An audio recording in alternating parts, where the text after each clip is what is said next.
cares about this president. That's what this is about. And if you think if this impeachment is successful, the next president, I promise you, is going to be impeached. And the next president after that, if you set this bar as being impeachable, every president in our future will be impeached. It erodes our republic in ways that our founding fathers recognized. They got it right. High crimes and misdemeanors. Other than that, settle it at the ballot box. I look forward to that day. Let the American people decide. Members are reminded to direct their comments to the chair. Gentleman from New York. Reserve. Madam Speaker, I would remind the gentleman that if President Trump is impeached and removed, the new president will be Mike Pence, not Hillary Clinton. I now yield 2 minutes to the distinguished gentlelady from Florida, Ms. McCarcel-Powell. I'm sorry. The gentleman yields 2 minutes? 2 minutes. Gentleladies recognized for 2 minutes. Madam Speaker, I did not have the privilege of being born into this country. My mother brought me from Ecuador looking for freedom and opportunity, but that's not my story alone. This is a story that I share with so many people that live in Florida's 26th district and all over the country.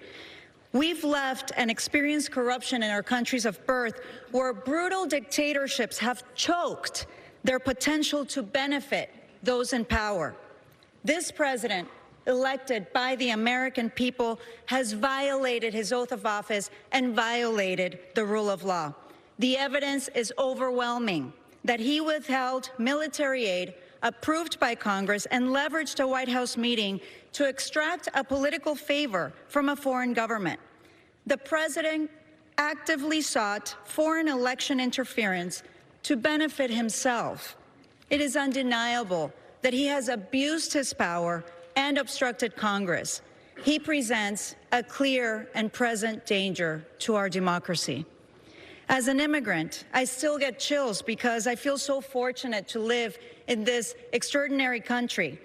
The genius of American democracy lies in our Constitution and the dedication to the rule of law. I want my children and all of our children to feel the same way when they grow up. However, if we sit idly by as cracks begin to appear in our democratic institutions, our children will be in the same situation like so many of us experienced when we left countries whose leaders destroyed democracy. We in Congress must abide by our oath to defend our Constitution. That is my duty as a member of this body. That is my duty as a mother. I yield back. Gentleman from Georgia. Thank you, Madam Speaker. At this time, I yield a minute and a half to the gentleman from New York, Mr. King. Gentleman is recognized for a minute and a half. Thank you, gentlemen, for yielding. Madam Speaker, I rise today in strong opposition to the articles of impeachment against President Trump. As Chairman Nadler must recall, exactly 21 years ago today, I spoke on this floor in opposition to the impeachment of President Clinton. And 21 years ago tomorrow, I voted against all 4 articles of impeachment against President Clinton. Today's articles of impeachment against President Trump are an assault on our Constitution and the American people. To impeach a president for a phone call for which no crime is charged, never mind a high crime, and asserting his constitutional prerogatives as president is a clear abuse of power by the Congress. It sets the dangerous precedent of weaponizing impeachment to undo the solemn decision of the American people. Madam Speaker, President Trump and I grew up in the same borough of New York City. And today I am proud to stand with President Trump and urge a no vote on these horrible acts of impeachment, these articles of impeachment. I yield back the balance of my time and strongly urge a no vote. Gentleman yields back. I reserve. Gentleman from New York. Madam Speaker, I now yield 2.5 minutes to the gentlelady from California, Ms. Lofgren. Gentlelady is recognized for 2.5 minutes. Madam Speaker, the President and members of Congress each take an oath to uphold the Constitution. When the President abuses his presidential power to upend the constitutional order, we have an obligation to live up to our oath of office. We've been presented with direct evidence about the President's actions. They threaten our national security and undermine the integrity of the next election. We now vote on articles of impeachment for abuse of power and contempt of Congress as a result of that evidence. I've worked on presidential impeachments as part of the Judiciary Committee twice before. This third time brings me no joy. President Nixon attempted to corrupt elections. His agents broke into the Democratic Party headquarters to get a leg up on the election, and then, just like President Trump, he tried to cover it up. Then he resigned. This is even worse. President Trump not only abused his power to help his reelection, he used a foreign government to do it. He used military aid provided to fight the Russians as leverage, solely to benefit his own political campaign. George Washington would be astonished, since he warned against the insidious wiles of foreign influence. The direct evidence is damning. The president hasn't offered any evidence to the contrary. These actions constitute grounds for presidential impeachment. What is before us is a serious abuse of power and obstruction of Congress. These abuses strike at the heart of our Constitution. The president's unconstitutional abuse of power, a high crime and misdemeanor, is ongoing. He totally refused to provide any information to Congress related to the impeachment inquiry. It's our responsibility to use the tool our founders gave us in the Constitution to preserve the constitutional order.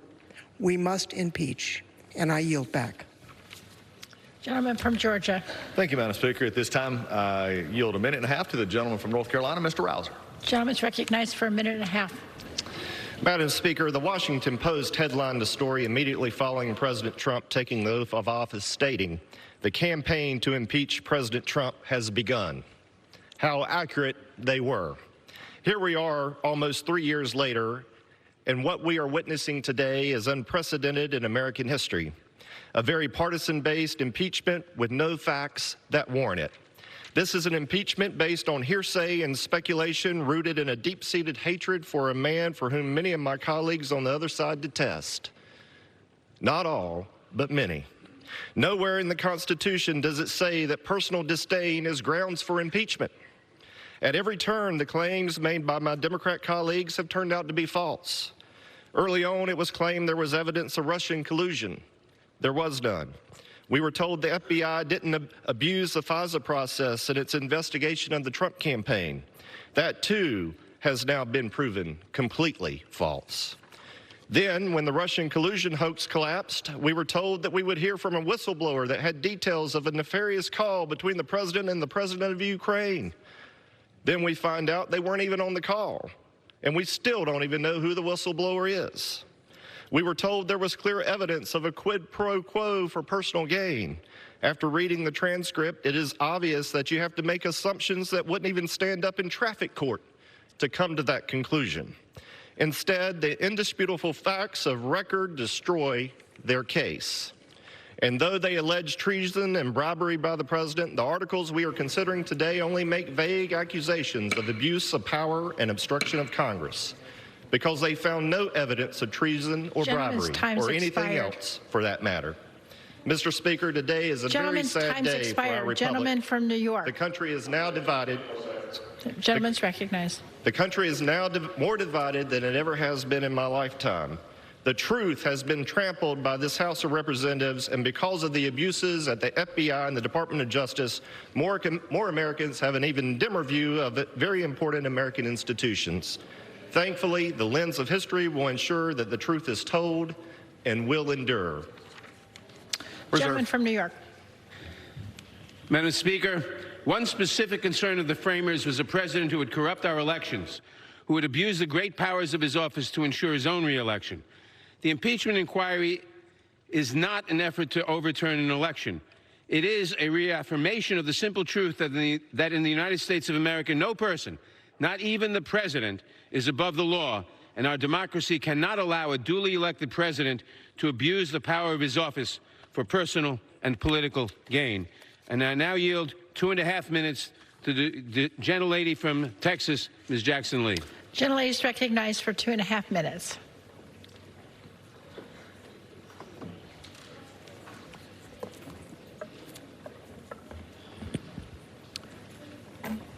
I hate no woman or man. Today, the American people should receive clarity and truth. The Constitution is the highest law of the land. The President breached and violated the Constitution of the United States of America, The president committed constitutional crimes. The president's crimes are impeachable. John F. Kennedy said, if this country should ever reach the point where any man or group of men by force or threat of force could defy the commands of our courts and Constitution, then no law would stand free from doubt and no citizen would be safe from his neighbors. The facts are undisputed. First, President Trump violated his oath of office by placing his personal political interests above the national interest by scheming to coerce Ukraine into investigating a potential election opponent. Second, President Trump betrayed the nation by interest by withholding the congressionally agreed $391 million to a fragile ally against a very strong foe, Russia. Third, the essential purpose of the scheme concocted by the president was to enlist a foreign country to help in the 2020 election. These acts are constitutional crimes and abuse of power. The truth is, the president did ask for a favor. Those were his own words. In the July 25th call, no mention of corruption, only the mention of the Bidens. The president was engaged in wrongdoing, and it's a clear and present danger. He has a pattern, and his behavior remains a continuing threat to America's national security. The truth is that abuse of power does violate the Constitution, while both corrupting and cheating our American democracy. His acts betrayed the nation. He must take care to execute laws faithfully. This is the truth. Why does the truth matter? Because it matters to the farmer at his or her plow. It matters to the waitress on an early morning shift. It matters to the steel worker building America. It matters to the teacher in a fifth grade class. It matters to a mother kissing off her military recruit going off to war. The Constitution must be preserved. Our laws must be honored and respected. The bloodshed and sacrifice of fellow Americans cannot be ignored, trampled on, or rejected. And today, our actions on the vote taken today must be for no personal gain or grandeur.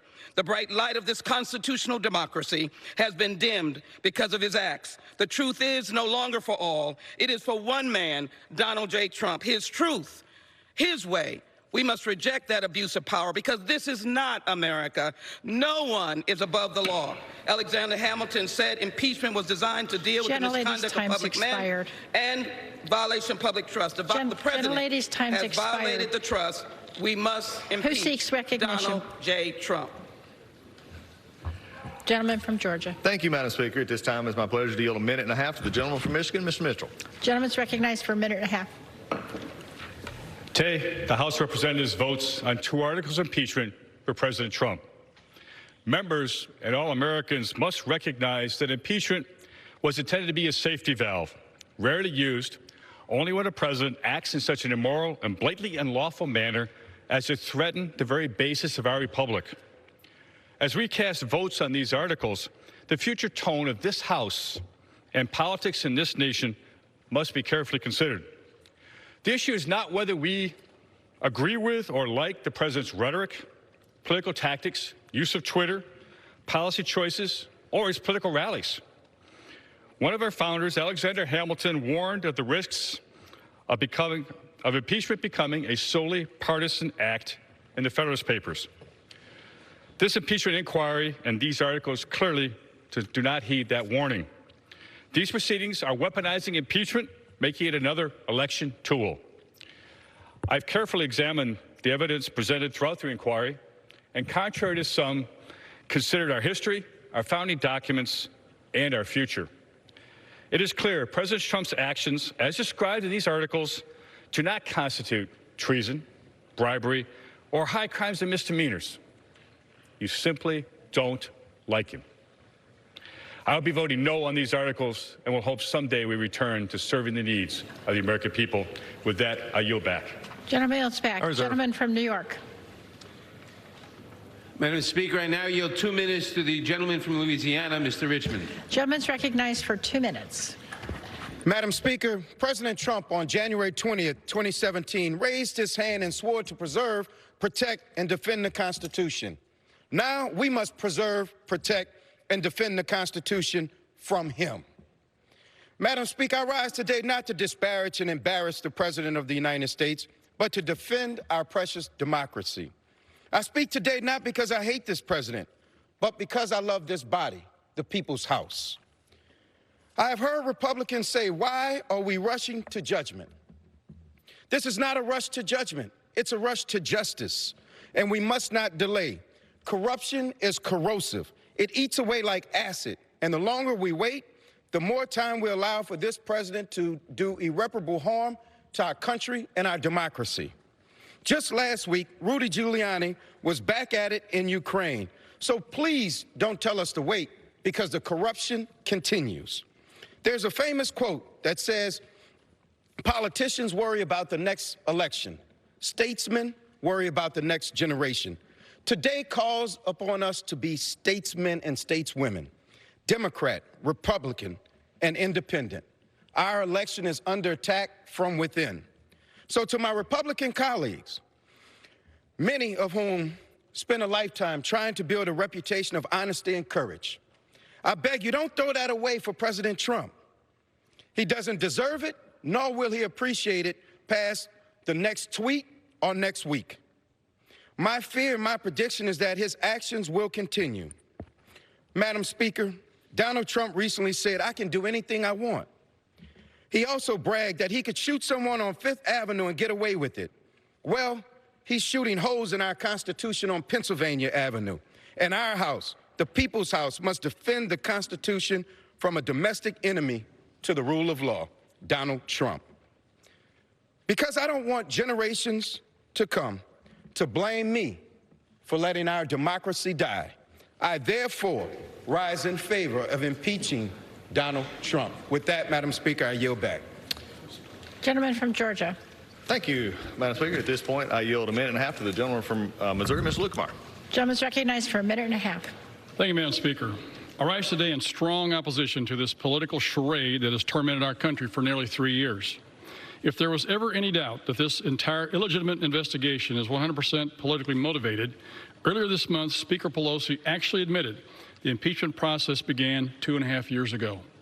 Let me say that again. The Speaker of the House said publicly that the Democrats have been trying to remove our president from office since the day he got elected, simply because it was not the outcome they wanted. Another of my Democrat colleagues publicly admitted in May that the driving force behind their actions was, and I quote, if we don't impeach the president, he'll get reelected. This wasn't an investigation, Madam Speaker. This was a political crusade. In order to arrive at their Stalinistic, predetermined conclusion, House Democrats spent the last several months staging well-rehearsed hearings where the charges were drawn up by their own focus groups, Democrat donors served as witnesses, and Democrat staff served as judge and jury. Even with the odds so blatantly stacked against the president, Democrats still came up with absolutely nothing. A while ago, the Speaker spoke of the Pledge of Allegiance. The last phrase of the pledge is justice for all. Justice was not something afforded the president during the investigation. He was denied due process, something the Supreme Court said should be afforded in all congressional investigations. That makes this process illegal and illegitimate. What a shame. What a sham. With that, I yield back. Reserve. Gentleman from New York. Madam Speaker, I now yield 2 minutes to the gentlelady from Texas, Ms. Garcia. Gentlelady is recognized for 2 minutes. Madam Speaker, I didn't come to Congress to impeach the president. Even when he separated babies from their parents at the border, even when he took money from our troops to build his wall, no, I didn't call for impeachment, because I'm here to make a difference in the lives of my constituents.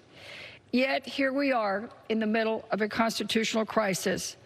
As a former judge, I took my responsibility seriously to weigh the evidence and determine if the president's actions were impeachable. Unfortunately, the evidence in the intelligence and judiciary reports leaves us with no choice but to impeach the president. So I stand on my oath that I have sworn to the Constitution and to the American people. And today, I urge my colleagues to stand by their oaths too. The framers of the Constitution included impeachment as a safeguard against a corrupt president whose misconduct could destroy the very foundations of our country. Donald J. Trump abused his power when he obstructed Congress and ordered government officials not to appear before us. Donald J. Trump corrupted our election when he asked a foreign government to interfere for his personal and political gain. Today, sadly, I ask my colleagues, will you put your party over our country, or will you help save our democracy and vote yes on the articles of impeachment before you? I urge you to vote yes. I yield back. Thank you, Madam Speaker. Gentlelady yields back. Gentleman from Georgia. Thank you, Madam Speaker. I do have an inquiry as to the time remaining for both sides. Gentleman from Georgia has 2 hours, 22 and a half minutes.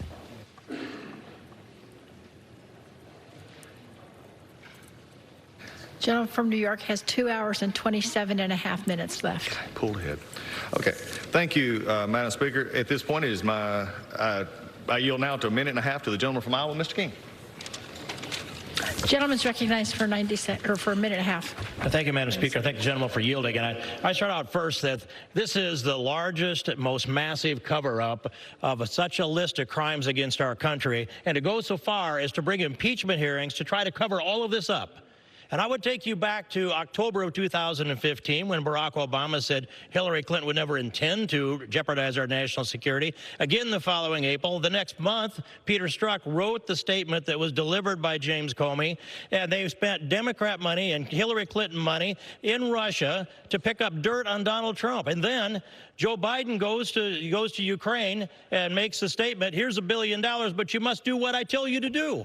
You're accusing Donald Trump of doing that which Joe Biden has confessed to doing. And by the way, Joe Biden was not the opponent of Donald Trump. He's in a 21-way primary for Democrats. He's running third in that race. His opponents are the other 20 Democrats. How would anybody dig into that mess of 21 people and decide he's going to go overseas and pull some maneuver like this? You have to assign him a motive.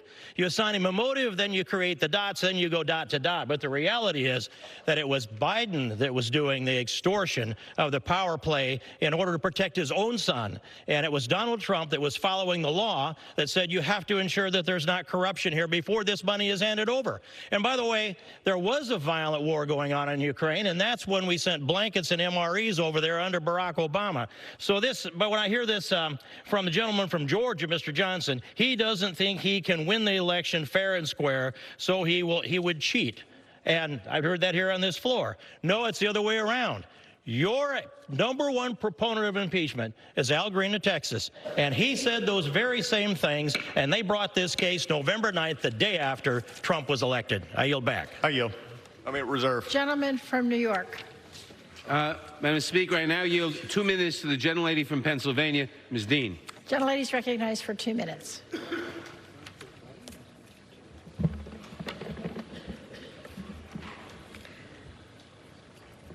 Madam Speaker, words matter. We've heard many words over the course of these last weeks. Still, what strikes me are the words that are missing from my colleagues on the other side of the aisle. A gaping hole in this conversation. The words they cannot or will not mouth. Defending a president's conduct. Conduct that threatens our constitutional order. And so, Speaker, I ask, when is it ever right for a president to coerce a foreign power to interfere in our elections? When is it ever right for a president to intimidate a foreign leader into announcing false investigations into a political rival? When is it ever right for that president to withhold congressionally appropriated aid to that country at the expense of its national security and our very own?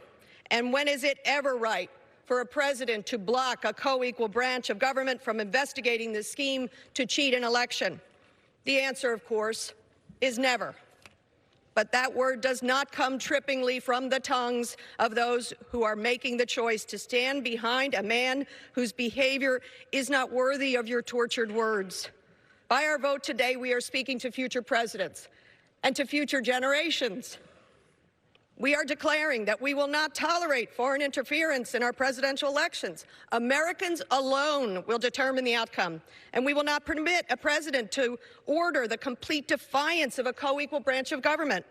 And in the end, regardless of the outcome of this impeachment, the president's tenure will end, and this body and our grandchildren will be left with what we did here today. Ours is a somber generational duty about love of country and lifting a Constitution to its gravest protections but its highest aspirations. Our democracy is a matter of conscience, and by voting to safeguard our Constitution, mine is clear. I thank you, Madam Speaker, and yield back. Gentlelady yields back. Gentleman from Georgia. Thank you, Madam Speaker. As I've reminded many times, we have fought on the sham process that we've had to deal with, and we fought on the facts and won both. And I will remind that if you want to talk about elections, remember, it was the Speaker of the House that said we can't trust the voters it's too dangerous to leave it with the voters for President Trump next year. With that, I yield 2 minutes to the gentlelady from Arizona, Ms. Lesko. Gentlelady is recognized for 2 minutes. Thank you, Madam Speaker. As you all know, I serve on both the Judiciary Committee and Rules Committee, and I have literally spent hours poring over testimony, looking at documents, sitting in hearings. And you know the conclusion I got from all of that? This impeachment is a total joke and a total sham. And let me tell you one of the reasons why I think that. All of those witnesses, the 17 witnesses that the Democrats brought forward, not one single one of them was able to establish that President Trump committed bribery, treason, high crimes, or misdemeanors, which is required in the U.S. Constitution. And again, 17 out of 24 Democrat members on Judiciary Committee voted on this floor to move forward articles of impeachment before the phone call. And 5 out of 9 Rule Committee Democrat members did the same thing. So if the main part of your impeachment is the call, why did you vote for impeachment prior to the call? I also want to remind the American public and others that for 2 years, Adam Schiff claimed he had proof that President Trump had colluded with Russia. That turned out to be false. And then overnight, it was obstruction of justice, then quid pro quo, then bribery, then extortion. And the list goes on, but yet not one of those is listed in the articles of impeachment. To my Democrat colleagues, Madam Chair, I say, please stop tearing the country apart. Stop this sham. And I yield back. Gentleman from New York. The gentlelady is correct. President Trump's behavior is not new.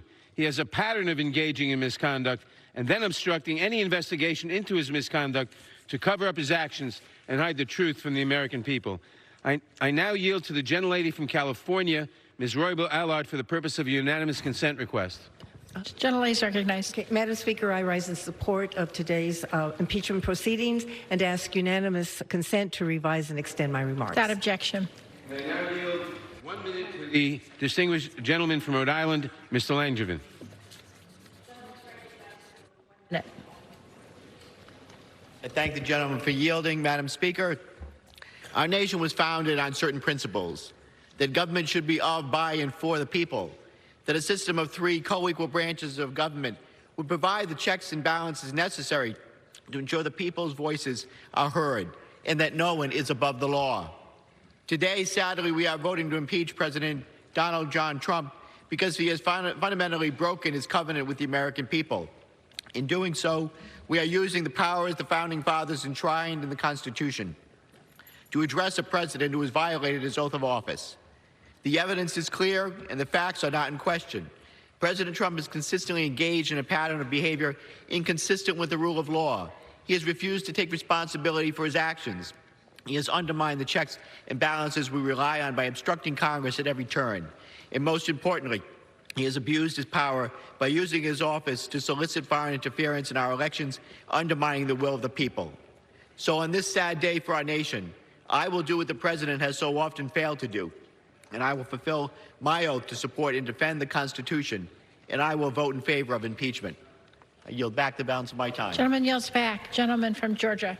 Thank you, Madam Speaker. At this time, it is my pleasure to yield 2 minutes to the gentleman from Ohio, Mr. Chavez. Gentleman's recognized for 2 minutes. Thank you, Madam Speaker. Today is a sad day in our nation's history as House Democrats are poised to approve on a strictly party-line vote articles of impeachment based on what constitutional scholar Jonathan Turley called wafer-thin evidence. This will set a dangerous precedent where impeachment becomes the norm rather than the exception. That's not what our founding fathers intended. They wanted impeachment to be rare. They set a high bar for impeachment: treason, bribery, high crimes, and misdemeanors. Alleged abuse of power, the first article, is not a high crime and misdemeanor. In fact, it's not even a crime. And since there's no concise legal definition of abuse of power, the majority party in the House can designate nearly any disagreement with the president from now on an impeachable offense. The second article, alleged obstruction of Congress, would produce a similarly dangerous precedent. Asserting executive privilege, a practice that began with George Washington, is not obstruction of Congress. Rather, it's a function of the essential checks and balances contemplated under the Constitution. Here's what nearly every grade school student in America knows, but apparently House Democrats do not. If Congress disagrees with the president, if they don't agree with the president, take it to court. Let the third branch of government decide. They're the refs. The House has never, I repeat, never approved either abuse of power or obstruction of Congress as an article of impeachment. But that's going to change today. Today, House Democrats are pursuing a wacky constitutional theory under which all 4 presidents on Mount Rushmore could have been impeached. If all of this sounds absurd, Madam Speaker, it's because it is absurd. In fact, this whole process is absurd and has been from the outset. But here's what's not absurd, but rather frightening. House Democrats today are setting a dangerous precedent under which no future president will be immune from impeachment, and that will forever negatively tarnish the history of this House. Now yield back. Gentleman yields back. Gentleman from New York. Madam Speaker, the president's conduct constituted the highest of high crimes against our country. An offense does not have to violate a criminal statute to be impeachable. That was confirmed in President Nixon's case and again in President Clinton's. There is no higher crime than for the president to use the power of his office to corrupt our elections. I now yield 1 minute to the gentleman from Wisconsin, Mr. Pocan. Gentleman's recognized for 1 minute. Thank you, Madam Speaker. This July, President Trump blocked $400 million in congressionally approved aid that Ukraine desperately needed to defend itself against Russia, because he needed Ukraine to do him a favor first. He asked the president of Ukraine to launch a public investigation into a political rival. Military aid and other benefits would only come after. But this is not about a single call or a single transcript. This is about a perfect storm, months of activity directly ordered by the president to his senior cabinet and political appointees, an orchestrated plan demanding a foreign power interfere in our democracy. President Trump betrayed his oath of office. He abused the power of his office for personal and political gain and has refused to cooperate with a co-equal branch of government. This is a vote for our Constitution, setting the precedent for all future presidents, Democrat or Republican. Donald Trump must be held accountable for his actions. Today, we send a clear signal to this president and all future presidents: no one is above the law. I yield back. Gentleman from Georgia.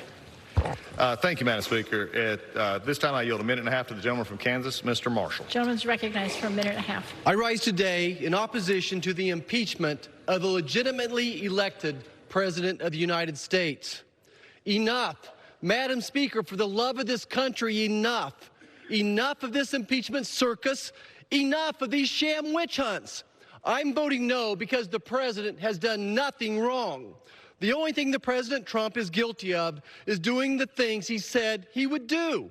And if my Democrat colleagues were honest, they'd tell us the only thing President Trump is guilty of is not being Hillary Clinton. The only party guilty of obstruction, abuse of power, or whatever focus group term they're using today is the party on the other side of this aisle. They're obstructing the will of the American people. They're obstructing the very foundations of our country. By politically weaponizing impeachment, they have dangerously shattered precedent and abused our Constitution. They alone will bear this responsibility. Madam Speaker, they'll fail. And it's no wonder the American people don't trust this body. It's past time to be done with this circus and get to the work that matters, like securing our borders and passing trade deals. I will vote no and encourage this body to move on from this heartbreaking, disgraceful day do things that actually matter. I yield back. Gentleman yields back. Gentleman from New York. Madam Speaker, I now yield 1 minute to the gentleman from North Carolina, Mr. Price. Gentleman's recognized for 1 minute. Madam Speaker, the moment our founders anticipated in establishing the power of impeachment has arrived. The evidence is clear. President Trump abused his power by asking a vulnerable foreign leader to investigate both his political rival and a baseless Russian conspiracy theory, while withholding congressionally appropriated defense aid and a coveted White House visit. He then blocked congressional investigation into these abuses. These abuses threaten the integrity of our elections, they corrupt our diplomacy, and they undermine national security. We sometimes regard constitutional checks and balances as the indestructible underpinnings of our democracy. In fact, they're not fixed. They're not indestructible. The president has demonstrated this beyond all doubt. It's up to the Congress, the first branch of government, to apply the remedy that the Constitution prescribes, because the threats to our democracy are real and present. With this vote, we affirm that no one, including the president, is above the law. Gentleman from Georgia. Thank you, Madam Speaker. I yield a minute and a half to the gentleman from Kentucky, Mr. Comer. Gentleman's recognized for 1.5 minutes. Since the beginning of this impeachment inquiry, it's been extremely troubling to see the partisan, divisive way in which Democrats have carried out this entire process. I guess we shouldn't be surprised, though. They promised they'd unseat this president since the day he took his oath of office. From the start, this has been a baseless attempt to undo the will of 63 million Americans who voted for President Trump. I can tell you, the people I represent in Kentucky, the very people who voted for this president to enact change and fight for this country, are appalled at the charade they've seen in the House in recent months. They are appalled at the actions from House Democrats who have failed to even come close to proving their case. I hope all of my congressional colleagues carefully consider the precedent they are setting by voting in favor of this sham process and these illegitimate articles of impeachment. These articles were written and built on a report that was drafted with biased presumptions, cherry-picked witnesses, and vastly disputed facts.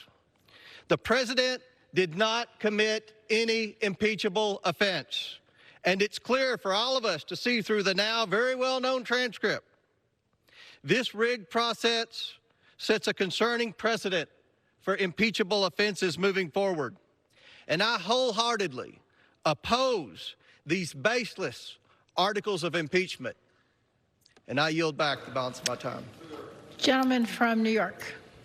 Madam Speaker, I now yield 1 minute to the gentleman from California, Mr. Peters. Gentleman's recognized for 1 minute. Thank you, Madam Speaker. Many have lamented that this effort is not bipartisan, but that's on my Republican colleagues. Republicans have not sought the truth. They have sought to avoid the truth.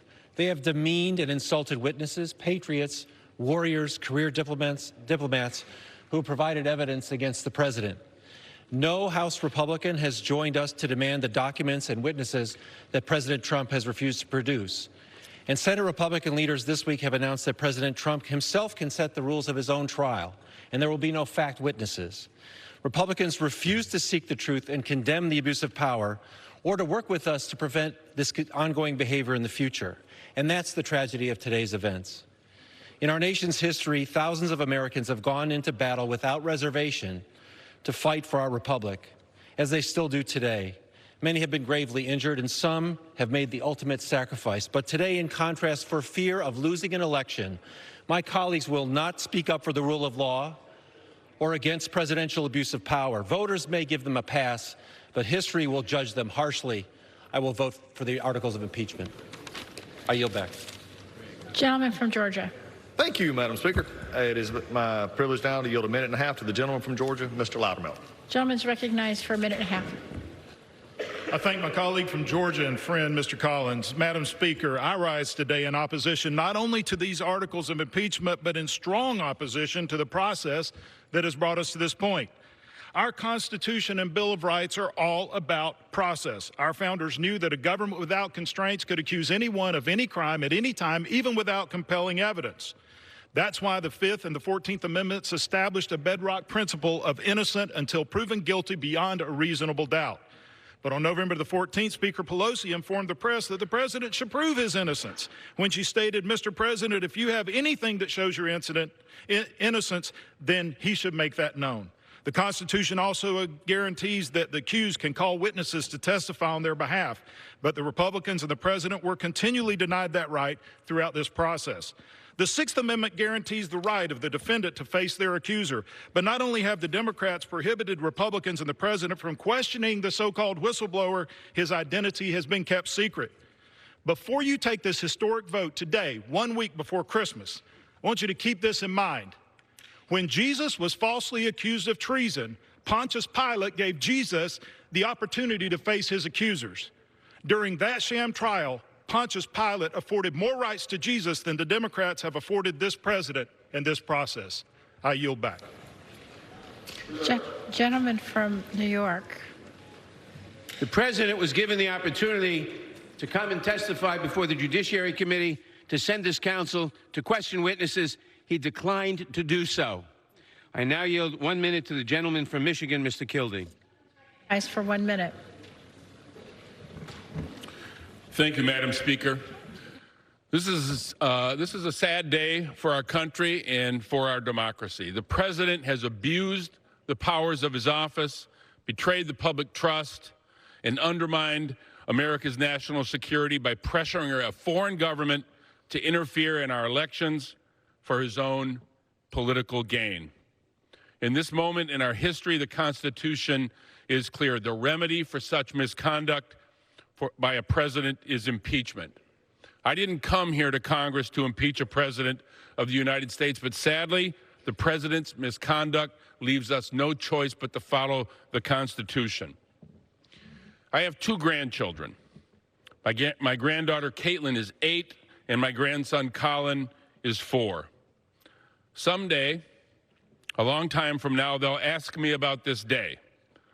They'll ask about the time a president put himself above the law, and they'll want to know what I did to stop him. And I will have an answer for them. Today, I vote to uphold the Constitution. I will vote to impeach Donald Trump. I yield back. Gentleman from Georgia.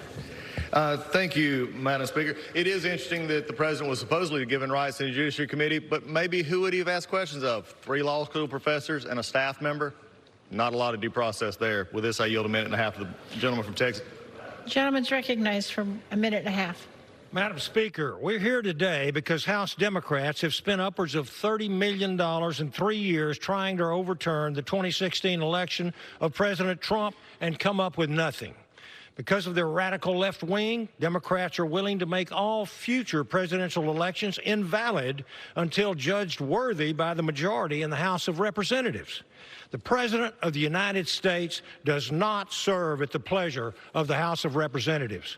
Perhaps the greatest denial of reality regarding President Trump is acknowledging that under his policies, things are actually going much better than they have in decades for working Americans.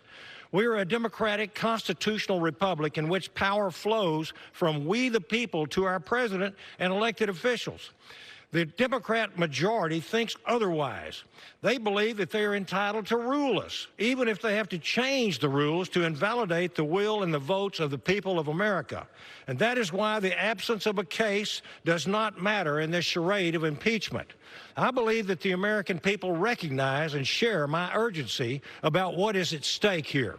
Madam Speaker, you and your majority may decide today, but I have faith that the American people will decide otherwise next November. Thank you, and I yield back. Gentleman yields back. Gentleman from New York. Madam Speaker, I now yield 1 minute to the gentlelady from Washington, Ms. Del Bene. Gentlelady is recognized for 1 minute. Thank you, Madam Speaker. I rise today in support of this resolution.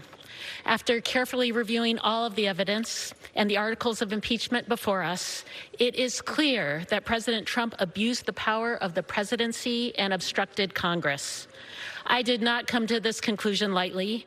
Impeachment is an extremely serious matter, but no president can be allowed to pressure a foreign country for personal and political gain. No president is above the law. His behavior has jeopardized the integrity of our elections, put our national security at risk, and placed his personal interests above those of the American people. His obstruction has prevented the House from conducting its constitutional duty of oversight of the executive branch. By failing to uphold his oath of office, President Trump forces each of us, as members of the House of Representatives, to uphold ours. I urge my colleagues to do just that and defend our democracy. I yield back. Gentleman from Georgia. Thank you, Madam Speaker. At this time, I yield a minute and a half to the gentleman from Virginia, Mr. Rickleman. Gentleman is recognized for a minute and a half. Thank you, Madam Speaker. I oppose this impeachment effort and will vote no on the articles of impeachment.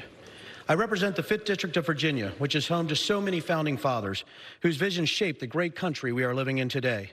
Thomas Jefferson and James Madison are not around to see what their creation has become, but I don't think they would be pleased to see Congress subverting the will of democracy by holding an impeachment vote because the majority party simply cannot accept the 2016 election. Instead of wasting the taxpayers' time and money on specious investigations, we could have passed legislation to address surprise medical billing, secure the border, address the opioid epidemic, reduce student debt, and solve a litany of other issues that Americans actually care about. Tomorrow, we might have a vote on the USMCA, which we should have passed months ago had it not been for the obstruction and delays from Democrats, delays that have made farmers in my district and other districts suffer. Votes like the one we will take today, the decisions that have led up to today's vote, the nature and entire process of this proceeding reeks of careerist bureaucrats and politicians that put politics over people. I was not elected to take political votes that attempt to overturn the will of the American people. I ran for office to serve my constituents. Let's remember, that's why we are here. Weaponizing emotion is not the way to serve the United States of America. And to my colleagues who do just that, I offer a quote Thomas Paine wrote in The Crisis. To argue with a person who has renounced the use of reason is like administering medicine to the dead. Thank you, and I yield back the balance of my time. Gentleman yields back. Gentleman from New York. Mr. Speaker, Madam Speaker, I would remind the gentleman that the House has passed over 400 bills, 275 bipartisan bills, driving down costs of health care and prescription drugs, raising wages, rebuilding infrastructure, taking on corruption and self-dealing in Washington. 80% of these bills are languishing on Senator McConnell's desk. I now yield 1 minute to the gentlelady from Ohio, Ms. Capter. Gentlelady is recognized for 1 minute. Madam Speaker, I thank the chairman for yielding. I wish to place on the record that members of Congress swear a solemn oath to protect and defend the Constitution against all enemies, foreign and domestic, and today we fulfill our oath by defending liberty. The central figure testing America's resolve is not here in Washington today. Rather, the closeted villain sits in Moscow at the Kremlin. Vladimir Putin has coordinated murders, election hacking, propaganda, the entrapment of willing fools and greedy underlings who put their own selfish interests over liberty. Putin seeks to sow disarray and destabilize democracies and the NATO alliance. At Putin's direction, Russia illegally invaded Ukraine in 2014, and as Ukraine defends Europe's eastern flank, 14,000 people have been killed at Putin's hand, with over 2 million displaced. Rather than stand up to Putin, President Trump and his minions aided Putin, first in hastening Russian interference in our 2016 elections, and then more recently withholding vital military aid from Ukraine to coerce its interference in our 2020 elections for Mr. Trump's personal gain. Gentlelady's time's expired. Might I end by saying, onward liberty, vote for the articles of impeachment. Gentleman from Georgia. Thank you, Madam Speaker. At this time, I yield a minute and a half to the gentleman from North Carolina, Dr. Murphy. Madam Speaker, I rise in opposition to these baseless articles of impeachment and the unprecedented process that's been used in this effort to impeach the duly elected President of the United States. It is a mockery of American justice. In 1788, one of our founding fathers, Alexander Hamilton, wrote in the Federalist Papers, In many cases, impeachment will connect itself with the pre-existing factions. And in such cases, there will always be the greatest danger that the decision will be regulated more by the comparable strength of parties, majority and minority, than by real demonstrations of innocence or guilt. What does this mean? It means that the majority can exert its influence regardless of justice. In this statement, Hamilton warned us about the danger of mob rule. Democrats have a criminal and have been searching for a crime for 3 years. But this president has not committed a crime. As the leader of American foreign policy, the president has a constitutional obligation to root out corruption in countries to which we provide aid. This is not an abuse of power. It is his job. One of the articles is obstruction of Congress. The only thing that's been obstructed is this president's right to due process. I don't blame the president for refusing to fully participate in this guilty until proven innocent circus. This is not how our founding fathers framed American justice. This is a tragic day in our nation's history. We have individuals that hate this president more than they love this country. Our country needs prayer and not this destructive partisanship. Thank you. I yield back. Gentleman from New York. Madam Speaker, the president's obstruction is unprecedented and categorical. President Trump claims that the House cannot investigate his misconduct outside of an impeachment inquiry. He defies lawful congressional subpoenas and then he sues to block third parties from complying with such subpoenas. Even as he pursues his own interests in court, his administration simultaneously argues that Congress is barred from obtaining judicial enforcement when executive branch officials disregarded subpoenas. So when can the president be held accountable for his wrongdoing? In his mind, never. The Constitution, however, disagrees. I now yield 1 minute to the gentlelady from the District of Columbia, Ms. Holmes-Norton. The gentlelady is recognized for 1 minute.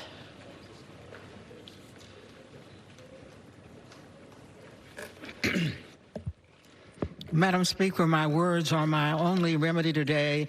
In spite of the upcoming D.C. statehood vote, we expect to be successful.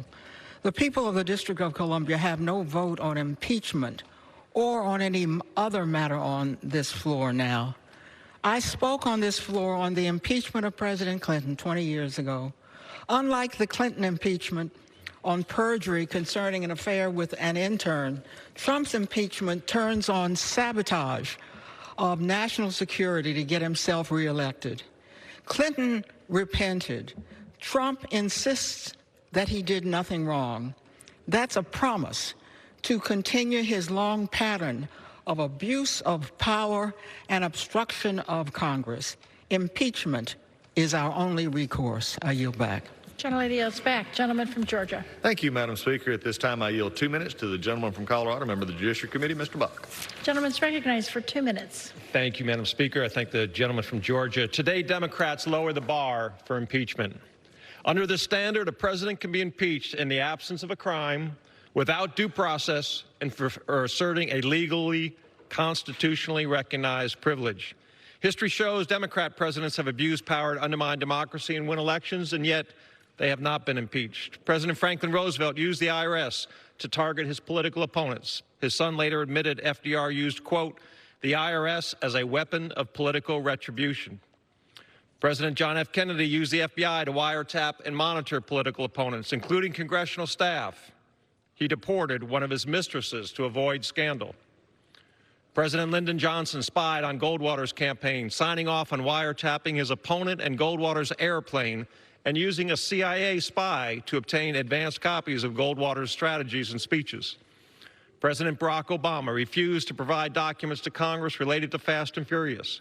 His unconstitutional recess appointments were unanimously struck down by the Supreme Court. He used national security agencies to lie to the American people about Benghazi to win the 2012 election. He spied on reporters. Finally, it was the Obama administration that committed 17 serious violations before the FISA court to spy on Trump campaign associates. Despite these clear abuses of power by FDR, JFK, LBJ, and Obama, Republicans did not impeach. Why? Because the framers did not want a low bar for impeachment. They wanted Congress and the president to work out their differences.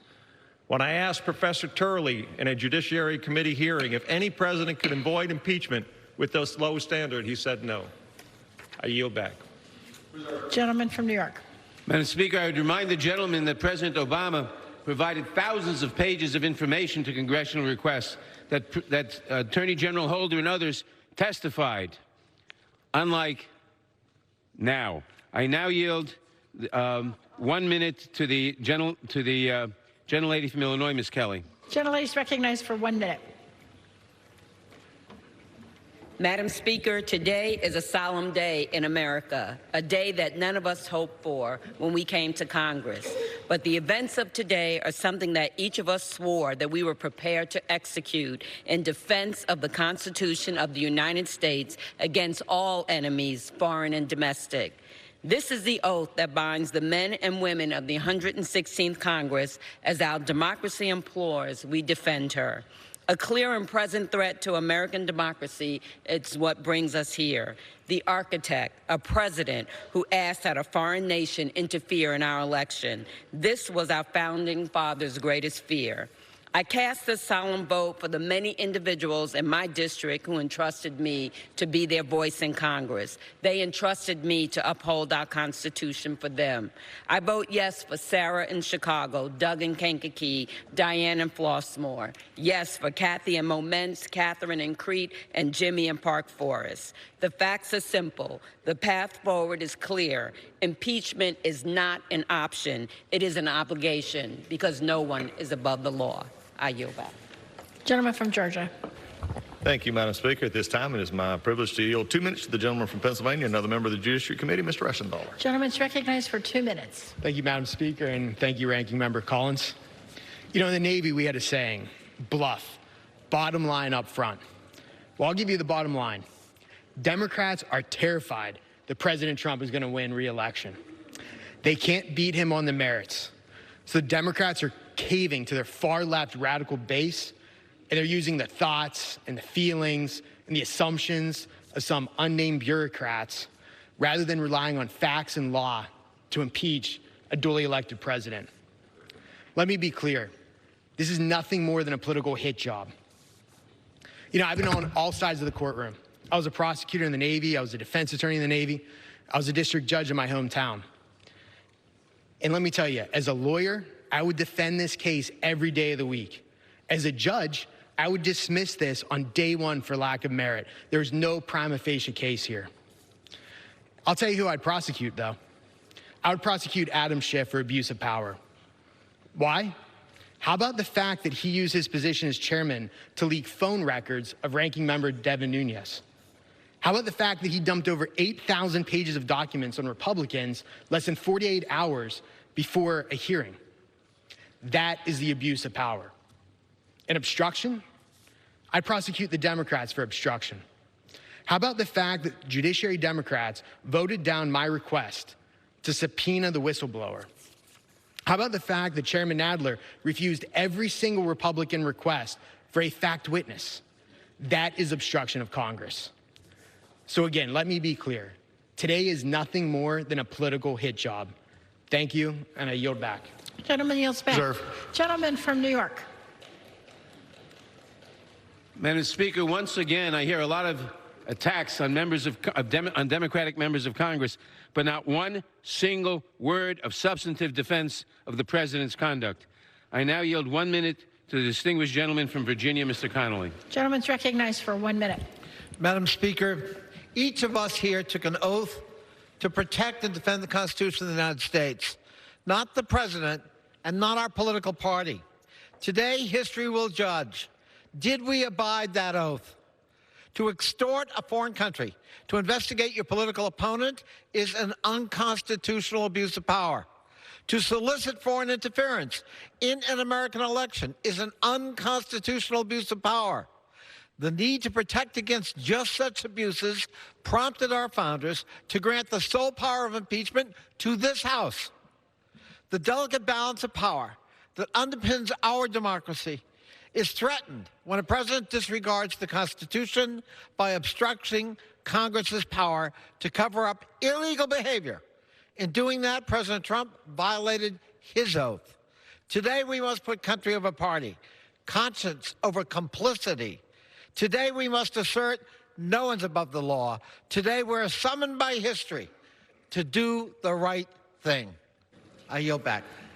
Gentleman from Georgia. Thank you, Madam Speaker. I know this is probably not true, but I think the speakers are not working on the majority side because I have talked about it. Many of our members have talked about the facts. Let's just go over them real quickly. No pressure, no conditionality, nothing was ever denied them when they got through. They actually got the money and they never did anything for it. We have talked about the facts. That's a distraction that doesn't need to happen. With that, Madam Speaker, I yield a minute and a half to the gentleman from Ohio, Mr. Davidson. Gentleman's recognized for a minute and a half. Madam Speaker, I've heard numerous colleagues say they didn't run for Congress to impeach the president. Well, maybe not originally, but unfortunately from the moment proceedings began, after the fourth vote to launch an impeachment inquiry, today's vote was inevitable. Many of them campaigned on it. I love this country with a soldier's passion. I came here to defend freedom, not to deny due process to anyone. I came here to solve problems and change the broken status quo, not to distract or disrupt those like President Donald Trump who deliver on promises to put America back on the path of peace and prosperity that has made and kept our country free. For months now, Americans have heard speculation about the president's motives in Ukraine. Despite months of effort, dozens of hearings, and countless documents, Americans have not seen proof that the president committed a high crime or a misdemeanor. We have a republic if we can keep it. This is disgraceful, dishonest process. It's a discredit to this body and to our nation. I urge the House to drop these divisive articles of impeachment and get to work for the American people. I yield. Gentleman yields back. Gentleman from New York. Madam Speaker, how much time, would you tell me how much time both sides have left, please?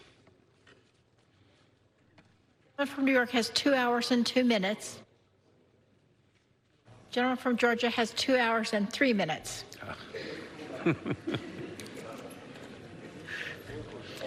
Madam Speaker, I now yield 1 minute to the gentlelady from New York, Ms. Velasquez. Gentlelady is recognized for 1 minute. Madam Speaker, the facts are clear. The President of the United States withheld $400 million in military aid to an ally of the United States and also held back a White House meeting to compel a foreign nation to investigate his political opponent. At the exact time the President was doing this, Ukraine was engaged in a battle for its very existence with one of America's adversaries, Russia. The President abused his power to persuade a foreign nation to dig up dirt on a political opponent, and that's the truth. This was quite simply a geopolitical shakedown. The President then tried to block Congress from exercising its constitutionally mandated duty to uncover the truth. Every single one of us today faces a stark choice. If we choose to turn a blind eye to put political expediency before the Constitution, then we are complicit in this subversion of democracy. If we do not hold this President accountable, we have failed the people who sent us here, and we have abdicated our own oath to defend the Constitution. In the United States of America, no one is above the law, not even the President. Thank you, Madam Speaker. At this time, it is my pleasure to yield 2 minutes from the gentleman from Alabama, Mr. Byrne. Gentleman's recognized for 2 minutes. Madam Speaker, in 3 months, we've gone from receiving an unsubstantiated, hearsay, and discredited whistleblower complaint to the production of articles of impeachment against the President of the United States. Not since Andrew Johnson has the House engaged in such a partisan political stunt. From the beginning, this has been a sham, and this House has been nothing but a star chamber. The Democrat majority literally locked themselves in the basement of this building, hiding from the American people. When my colleagues and I refused to stand for it, Democrats moved to public hearings, but denied us questions, denied us witnesses, and denied the President any meaningful opportunity to defend himself. With this complete abusive process, the Democratic majority has produced the flimsiest and most legally unsound articles of impeachment in the history of this nation. Never before has the House reported an article of impeachment that does not allege an underlying crime, yet this majority will do so today. Read the transcripts. There was no quid pro quo, no bribery, no extortion, no crime, and no abuse of power, and they don't even allege a crime in their articles of impeachment. The president raising Ukrainian corruption is not an impeachable offense. If the dealings of Hunter Biden were so above board, you would think the majority would be just fine looking into this matter. Yet they haven't moved my resolution asking for an investigation, and our subpoenas for Hunter Biden have all been denied. Hunter Biden doesn't get a pass because his dad was vice president. I am proud to have fought against this charade every step of the way, and I will proudly vote no today, and I yield back. Gentleman yields back. Gentleman from New York. Madam Speaker, I now yield 1 minute to the gentlelady from Wisconsin, Ms. Moore. Gentlelady is recognized for 1 minute. Madam Speaker, the facts are uncontestable. The evidence is overwhelming. The president grossly misused the office of president and obstructed Congress, and justice requires this impeachment. I feel compelled to respond to the false narrative that Democrats are using this process to overturn an election. You know, I agree. Elections are the appropriate venue for public policy disputes. However, we're not talking about a public policy dispute. We're talking about a president who subverted national security by soliciting foreign interference in our elections, the exact thing our founding fathers feared, and the exact circumstance for which they drafted the impeachment clause. Our democracy, our Constitution deserves standing up for, not Donald John Trump. And I will leave my colleagues with this last thought as they decide how to cast this historic vote. For what shall it profit a man to gain the whole world only to lose his own soul? I yield back. Lady yields back. Gentleman from Georgia. Thank you, Madam Speaker. At this time, I yield 1.5 minutes to the gentleman from Texas, Mr. Goodman. Gentleman's recognized for 1.5 minutes. Thank you, Madam Speaker. This is the day the founding fathers feared, when they granted Congress the power of impeachment, where we have a political party so dead set against the president that they will do anything to impeach him. And they're about to get away with it simply because they have the votes. But that's not how this process is supposed to work. It's not meant to be dictated by a thin partisan majority, nor is it meant to be used when an election is just around the corner. And no one understands that better than our Speaker, who I have great respect for, and I agree with the comments she made on March the 6th of just this year. Impeachment is so divisive to the country that unless there's something so compelling and overwhelming and bipartisan, I don't think we should go down that path because it divides the nation. And that's exactly what's happened. And when we walk out of here tonight, we all know how this result's going to go. The Democrats are voting for this. Not one Republican is breaking. This is not bipartisan. The American people are disgusted with the United States House of Representatives, and we bring shame upon this body today by moving forward this impeachment. I yield back. Gentleman yields back. Gentleman from New York. Madam Speaker, I now yield 1 minute to the gentleman from California, Mr. Lowenthal. Gentleman's recognized for 1 minute. Thank you, Madam Speaker. The facts in this case are as simple as they are tragic. Witness after witness attested to these facts. No one has credibly refuted them. President Trump tried to coerce Ukraine to interfere in the 2020 elections. He used the power of his office for personal political gain. By withholding aid to Ukraine, the president has endangered our ally Ukraine and undermined our own national security. And when he got caught, the president attempted to cover up the crime and shut down any investigation by obstructing Congress. We have overwhelming evidence that this president poses an urgent threat to our elections, to our national security, and to the rule of law. Congress must vote to impeach him to protect our constitutional republic. There is no alternative. Thank you, and I yield back. Gentleman from Georgia. Thank you, Madam Speaker. The only urgent threat to this body is the clock in the calendar and the desire to impeach the president before we go home for Christmas. With that, 1.5 minutes to the gentleman from Tennessee, Mr. Rowe. Gentleman's recognized for 1.5 minutes. Thank you, Madam Speaker. Today's a sad day in the People's House. Since Donald Trump was elected in 2016, Democrats have been on a crusade to stop him by any means. I believe the American people are the fairest people on this earth. They believe that everyone should be treated equally under the law, no matter what your station you occupy in life. Rich, poor, president, factory worker, fair. This process has been anything but fair.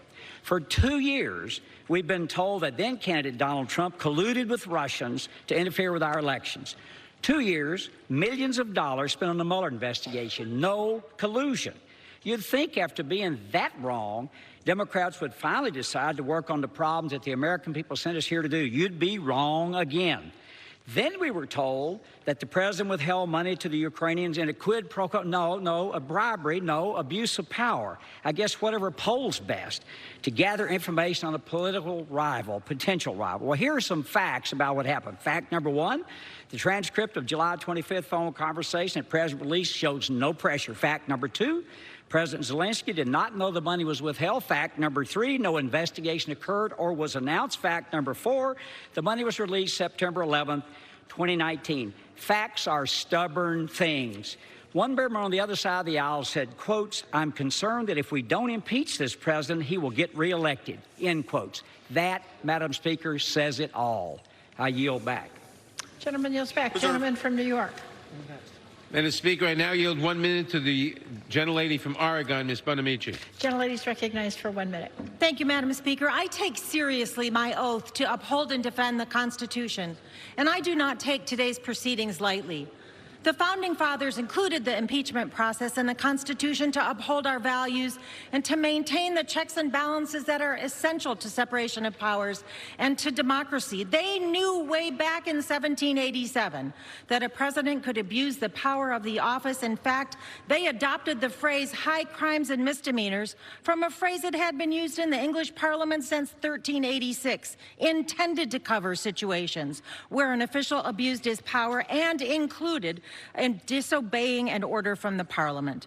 Donald Trump has abused the power of his office by inviting a foreign government to interfere in the U.S. election. And he did this not to help the United States, but to benefit himself. That's wrong, and it's an impeachable offense. And then when Congress exercised our constitutional duty to investigate these wrongdoings, he obstructed the investigation every step of the way. That is also wrong, and it's also an impeachable offense. In our country, no one is above the law. That includes the President of the United States. And I yield back the balance of my time. Gentleman from Georgia. Thank you, Madam Speaker. At this point, I yield 1.5 minutes to the gentleman from Pennsylvania, Mr. Kelly. Gentleman's recognized for 1.5 minutes. I thank the gentleman. You know, December is such a great month, and there's so many great dates in December, and we talk about the wonderful things that have happened in Decembers of the past. There's also, in addition to Christmas being something we celebrate, the Boston Tea Party took place in December, but also on December 7th, 1941, a horrific act happened in the United States, and it's one that President Roosevelt said, this is a date that will live in infamy. Today, December the 18th, 2019, is another date that will live in infamy. When just because you hate the President of the United States and you can find no other reason other than the fact that you're so blinded by your hate that you can't see straight, that you've decided the only way we can make sure this president doesn't get elected again is to impeach him. On the floor of the People's House, the bastion of democracy and liberty in the whole world, we have decided that political power is far more important than principle.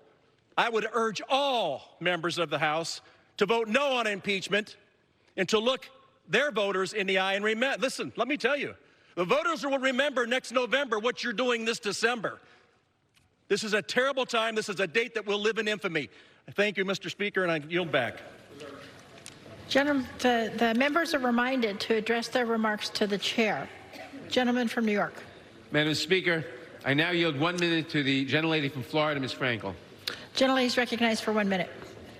In 1787, at the conclusion of the Constitutional Convention, Benjamin Franklin was asked, "Do we have a republic or a monarchy?"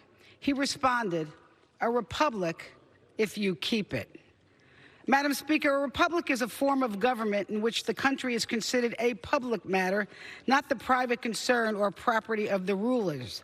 In a republic, no person is above the law. In a republic, the president may not abuse his power by withholding critical foreign assistance for his own personal political gain, nor may he stop witnesses from talking. I did not come to Congress to impeach a president, but I did take an oath to keep the republic. For our children and our grandchildren, we should do nothing less. One day, I will tell my grandson that I stood up for our democracy. I will vote yes to impeach the president. And I yield back. Gentlelady yields back. Gentleman from Georgia. Thank you, Madam Speaker. At this time, I yield a minute 40 seconds to the gentleman from Wisconsin, Mr. Grothman. Gentleman's recognized for a minute and 40 seconds. Thank you. I'd like to address why we're here. We're certainly not here because of a misquoted phone call in July of 2019. The Washington Post ran an article headlined, "The campaign to impeach President Trump has begun the day he was sworn in." The gentleman from Maryland who spoke earlier today called for impeachment 2 days before President Trump was before he was sworn in. The gentleman from Texas was introducing impeachment resolutions 2 years ago and said President Trump should be impeached so he can't get reelected. This impeachment is not about anything that happened on a phone call. This impeachment is about what President Trump has done.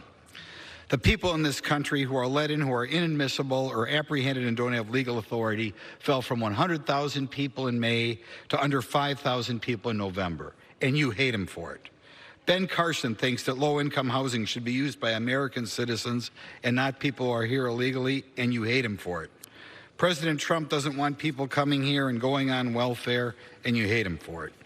President Trump wants able-bodied people on food stamps to try to work, and he's hated for it. President Trump renegotiated that rip-off trade agreement with Mexico and Canada, and that was let in place by President Bush and President Obama, and you hate him for it. President Trump sides with law enforcement instead of criminals, and murders dropped 1,000 people last year, and you hate him for siding with the police. President Trump lets Christian adoption agencies choose who they want to be parents, and you don't like him for that. President Trump won't let foreign aid go to agencies that perform abortions. You hate him for that. President Trump's judges stick to the Constitution. He's disliked for that. President Trump is keeping his campaign promises, and you hate him for that. I yield the remainder of my time. Members are once again reminded to keep their remarks to the chair. Gentleman from New York. Madam Speaker, we do not hate President Trump, but we do know that President Trump will continue to threaten the nation's security, democracy, and constitutional system if he is allowed to remain in office. That threat is not hypothetical. President Trump has persisted during this impeachment inquiry in soliciting foreign powers to investigate his political opponent. The president steadfastly insists that he did nothing wrong and is free to do it all again. That threatens our next election, as well as our constitutional democracy. I now yield 1 minute to the gentleman from California, Mr. McNerney. Gentleman's recognized for 1 minute. Madam Speaker, the House of Representatives, the People's House, is vested by the Constitution with the power of impeachment to balance the power of the presidency. Without this essential duty, the president could exploit his sacred office without any regard for the law. On January 3rd, 2019, every member of the House swore an oath to defend the Constitution, and this week we're being asked to do just that. When allegations arose that the president tried to coerce a foreign government to help undermine the 2020 election, the House carried out its duty to investigate a potential abuse of power. But the president refused to cooperate and forbade his administration from doing so, obstructing Congress from carrying out our sworn responsibility. If these actions bear no consequence, future presidents may act without constraint, and American democracy will be at an end. Therefore, compelled by my sworn duty to defend the Constitution, I will vote to impeach this president. I yield back. Gentleman from Georgia. Thank you, Madam Speaker. At this time, I yield to my friend from Florida a minute and a half. Gentleman's recognized for a minute and a half. Thank you, Madam Speaker. I'd like to address my colleagues on the other side of the aisle and reiterate President Washington's warning to the Republic 223 years ago. The Constitution rightly sets a high bar for impeachment, but the integrity of the process also depends on the ability of the legislators to vote their minds independent of party politics. Removing a president is too important, and lawmakers are given too much latitude to define high crimes and misdemeanors for it to be any other way. Otherwise, excessively partisan politicians could overturn an election simply because the president is a member of the opposite and opposing party. It is in regard to this impeachment process that George Washington forewarned us as a nation at this moment in history. When political parties may now and then answer popular ends, they are likely in the course of time and things to become potent engines by which cunning, ambitious, and unprincipled men and women will be enabled to subvert the power of the people to usurp for themselves the reins of government. How wise he was. Vote no on this assault to our republic, the Constitution, and against President Trump. Gentleman yields back. Gentleman from New York. Madam Speaker, John Adams warned in a letter to Thomas Jefferson that these risks are unavoidable and might sometimes overlap. Quote, "You are apprehensive of foreign interference, intrigue, influence. So am I. As often as elections happen, the danger of foreign influence recurs." Close quote. I now yield 1 minute to the gentlelady from Michigan, Ms. Lawrence. Gentlelady is recognized for 1 minute. Madam Speaker, today history is being written. The facts are conclusive. The president attempted to use the power of the powerful office of president to force Ukraine to influence our 2020 election. In the process, President Trump jeopardized our national security and withheld vital military assistance intended to prevent further Russian aggression to our region.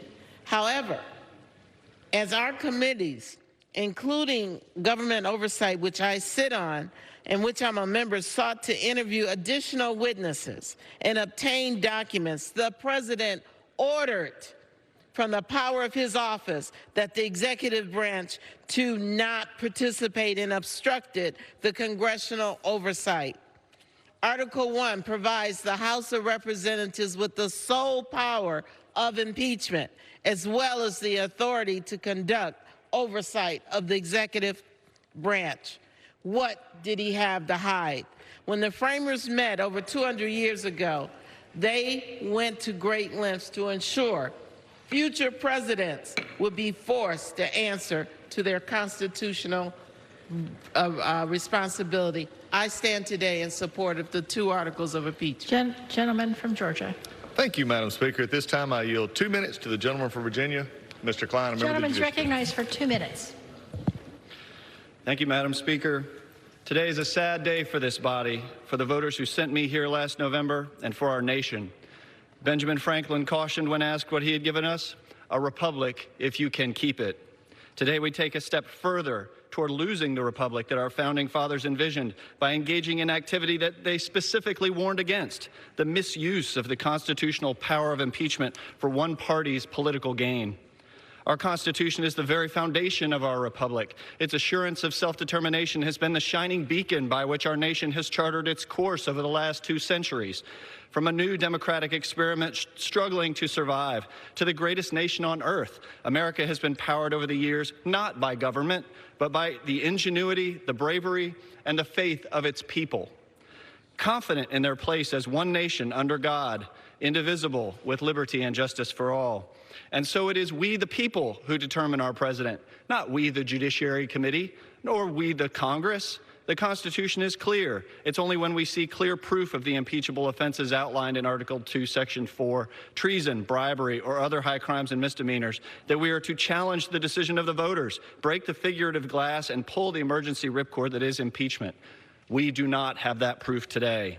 Thomas Jefferson said, "I know of no safe depository of the ultimate powers of society but the people themselves. And if we think them not enlightened enough to exercise their control with a wholesome discretion, the remedy is not to take it from them, but to inform their discretion by education. But rather than educate, this majority has chosen today to obfuscate with hearsay, innuendo, and speculation. And when history looks back on this shameful period for this House, it will judge it for what it truly is, the ugly hijacking by the majority of our Constitution and the powers it so solemnly entrusts to us to engage in a blatantly political process designed to finally achieve what they could not achieve at the ballot box, the removal of a duly elected president. Compelled by my sworn duty to uphold this Constitution and for the people, I vote no on impeachment today. I yield back. Gentleman from New York. Madam Speaker, I now yield 1 minute to the gentleman from California, Mr. Huffman. Gentleman's recognized for 1 minute. Madam Speaker, as we take this solemn, necessary step of impeaching President Trump, my Republican colleagues have made up their minds. We can't persuade them to do the right thing, so I'll address my remarks to the future. Today's vote will be judged by future generations, including my precious children, Abby and Nathan, maybe grandkids. Historians will study what members of this Congress did when our democracy was tested like never before by a president who put personal interests above country, who compromised national security to cheat his way to re-election, and when caught, not only lied and refused to admit wrongdoing, but flouted Congress's authority. He even called the constitutional impeachment mechanism unconstitutional.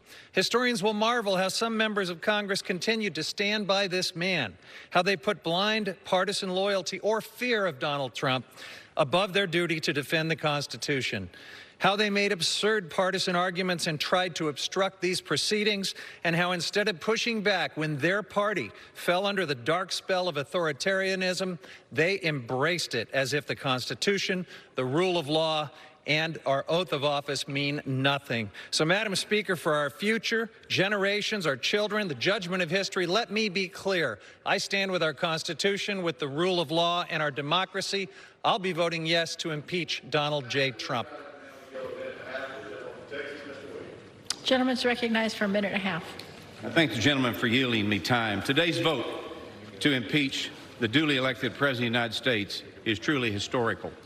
However, its unique place in history is not for the reasons the Democratic Party and their mainstream media overlords are so desperately trying to convey. Today, we will be remembered as the day that the Democrats, claiming a false moral supremacy over the desire of the American people, executed a deliberate and orchestrated plan to overturn a presidential election. It will be the first time in history that a party paraded out their Ivy League academics to explain to 31 states and almost 63 million people that their voice should not be heard and why their votes should be counted. I pray for our nation every day, but today I'm praying for my colleagues across the aisle who arrived at this partisan and self-directed fork in the road and chose the road never before traveled and one that has a dead end. Donald J. Trump is our president, chosen by the American people, fair and square. As we say in Texas, it's a done deal. Democrats' attempt to change history will never undo that. May God bless the greatest country in the world, the United States of America. I yield back my time. Gentleman yields back. Gentleman from New York. Madam Speaker, I would remind the gentleman that the impeachment clause was placed in the Constitution to protect the American people and our form of government against a president who would subvert our constitutional liberties in between elections. I now yield 1 minute to the distinguished gentleman from Texas, Mr. Green. Gentleman's recognized for 1 minute. And still I rise, Madam Speaker. I rise because I love my country. And Madam Speaker, shall any man be beyond justice? This is the question posed in 1787 by George Mason at the Constitutional Convention. Shall any man be beyond justice? Madam Speaker, if this president is allowed to thwart the efforts of Congress with a legitimate impeachment inquiry, the president will not only be above the law, he will be beyond justice. We cannot allow any person to be beyond justice in this country. In the name of democracy, on behalf of the Republic, and for the sake of the many who are suffering, I will vote to impeach, and I encourage my colleagues to do so as well. No one is beyond justice in this country. I yield back the balance of my time. Gentleman from Georgia. Thank you, Madam Speaker. And I'd also remind my chairman that the impeachment was not to be used in the between election cycles to defeat a sitting president who you think will be reelected. With that, I yield 1 minute to the gentleman from Florida, Mr. Buchanan. Gentleman's recognized for 1 minute. Thank you, Madam Speaker. I will vote today against both articles of impeachment because we are without merit and setting a dangerous precedent for our country. This political vendetta is an abuse of the impeachment process and would subvert the votes of 63 million Americans. Just because the president's opponents are afraid that he'll win re-election is no excuse for weaponizing impeachment. No president in history has ever been impeached 10 months before an election.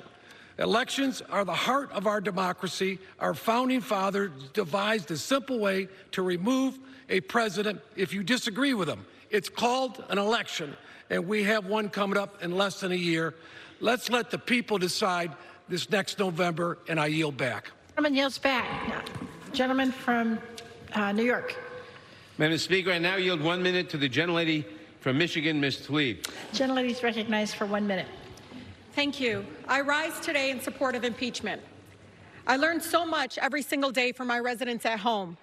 Their common sense and understanding of what is right and wrong is centered on why they oppose any person using the most powerful position in the world for personal gain.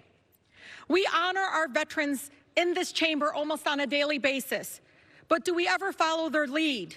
Where we serve the people of the United States and uphold the Constitution, not as Republicans or Democrats, but as Americans. We should learn from their sense of duty and responsibility to country and democracy, not political party. Doing nothing here, Madam Speaker, is not an option. Looking away from these crimes against our country is not an option. This is about protecting the future of our nation and our democracy from corruption, abuse of power, criminal cover-ups, and bribery. And this, Madam Speaker, this vote is also for my sons and the future of so many generations. So I urge my colleagues to please vote yes on these articles of impeachment. With that, Madam Speaker, I yield. Gentleman from Georgia. Thank you, Madam Speaker. At this time, I yield 1.5 minutes to the gentleman from Pennsylvania, Mr. Joyce. Gentleman's recognized for 1.5 minutes. Madam Speaker, I rise today on this dark day in the United States House of Representatives to voice my opposition to the shameful impeachment process that has occurred in the People's House. Some of my colleagues on the other side of the aisle do not like President Trump. We know this because they proudly boasted about their intention to impeach our president before he was even sworn into office. Out of disdain for the president and for those of us who elected him, the House of Representatives is considering 2 articles of impeachment that are so very weak that they even fail to include specific crimes. The people that I represent in South Central and Southwestern Pennsylvania know the truth. The American people know the truth. This impeachment circus has never been about the facts. This process has always been about seeking revenge for the president's election in 2016 and attempting to prevent him from winning again in 2020. Madam Speaker, I wholeheartedly oppose this partisan and shameful effort to impeach our democratically and duly elected president. For the sake of our nation, I urge my colleagues to join with me and vote no on the articles of impeachment. Thank you. I yield back. Gentleman yields back. Gentleman from New York. Madam Speaker, all we keep hearing from the other side are attacks on the process and questions of our motives. We do not hear because we cannot hear, because they cannot articulate a real defense of the president's actions. I now yield 1 minute to the gentlelady from Massachusetts, Ms. Presley. 1 minute. Madam Speaker, I rise today to protect our democracy. Today, we take a stand against corruption and abuses of power. What we are doing here today is not only patriotic, it is uniquely American. America is a story of ordinary people confronting abuses of power with a steadfast pursuit of justice. Throughout our history, the oppressed have been relegated to the margins by the powerful, and each time we have fought back. deliberate in our approach, clear-eyed. Each generation has fought for the preservation of our democracy, and that is what brings us to the House floor today, efficient and effective in the pursuit of our truth. Congress has done its due diligence. Today we send a clear message. We will not tolerate abuses of power from the President of the United States of America. The future of this nation rests in our hands. It is with a heavy heart, but a resolved one. And because I believe our democracy is worth fighting for, I will vote to impeach Donald J. Trump, and I urge my colleagues to do the same. Let's back. Gentleman from Georgia. Thank you, Madam Speaker. And, again, and my chairman, again, I think hears us. He just doesn't want acknowledgement. When you have nothing but a process that it was completely amok, you talk about the process, but you also, I've already debunked the facts many times. Let's do it one more time. No pressure by either Mr. Trump or Mr. Zelensky. In fact, what really just horrifies me is the continuation to say that Mr. Zelensky, who is the supposed victim here, had said many times there was no pressure. He is the majority of Democrats are calling him a liar or weakening him in his own country. That's deplorable. There's no conditionality in the transcript or conditionality after that. 5 meetings prove that. All high-level meetings, no conditionality. 2 of those meetings were after the Ukrainians actually knew of the possibility of their aid being held. They've not ever addressed the 4 truths and the 5 facts. Also, after there was nothing done to get the money, guess what? They got the money. That's the facts. That's what they don't want to deal with. That's where we're at today. So let's continue to see how the sham was perpetrated. That's what many of our members are talking about. With that, I yield a minute and a half from the gentleman from Michigan, Mr. Bergman. Gentleman's recognized for a minute and a half. Thank you, Madam Speaker. I rise today in opposition to the articles of impeachment against President Trump. I believe all American people need to be looked in the eye by all their representatives. Today is the culmination of the Democrats' 3-year-long quest to delegitimize the president. This has been in the works since November 2016 and was all but promised when the Democrats took the majority. This sham process began without a formal vote in the House and was continued over these past several months, willfully trampling on decades of bipartisan precedent. No due process, closed-door depositions, even though nothing in this investigation was classified, and leaking only details that fit their narrative. If this isn't partisan politics, I don't know what is. Holding our elected officials accountable is a job I take extremely seriously. But the impeachment votes today represent the worst of Washington, D.C. Yet another reason my constituents are so disillusioned with the process and disappointed by the 116th Congress. Michigan's 1st District sent me to Washington to get things done, to get the government off their backs, and to help rural Michiganders and other people around the country keep more of their hard-earned currency, not to impeach our duly elected president. With that, I urge my colleagues to vote against the articles of impeachment. I yield back. Gentleman yields back. Gentleman from New York. Madam Speaker, I now yield 1 minute to the gentlelady from California, Ms. Barragan. Gentlelady is recognized for 1 minute. Madam Speaker, it is with a solemn sense of duty that I rise today in support of impeachment. As this chamber debates 2 articles of impeachment against the president for his abuse of power and obstruction of Congress, I want history to know that I stood up to say that I stand for the Constitution and our democracy. When my immigrant mom became a United States citizen, she took an oath and allegiance to our country and Constitution. When I stood on this floor as a new member of Congress, I took an oath to uphold and defend our Constitution. The president abused his power when he used his official office and power to ask a foreign government to interfere in our elections.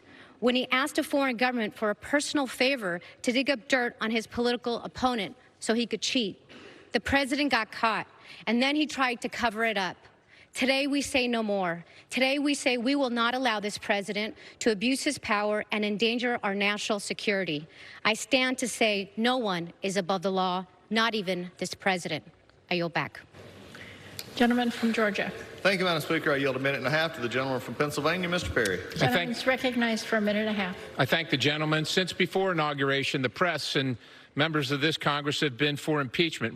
Members refused to attend the inauguration. They called for impeachment. They voted for impeachment without any evidence. They voted for impeachment creating and manufacturing evidence. Recall and votes of no confidence are not included in our Constitution for a reason. Our system demands evidence of high crimes and misdemeanors. If such evidence existed, there would be an agreement in this chamber, but there is not. There is not an agreement because there is not evidence.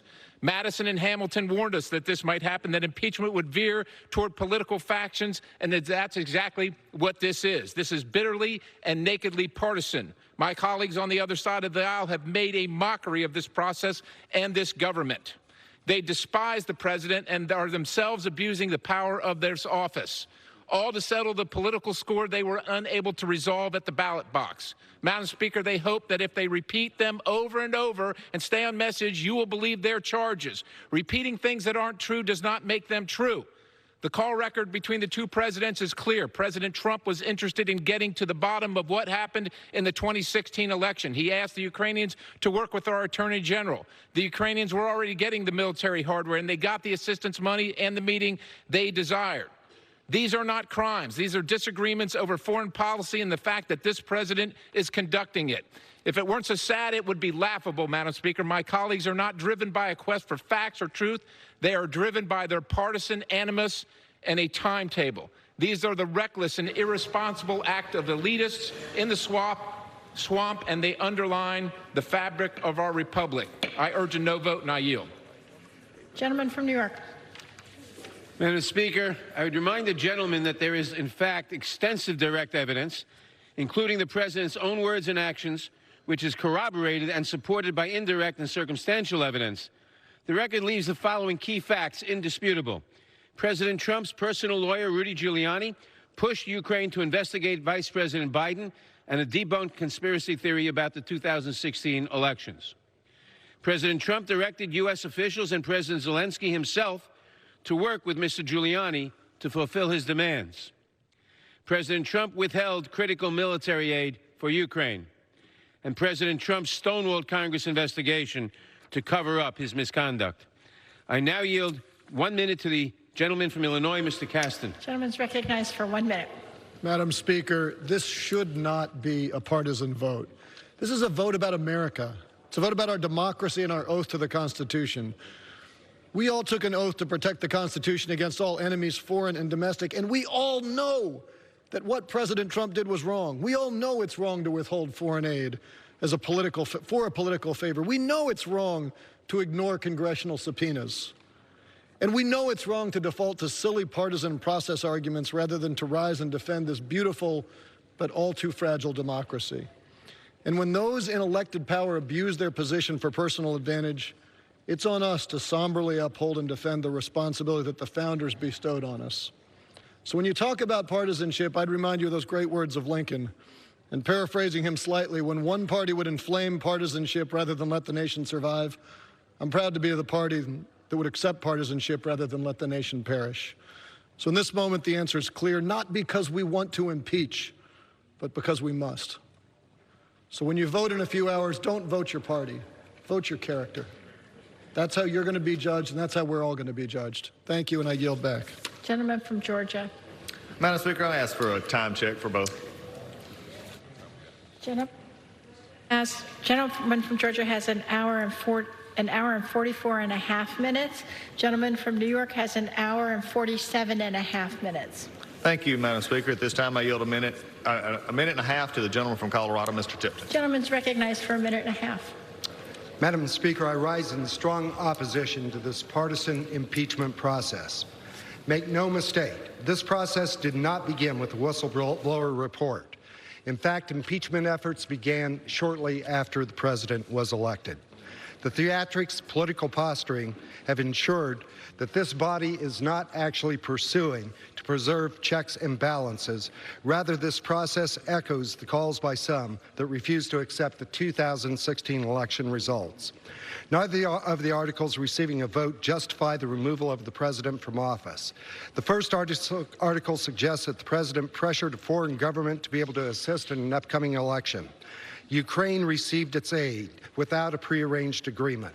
this is unsubstantiated. The second article is premised on the obstruction occurred when the White House ignored subpoenas issued by the House. Our federal courts are the ultimate arbiters of these decisions. In fact, previous administrations, Republican and Democrat both, have dealt with these issues and claimed executive privilege. Mr. Speaker, Madam Speaker, the articles that are before this House are unsubstantiated. I intend to vote no on these articles, and I would encourage my colleagues to be able to do the same. Gentleman yields back. Gentleman from New York. Madam Speaker, I now yield 1 minute to the gentleman from Arizona, Mr. Gallego. Gentleman's recognized for 1 minute. Madam Speaker, today I will vote to impeach President Donald Trump for abuse of power and obstruction of Congress. Those still defending the president's actions are desperately grasping at straws while living in an alternate universe where facts don't exist. To those still unwilling to search their souls, ask yourself, would you support a Democratic president using taxpayer dollars to pressure a foreign government to investigate a Republican political opponent based on false Russian conspiracy theories? Of course not. That's absurd. Any president who does that has abused the power of the presidency for personal gain and undermined our most sacred tradition, our elections. In a few hours, every member will make a choice. Will you fall into the age-old political trap of thinking blind partisanship is all that matters? Or will you vote to defend the Constitution and our democracy so that the President Trump and every future president will know that they are not above the law and will be held accountable for their actions? I have made my choice. I hope every member puts the defense of our nation first and joins me. I yield back. Gentleman from Georgia. Thank you, Madam Speaker. I need to yield 1.5 minutes to the gentleman from Nebraska, Mr. Smith. Gentleman's recognized for 1.5 minutes. Madam Speaker, I rise today to speak out against this attempt to remove the duly elected President of the United States. Impeachment is importantly established in our Constitution. The impeachment of a president has only happened twice in our country's 243-year history. Yet today, for highly political purposes, the House majority is trying to remove President Trump from office based on secondhand indirect accounts. The articles of impeachment we are voting on today offer no evidence of a crime, but instead are purposely broad to fit the majority's narrative. Less than 1 year until the next presidential election, we are being asked to override the choice of the American people. This lopsided and hyper-partisan biased impeachment process has been predetermined as an outcome from the very beginning. This is an unfortunate day in the history of our great country. We must hope this political game does not set a precedent of which to follow in the future. Surely there will be disagreements between a president and Congress for many years to come. Instead of unnecessarily dividing our country, as we are seeing today, we should be looking at ways to bring our country together. Thank you. I yield back. Gentleman yields back. Gentleman from New York. Madam Speaker, President Trump's actions are both impeachable and criminal. Although the violation of the federal criminal statute is neither necessary nor sufficient to justify impeachment, President Trump's conduct violated the federal anti-bribery statute very clearly. Madam Speaker, I now yield 1 minute to the gentleman from Virginia, Mr. Byer. Gentleman's recognized for 1 minute. I thank the chairman. Madam Speaker, today I vote to impeach President Donald Trump for abuse of power and obstruction of Congress. I don't hate the president, but I love my country and I have no other choice. Voting for these articles of impeachment is the only moral course of action, the only way to honor our oath of office. I have no doubt that the votes I cast today will stand the test of time. This has nothing to do with the 2016 elections. I'm so disappointed that my Republican friends approve of the president's abuses of power and solicitation of foreign interference in our elections. This is the very definition of the willful suspension of disbelief. They know in their hearts that what the president has done is deeply wrong. They know that they would vote without hesitation to impeach a Democratic president who had done these things. I remind all Americans the president did not rebut the facts, the many, many facts which have led to the articles of impeachment today. For the sake of our democracy, our Constitution, and our country, we must do the right thing and vote to impeach President Trump. I yield back. Gentleman yields back. Gentleman from Georgia. Thank you, Madam Speaker. I was just amazed by what the chairman just said. If it was obviously that he violated the bribery statute clearly, then why didn't we add it as an article of impeachment? The reason why? It didn't. With that, I yield 1.5 minutes to the gentleman from Mississippi, Mr. Guest. Gentleman's recognized for 1.5 minutes. Thank you, ma'am. Article 2, Section 4 of the United States Constitution states that the President of the United States may be removed from office for treason, bribery, high crimes, and misdemeanors. As a former prosecutor, I am confident that no court would accept these articles of impeachment as having met the standards set forth by our founding fathers. The impeachment articles rely almost exclusively on hearsay and opinion testimony, and they present no direct evidence of wrongdoing. As a former district attorney, I'm dismayed that the Democrats have submitted articles of impeachment against a sitting president using circumstantial evidence that fails to offer proof of an impeachable offense. Additionally, the charges levied against the president in the articles of impeachment lack historical precedent and are motivated by pure political reason. If the House of Representatives passes the articles of impeachment, the Democrats will have set a dangerous precedent by undoing America's votes for president because a single party disagreed with the 2016 presidential election results. I urge my colleagues to vote no on the articles of impeachment, and I yield back. Gentleman from New York. Madam Speaker, I now yield 1 minute to the distinguished gentleman from California, Mr. Thompson. Gentleman's recognized for 1 minute. Madam Speaker, I find no pleasure coming to the floor today to consider impeachment. I ran for Congress to represent my community and to serve the country I love. As a combat veteran and having served 8 years on the Intelligence Committee, I understand the threat that foreign actors can play in our elections. Every elected official must dedicate themselves to protecting our democracy. No one should invite a foreign country to interfere with our most sacred act of voting. It was abuse of power by the president to ask a foreign nation to interfere in our election to benefit his personal and political interest and to condition bipartisan, congressionally approved aid on that interference. Unchecked, these actions could lead us down a path that will unravel the fabric of our nation. I'm saddened that we're here today, but in the interest of defending our nation, I will vote for the articles of impeachment. I yield back to balance my time. Gentleman from Georgia. Thank you, Madam Speaker. This time I yield 1.5 minutes to the gentleman from Texas, Mr. Roy. Gentleman's recognized for 1.5 minutes. Thank the gentleman from Georgia. Mr. Speaker, our founders intentionally did not embrace recalls or votes of no confidence. Rather, we demand from Congress evidence of high crimes and misdemeanors. While my colleagues are free to dislike the president, and while they may reasonably view the infamous phone call and negotiations with the Ukrainians as something less than perfect, they are not free to impeach something less than a high crime and misdemeanor. In just over 10 months, though, the people are free to decide, and we should let them. The eyes of the world are upon us, Madam Speaker. The press galleries are full. Our floor is filled with members. When will we give the world something better than this? My colleagues wax eloquent about the constitutions they found under mothballs. Where is respect for the Constitution when the People's House daily refuses to do its actual job while shredding federalism and limited government? Today in Mexico, a young girl will be abused while being trafficked toward our open borders, while some here yell kids in cages and play race politics in the false name of compassion. Today in New York, a young mother will be coerced into abortion by taxpayer-funded Planned Parenthood, while we allow the genocide of the unborn in the false name of choice. Today across America, diabetics will struggle to afford insulin due to a healthcare system ravaged by government and insurance bureaucrats empowered in the false name of coverage. And today our children inherit $100 million of debt an hour, borrowed in the false name of what government can provide. In this conduct by Congress failing to do its jobs, that should be impeached. And one might ask if America would be better off taking the first 435 names out of the phone book to represent us in the United States House than what is on display here today. Today is not a dark day because the American people know this. America is great, Washington is broken, and we're taking our country back. I yield back. Gentleman from New York. Madam Speaker, I now yield 1 minute to the distinguished gentlelady from California, Ms. Matsui. Gentlelady is recognized for 1 minute. Madam Speaker, I rise today with a heavy heart.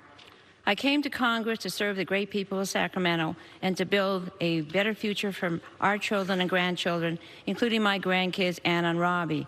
The facts before us are crystal clear. We heard testimony from 17 brave patriots who value our democracy and the Constitution. They testified that President Trump threatened to withhold congressionally approved money in exchange for dirt on a political rival. And worse, that he continues to invite foreign powers to violate our sovereignty even today. On its face, these are impeachable offenses that represent a clear and present danger to our country. That's why the only answer is to act now. We need to stand together and stop President Trump immediately so that he cannot violate the next election. For the sake of our country and our democracy, I will vote yes to impeach the president, and I yield back.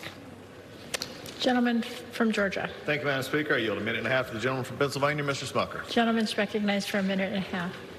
Thank you, Madam Speaker. I rise today to ask my colleagues on the other side of the aisle, how much is the trust of the American people worth?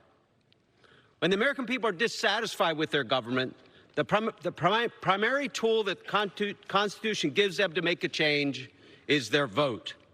And on November 8th, 2016, Americans from every part of this nation packed the polls to elect Donald J. Trump to be the President of the United States. The country wanted a disruptor, a fighter, a deal maker, a president that would put America first. But sadly, on that very same day, Democrats had no plan or interest in honoring the vote of the American people. They were going to attempt from day one to delegitimize this president and ultimately remove him from office.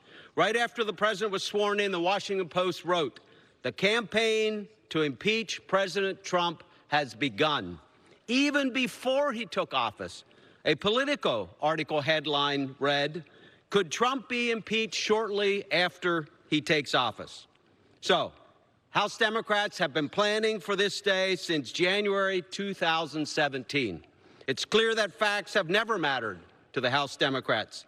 They never planned to work with the president. Instead, they intended only to fulfill their divisive partisan agenda.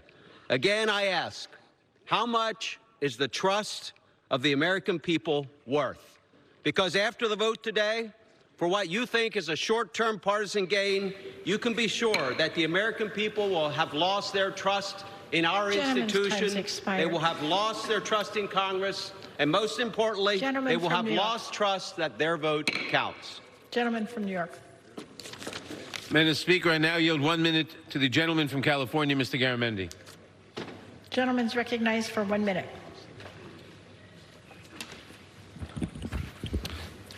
Thank you, Madam Speaker.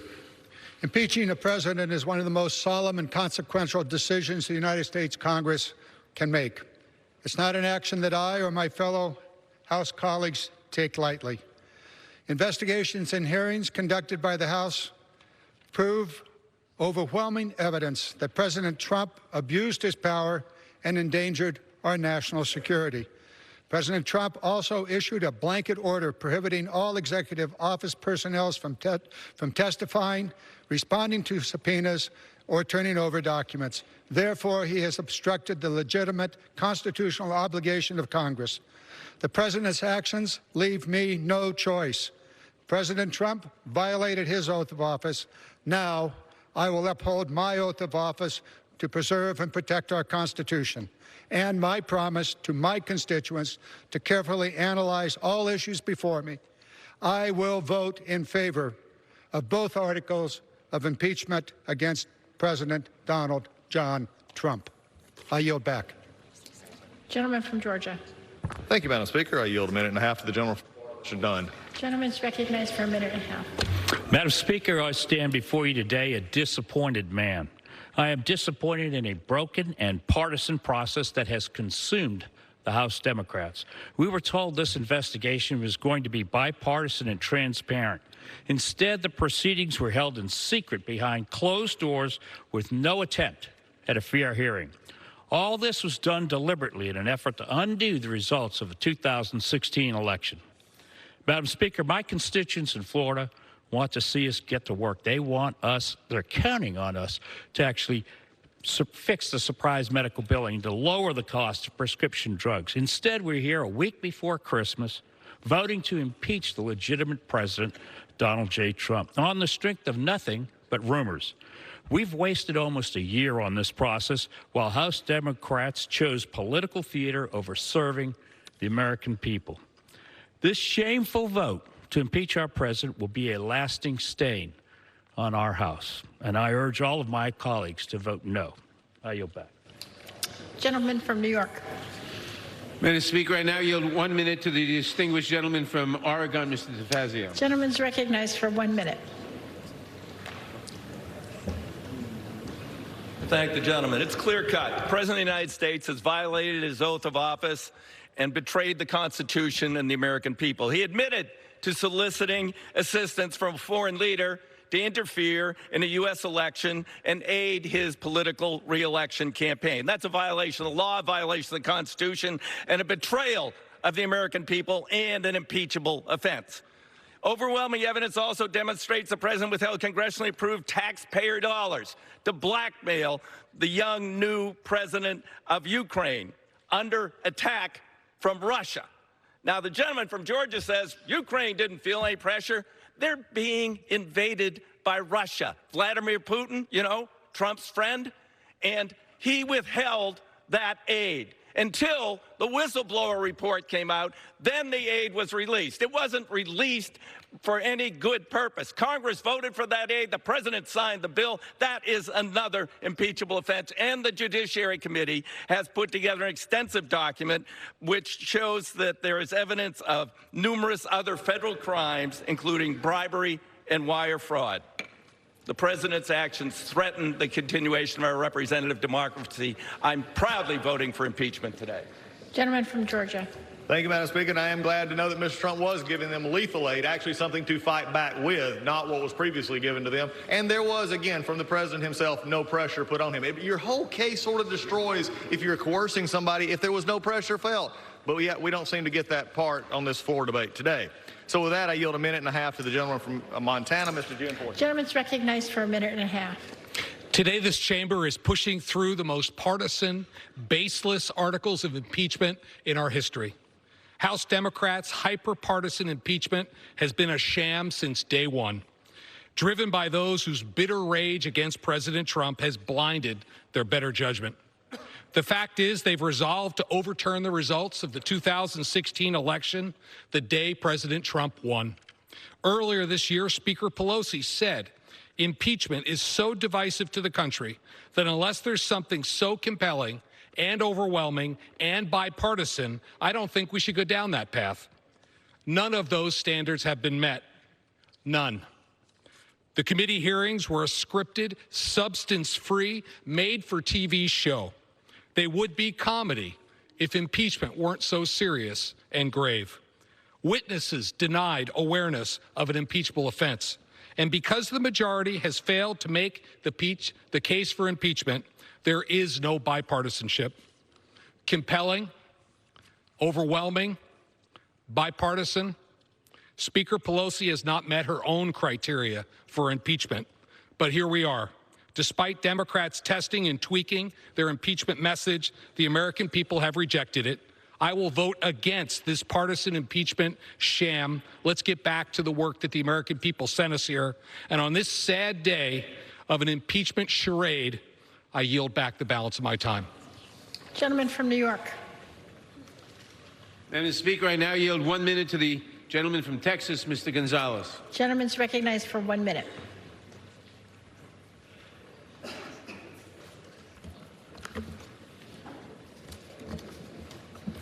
Madam Speaker, I rise on a sad day for America, a sad day for Texas, and a very sad day for the people I represent.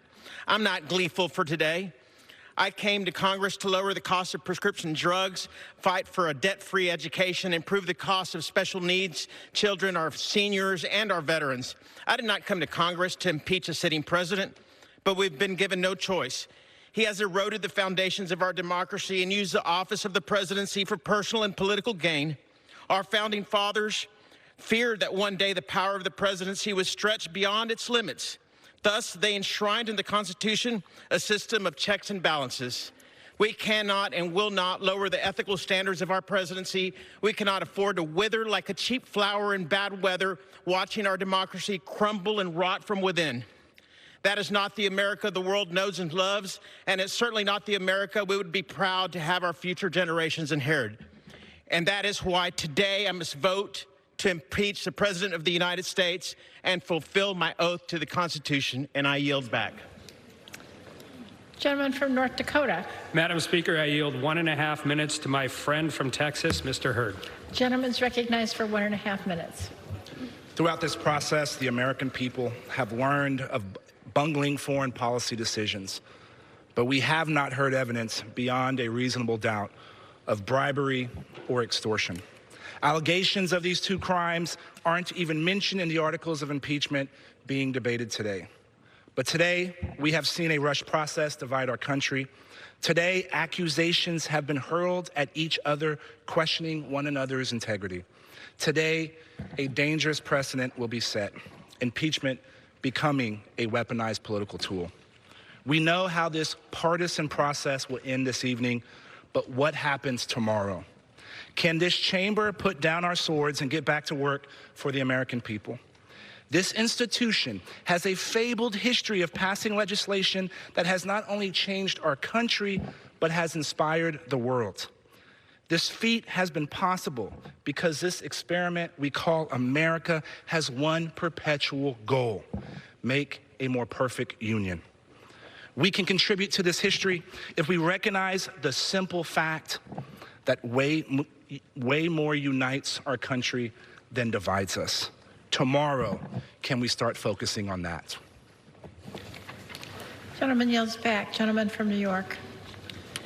Madam Speaker, I now yield 1 minute to the gentleman from Illinois, Mr. Davis. Gentleman's recognized for 1 minute. Thank you, Madam Speaker. This is indeed a sad day for our country. This is indeed a sad day for America, but it's a good day for our Constitution. It is a sad day for our country because President Trump has defied our Constitution, our rules, our requirements, and our expectations. It is clear that President Trump places himself above the law, above our Constitution, and above the expectations of the American people. At my last town hall meeting, which was held Saturday, December 15th at Malcolm X College in Chicago, someone asked the question, what is our position on impeachment? Madam Speaker, every person there rose and said, impeach. When I speak for the people of the 7th District of Illinois, and my vote will be impeach, impeach, impeach. And I yield back the balance of my time. Gentleman from North Dakota. Madam Speaker, I yield two minutes to my friend from Texas, Mr. Gohmert. Gentleman's recognized for 2 minutes. Thank you.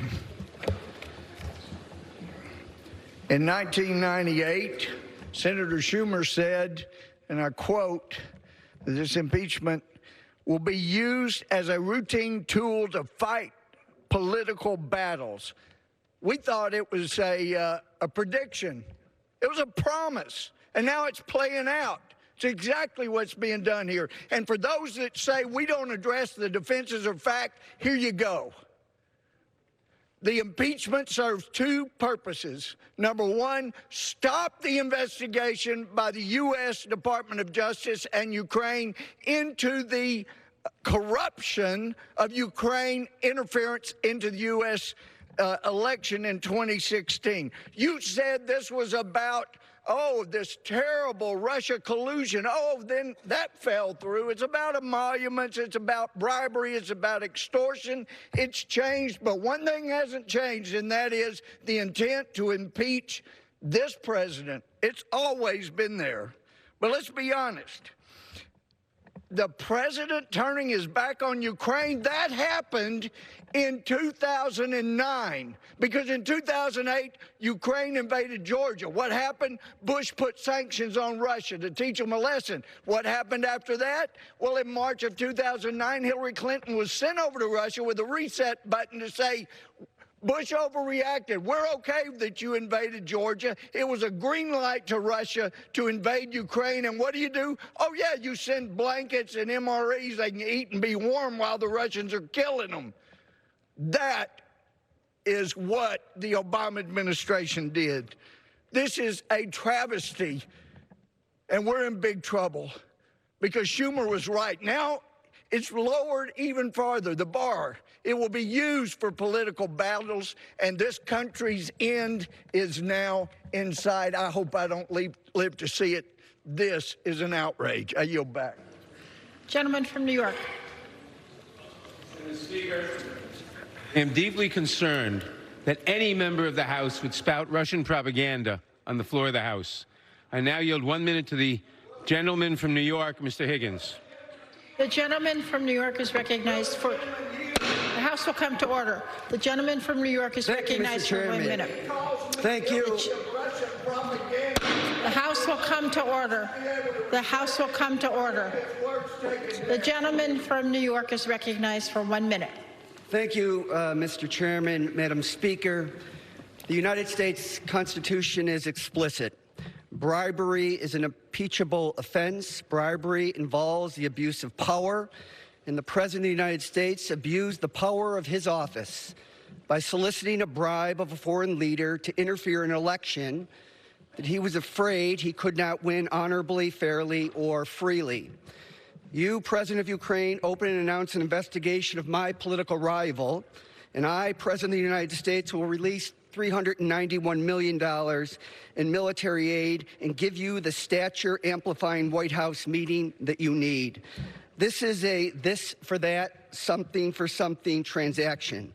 Soliciting a bribe from a foreign leader is an abuse of power and a federal crime. I yield back. Gentleman yields back. Gentleman from North Dakota. Madam Speaker, I yield 1.5 minutes to the gentleman from Florida, Mr. Bill Rackus. Gentleman's recognized. Thank you, Madam Speaker. I want to thank my Republican colleagues who have toiled honorably in defense of the Constitution, the rule of law, under difficult circumstances, Madam Speaker. You know, Madam Speaker, it's a darn shame that we have found ourselves in this position today. Every time I step into this chamber, I'm humbled to be serving in the greatest legislative body in the history of the world. However, it's deeply disappointing that the hyper-partisanship that has gripped this country has made its way into this chamber. I pride myself on being a consensus builder who works across the aisle to get things done for the American people. But when it comes to the matter of impeachment, I have no doubt that the entire process has been politically motivated. There's absolutely no evidence that President Trump committed an impeachable offense, which is why I will vote no. This whole process has been a ploy to circumvent the will of the people by removing a duly elected President of the United States. It is a national disgrace and sets a dangerous precedent. But we are a great nation, and we will survive this indignity. Let's put this ugly chapter behind us, Madam Speaker, and get to work. I yield back. Gentleman yields back. Gentleman from New York. Mr. Speaker, I now yield 1 minute to the gentleman from Mississippi, Mr. Thompson. Gentleman's recognized for 1 minute. Thank you very much, Madam Speaker. Madam Speaker, the question that will be answered today is, will members honor their oath to uphold the Constitution? Democrats are not supporting impeachment based on a policy disagreement or the election results of 2016. No one is above the law. The president must be held accountable. A constitutional process is not a hoax or witch hunt. President Trump just opposes it. No one is above the law, not even President Donald J. Trump. The president abused his power by pressuring Ukraine to help his re-election campaign. Impeachment is a constitutional remedy for these actions. Trump betrayed his oath, betrayed the Constitution, and undermined the integrity of our elections. Those who are against the impeachment inquiry are willing to turn a blind eye to constitutional violations by the president. As a nation, we have no other alternative. We must protect our Constitution and the United States of America.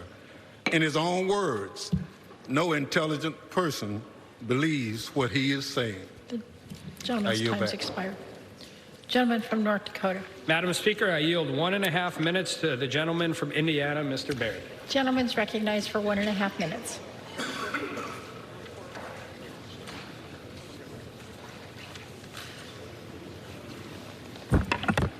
Madam Speaker, The totality of this process is just another reminder that my colleagues across the aisle are more focused on politics than policy.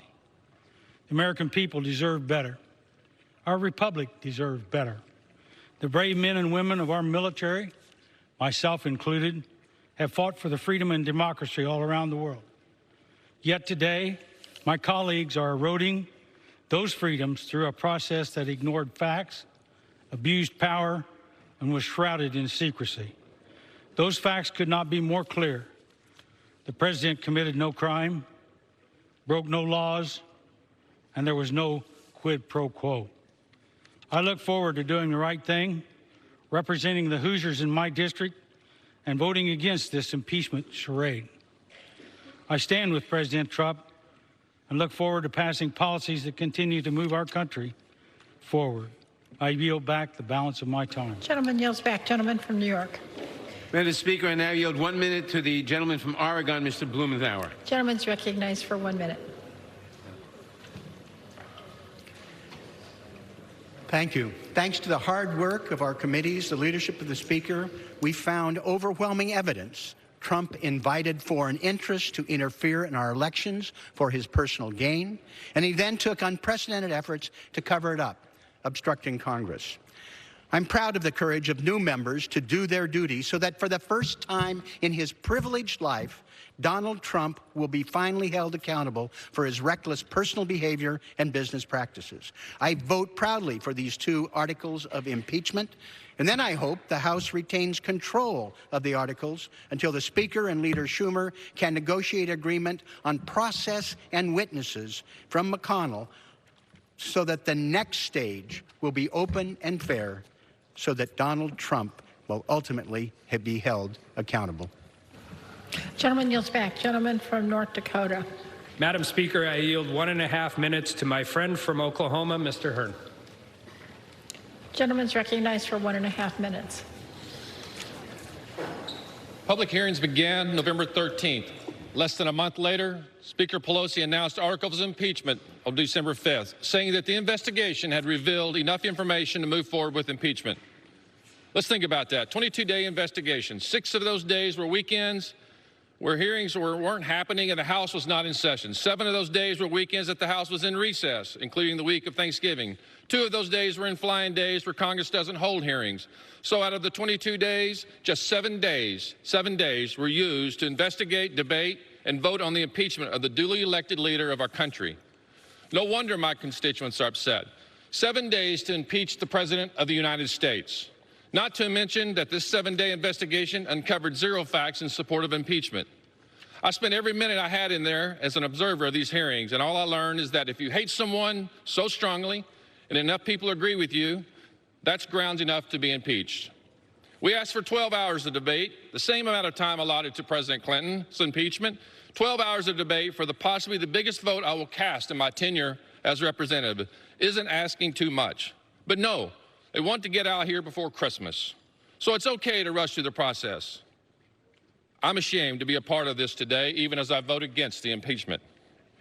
My constituents are calling every day, mad as hell, saying we should be ashamed that this historic chamber has fallen so low to allow something like this to happen. I yield back. Back. Gentleman from New York. Madam Speaker, I yield myself such time as I may consume. Gentleman's recognized.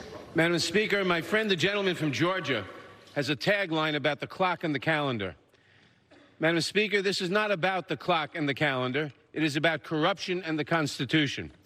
It is about a president who abused his power to coerce an ally to intervene in our election and poses a continuing threat to the integrity of our next election. The president's defense is built on 3 pillars, and when those 3 pillars fall, the entire defense of the president collapses. First, they claim there was no quid pro quo. Well, the evidence is undisputed. President Trump conditioned a White House visit and military aid on President Zelensky's public announcement of the investigations. Ambassador William Taylor wrote at the time, quote, "I think it's crazy to withhold security assistance for help with a political campaign," close quote. A reporter asked White House Chief of Staff Mick Mulvaney if there had been a quid pro quo here, and he replied, "We do that all the time. Get over it." The president refused to help our ally until he got a personal political favor, and so the first defense falls. Second, the minority claims that the Ukrainians didn't know about the hold. The evidence, again, is undisputed. Ukraine knew about the hold on the military assistance within hours of the president's July 25th call. Laura Cooper of the Department of Defense testified under oath that on July 25th, the State Department sent 2 emails to the Department of Defense notifying them that Ukrainian officials were asking, where is the aid? The Ukrainians understood exactly what President Trump was asking. He wanted a personal political favor before the aid was released. And so the second defense falls. Third and finally, my Republican friends say the aid was released. But the aid was released only after the president got caught. This House launched its investigation on September 9th. The hold on the aid was lifted on September 11th. This is not evidence of innocence. It is evidence of culpability. The evidence is overwhelming. And when he got caught, he did everything in his power to prevent the American people from learning the truth about his actions by defying the congressional investigation, by ordering that all requests and demands for information be denied. With our national security and the integrity of our election at risk, we must act, not because of the clock and the calendar, but to fight against corruption and for continued self-government by the American people. I yield back. I reserve the balance of my time. Gentleman from North Dakota. Yeah, Madam Speaker, I would just point out that to believe everything that was just said, you have to also believe that President Zelensky is a pathological liar. And with that, I yield 1.5 minutes to my friend from South Carolina, Mr. Duncan. Gentleman's recognized for 1.5 minutes. Thank you, Madam Speaker. You know, we're not debating impeachment of an American president today. Your minds are already made up. The Democrat majority has had a verdict, impeachment, looking for a crime since the inauguration. The Washington Post ran the headline, "The campaign to impeach President Trump has begun," just 19 minutes after President Trump took the oath of office. 19 minutes. Freshman Congresswoman from Michigan told a group of supporters, "We're going to impeach the mother blank," shortly after she was sworn in. Even Speaker Pelosi admitted last week that the impeachment effort has been going on for 2.5 years, long before any phone call between two world leaders. In fact, 71% of the Democrats on the Judiciary Committee supported impeachment before the phone call.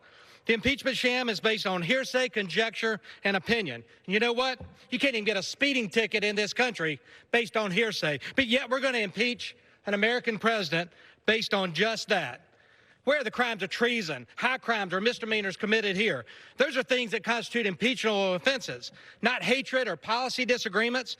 If memory serves me right, Congress told the administration to withhold aid to Ukraine until they got their act together, addressed corruption, straightened out. That was in multiple NDAAs voted on by both parties in this chamber. So in the simplest terms, we're impeaching the president for doing something we told him to do? Give me a break. We have wasted precious time we are given to serve the American people.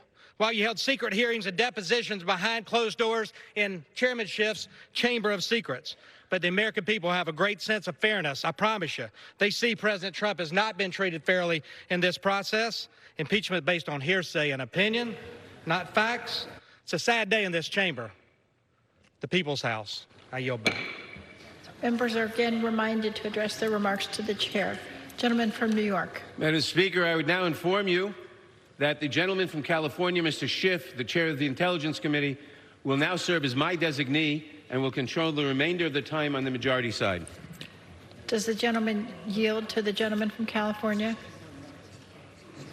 He's my designee. Okay. Does the gentleman from California yield to himself? Yes, Madam Speaker, I yield to myself as much time as I may consume. Gentleman's recognized. I thank my colleague, Chairman Nadler. I thank him for the extraordinary job that he has done as chairman of the Judiciary Committee and throughout these difficult proceedings. Madam Speaker, my colleagues, my fellow Americans, I rise to support the impeachment of President Donald J. Trump. When a man, unprincipled in private life, desperate in his fortune, bold in his temper, possessed of considerable talents, having the advantage of military habits, despotic in his ordinary demeanor, known to have scoffed in private at the principles of liberty, when such a man is seen to mount the hobby horse of popularity, to join in the cry of danger to liberty, to take every opportunity of embarrassing the government, the general government, and bringing it under suspicion, to flatter and fall in with all the nonsense of the zealots of the day, it may justly be suspected that his object is to throw things into confusion, that he may ride the storm and direct the whirlwind. These are the words of Alexander Hamilton, written in 1792. Could we find a more perfect description of the present danger emanating from 1600 Pennsylvania Avenue? The framers crafted a constitution that contemplated free and fair elections for the highest office in the land, but also afforded the Congress with the power to remove a president who abused the powers of his office for personal gain, who compromised the public trust by betraying our nation's security, or who sought to undermine our democratic system by seeking foreign intervention in the conduct of our elections. I would say that the founders could have little imagined that a single president might have done all of these things, except that the evidence has sadly proved this is exactly what this president has done. Hamilton, among others, seems to have predicted the rise of Donald Trump with a staggering prescience. Having won freedom from a king, the drafters of our Constitution designed a government in which ambition was made to check ambition, in which no branch of government would predominate over another, and no man would be allowed to be above the law, including the president, especially the president, since with whom would the danger be greater than with the officer charged with being our commander-in-chief? Over the course of the last 3 months, we have found incontrovertible evidence that President Trump abused his power by pressuring the newly elected president of Ukraine to announce an investigation into President Trump's political rival, Joe Biden, with the hopes of defeating Mr. Biden in the 2020 presidential election and enhancing his own prospects for re-election. He didn't even need the investigation to be undertaken, just simply announced to the public. The smear of his opponent, would be enough. To effectuate this scheme, President Trump withheld 2 official acts of vital importance to a nation at war with our adversary, Vladimir Putin's Russia.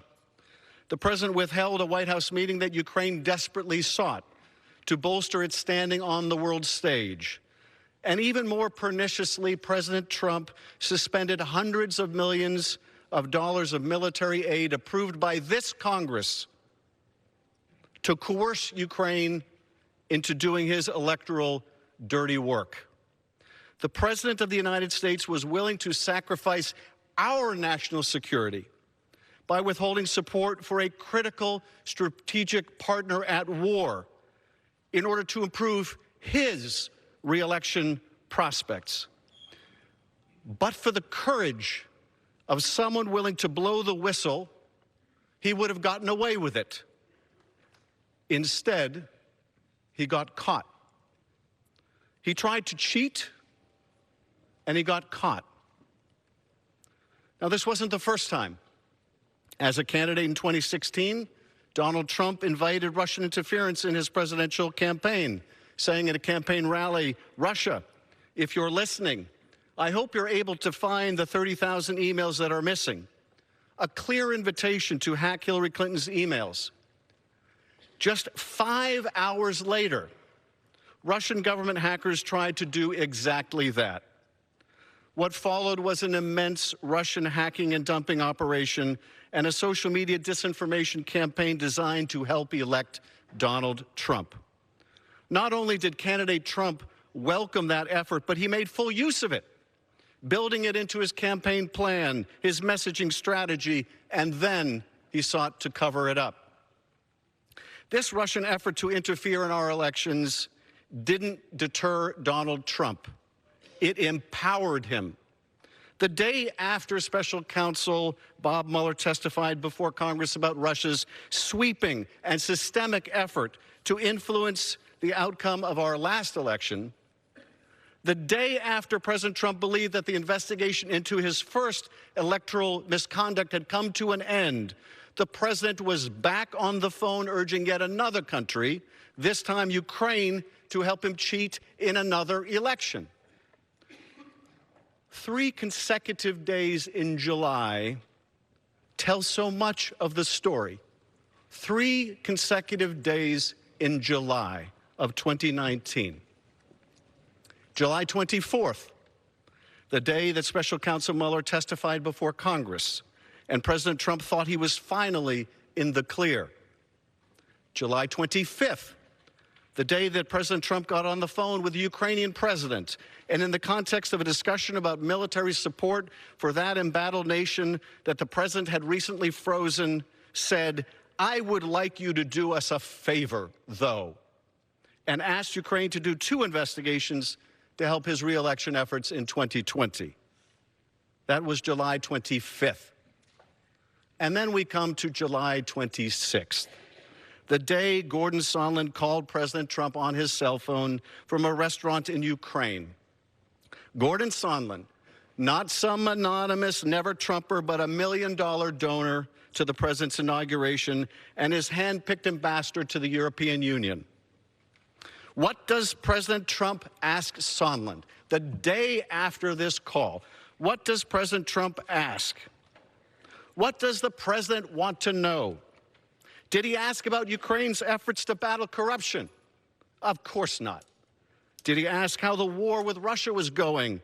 Not a chance. On the phone, his voice loud enough for others to hear, President Trump asked Sondland, "So he's going to do the investigation?" And the answer was clear. Sondland assured Trump that the Ukrainian president was going to do it, and that he would do anything you asked him to. If that wasn't telling enough, my colleagues, in a conversation that followed, an American diplomat dining with Sondland asked if it was true that President Trump didn't give a blank about Ukraine. Sondland agreed, saying the president cared only about big stuff.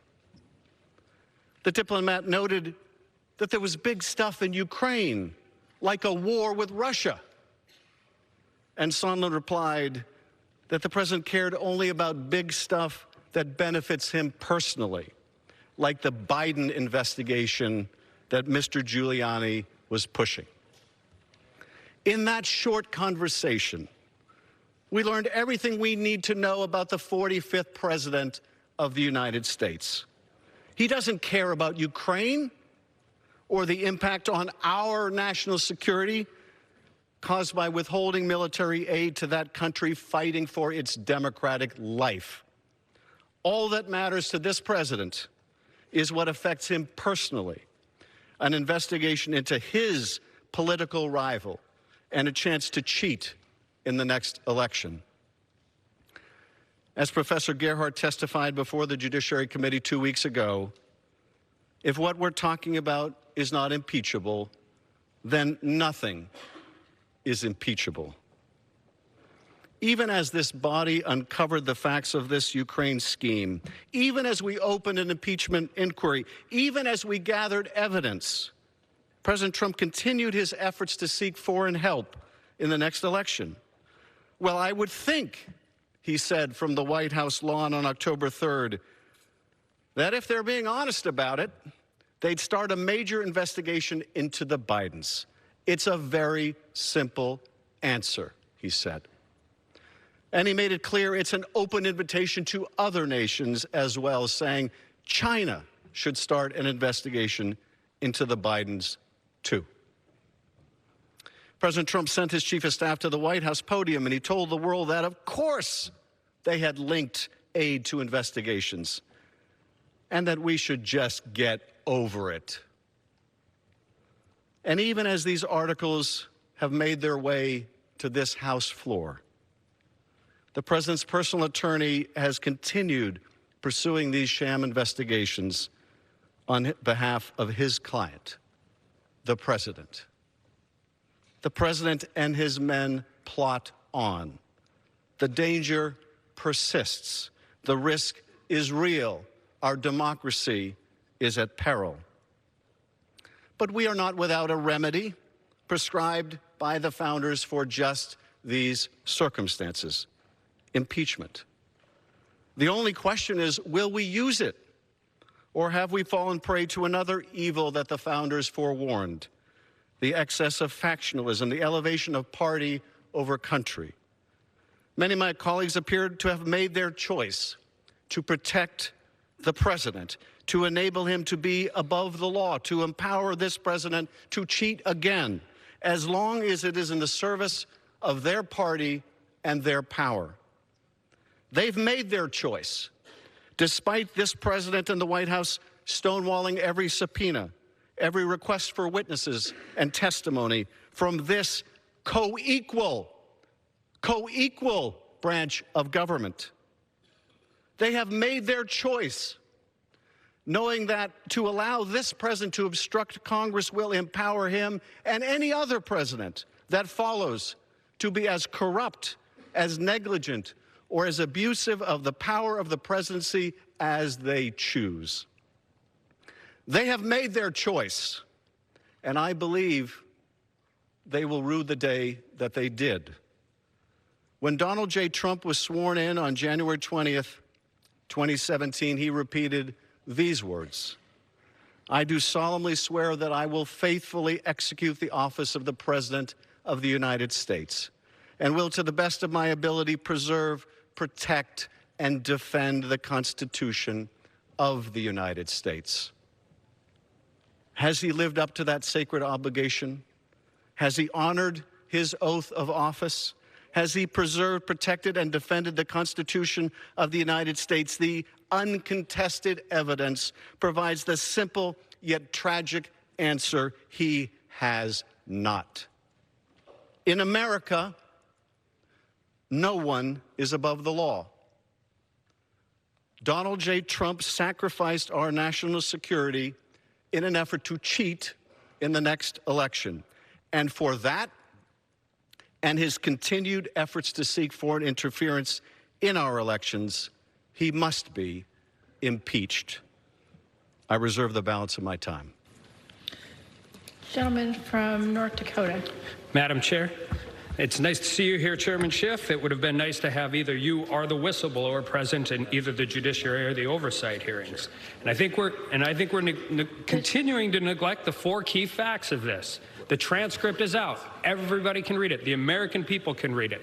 There's no conditionality or aid discussed on that call. Yes, ma'am. Go ahead. The two principals on that call, President Trump and President Zelensky, have said there is no pressure. President Zelensky has basically screamed from the rooftops on numerous occasions that there was no pressure, no bribery, no quid pro quo. The Ukrainian government got the money and didn't know the aid was being paused, and no investigation was announced, and a meeting with the president took place, and the aid was released. And with that, I would yield. To address the remarks to the chair. And with that, I would yield a minute and a half of my time for my friend from Missouri, Mr. Smith. Gentleman's recognized for a minute and a half. Thank you, Madam Speaker. Madam Speaker, I come from a state that raises corn and cotton, cockleburrs, and Democrats. Your frothy eloquence neither convinces nor satisfies me. I'm from the show me state. You have to show me. The only thing that you all have shown so far is that you're about to impeach a duly elected president who has done nothing wrong. Democrats are not impeaching the president because they are scared of our republic or that he has committed a crime. They are impeaching him because they fear the president's policies and how well they are working for the American people. Most of all, they fear the election because they know they can't beat them. In fact, one of my Democrat colleagues is quoted stating, "I'm concerned if we don't impeach him, he will get reelected." This kind of rhetoric is disgusting. Impeachment is not a political weapon, and any member who votes for impeachment should be ashamed today. You cannot undo the results of the 2016 election simply because your flawed candidate did not win. And thank God she didn't. Over the last 3 years, unemployment has dropped to the lowest point in generations. We are seeing better trade agreements with our trading partners, and record numbers of taxes and regulations that stifle economic growth have been rolled back, all thanks to President Trump's leadership and commitment. But we shouldn't be surprised. Democrats have introduced articles of impeachment. Can I have 30 seconds? 15 seconds. We'll yield him 15 seconds. Gentleman's recognized. This is very important. We shouldn't be surprised. Democrats have introduced articles of impeachment in 5 out of our last 6 Republican presidents. They are the party of impeachment. The Democrats are the party of impeachment. Gentleman yields back, and once again, members are admonished to address their remarks to the chair. Gentleman from California. Thank you, Madam Speaker. It is my pleasure to yield 2 minutes to the gentleman from California, Mr. Swalwell. Mr. Swalwell is recognized for 2 minutes. Donald Trump is using the presidency to put his own personal gain above our national interests. He is using our taxpayer dollars and foreign interference to cheat the next election, and it jeopardizes our national security and integrity at the ballot box. And not a single fact in this case is seriously in dispute. I ask my colleagues, who sent his personal lawyer to Ukraine to investigate his political rival? Who fired an ambassador who stood in his way? Who conditioned a White House meeting on investigations that only personally benefited him and not the national interest? Who cut off military aid to an ally that desperately needed it? Who pressured President Zelensky to conduct those investigations? Who stood on the White House lawn and asked not only Ukraine to investigate his rival, but also China? Who has buried evidence and blocked witnesses from testifying? And who is still, today, sending his personal lawyer to Ukraine to dig up dirt and rig an election? The answer to all of these questions is President Donald Trump. This is a crime spree in progress, but we know how to stop it. Courage. Yes, this investigation has shown us how corrupt President Trump is, but it's also shown us the courage of some of our fellow patriotic civil servants who have used their courage to not only stand up around the world to extinguish corruption, but also to extinguish it at the White House. How? Well, my colleagues argue, no harm, no foul. Ukraine got the aid. Wrong. Trump cheated. Patriots caught him. Then Ukraine got the aid. Standing up, turns out, works. Now is the time to summon the courage of those patriots and to summon the courage that they showed against Donald Trump. If they can risk their careers, even their lives, to do the right thing, can my colleagues also do the same? After all, more is on the line than just military aid to an ally. Our national security is at stake. Stand up for that. Our election integrity is at stake. Stand up for that. And our Constitution's at stake. Stand up for that. I yield back. Gentleman from North Dakota. Madam Speaker, may I inquire as to the time remaining on each side? The gentleman has 1 hour and 23 1/4 minutes remaining, and the gentleman from California has 1 hour and 18 minutes remaining. I appreciate the detail. And with that, I yield 1.5 minutes to the gentleman from Ohio, Mr. Johnson. Gentleman's recognized for 1.5 minutes. Madam Speaker, this is a sad day for America. This partisan impeachment sham seeks to disenfranchise 63 million American voters. So I want to use my time to call on this chamber for members to rise and observe a moment of silent reflection, to give every member here the chance to pause for a moment and remember the voices of the 63 million American voters the Democrats today are wanting to silence.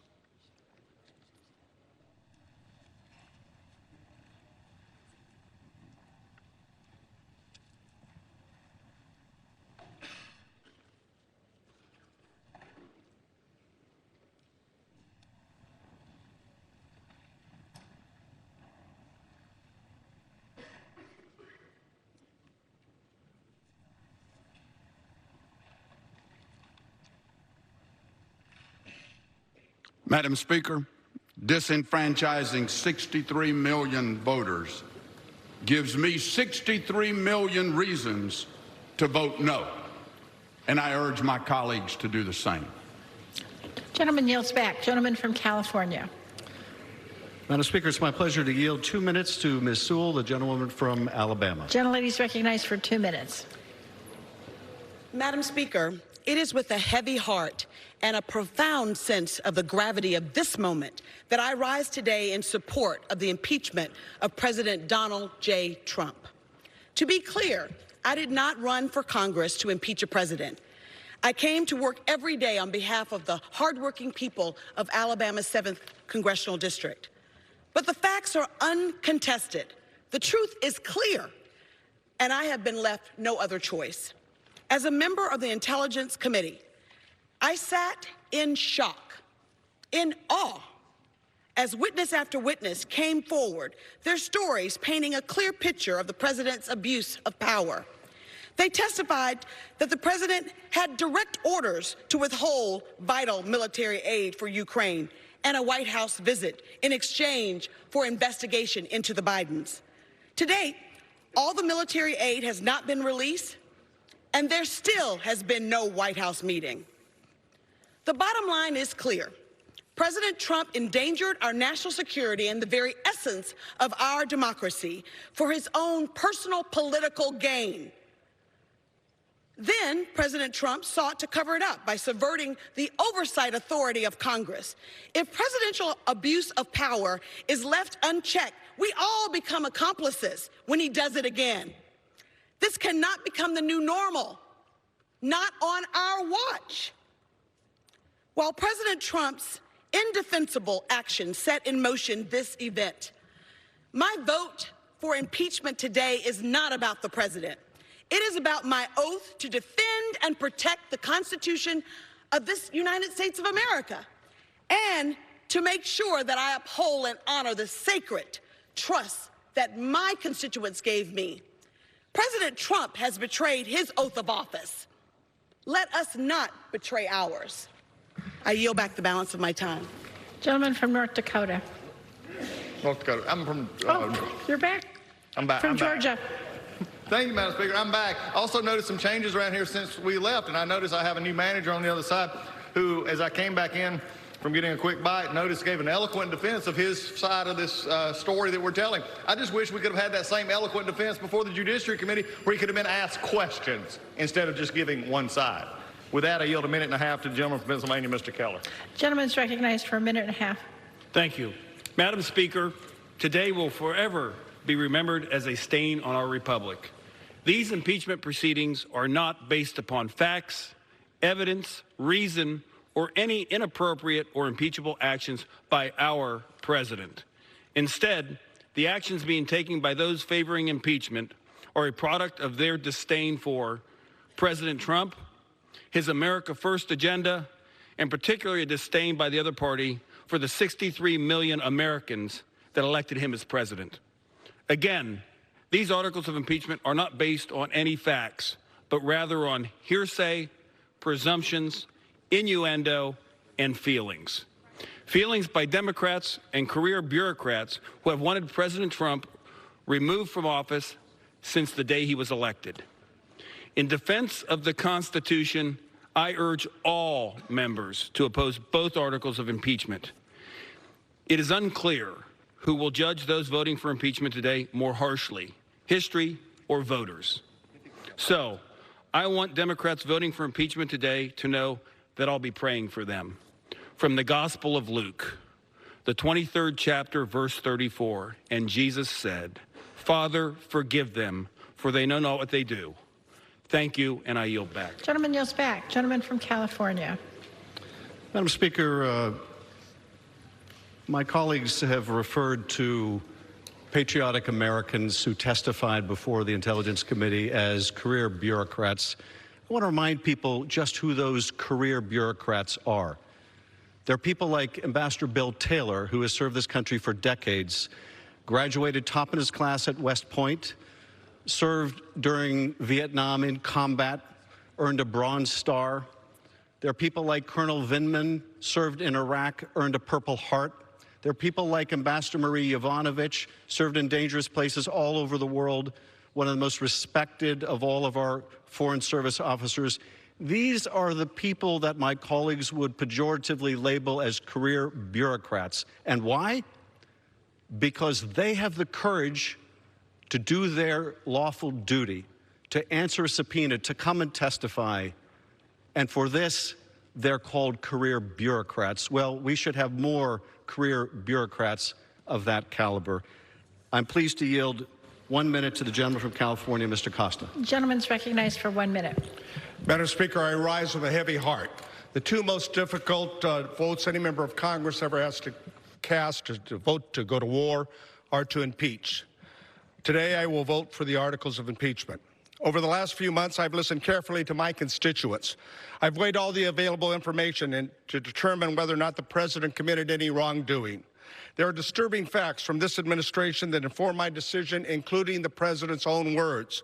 His ambassador to the European Union testified there was a quid pro quo to withhold aid to Ukraine for an investigation of former Vice President Biden, and that everyone was in the loop. His own national security advisor, John Bolton, said he wanted nothing to do with this drug deal, as he called it.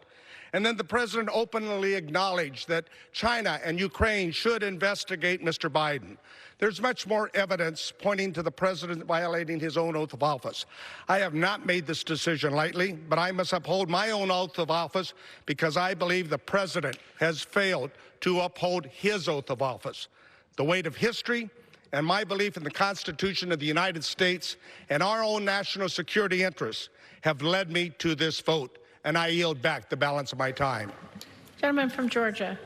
Thank you, Madam Speaker. It is interesting to say, and I appreciate anybody who would come and give testimony, but it is interesting to see that the same chairman who just spoke eloquently about those who testified would have to actually dismiss completely almost anything by Mr. Volker or Mr. Morrison. But again, I will say, at least they had the ability and the willingness to come and testify, unlike the chairman who wrote a report, sent it to judiciary, and didn't. With that, I yield a minute and a half to the gentlewoman from Texas, Ms. Granger.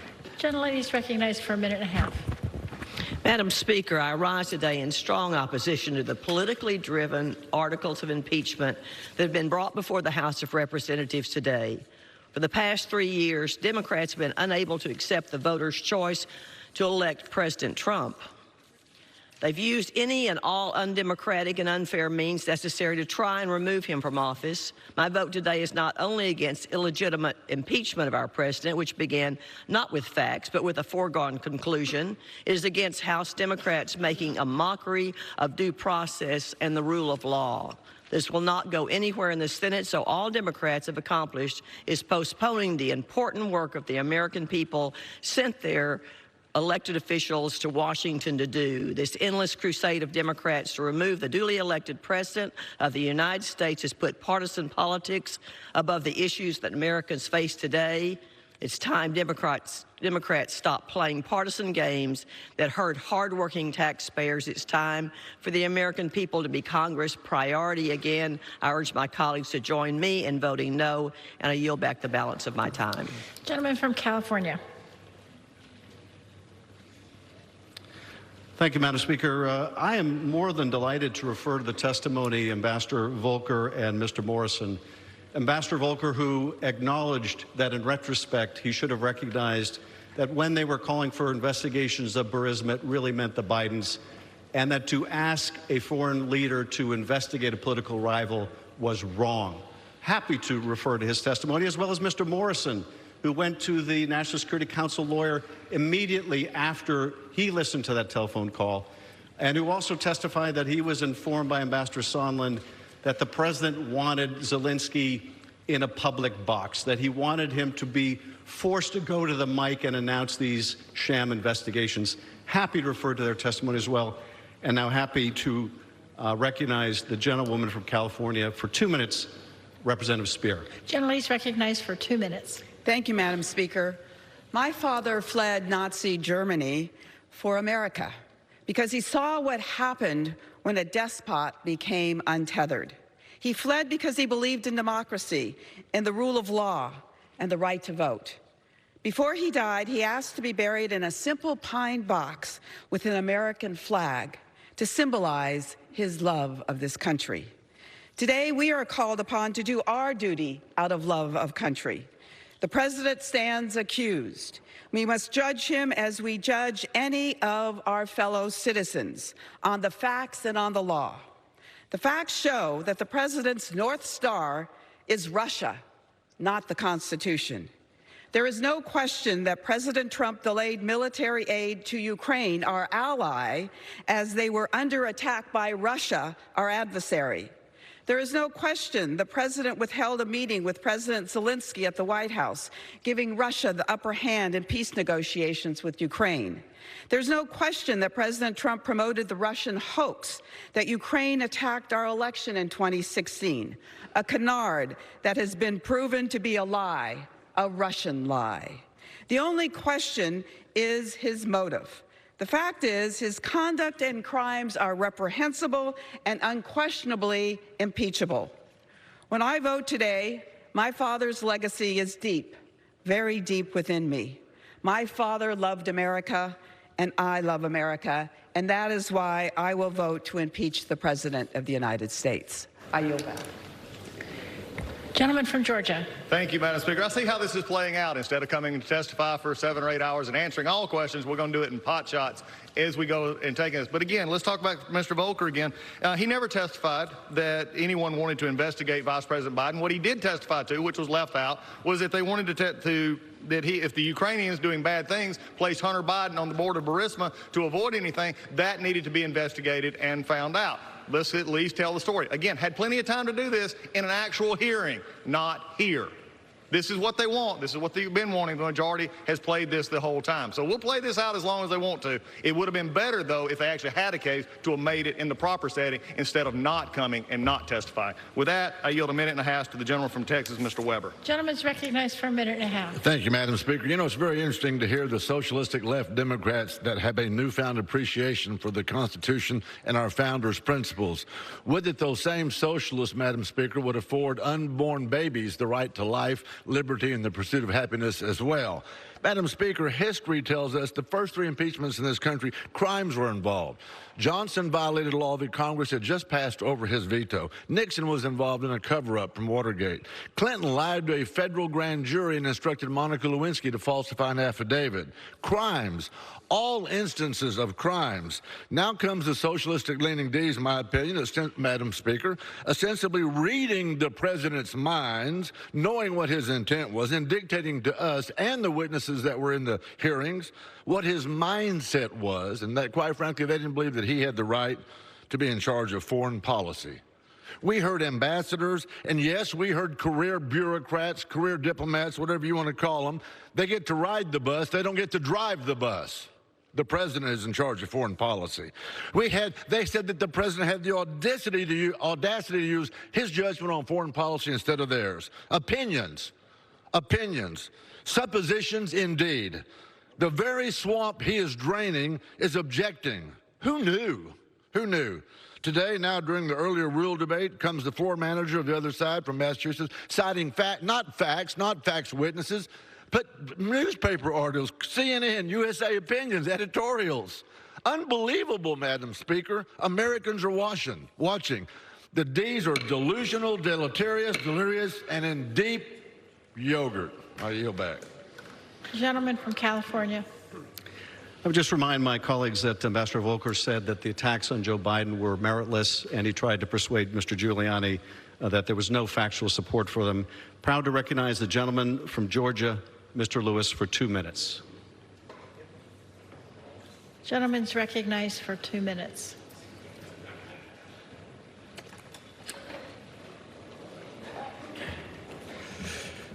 Madam Speaker, I want to thank the gentleman for yielding.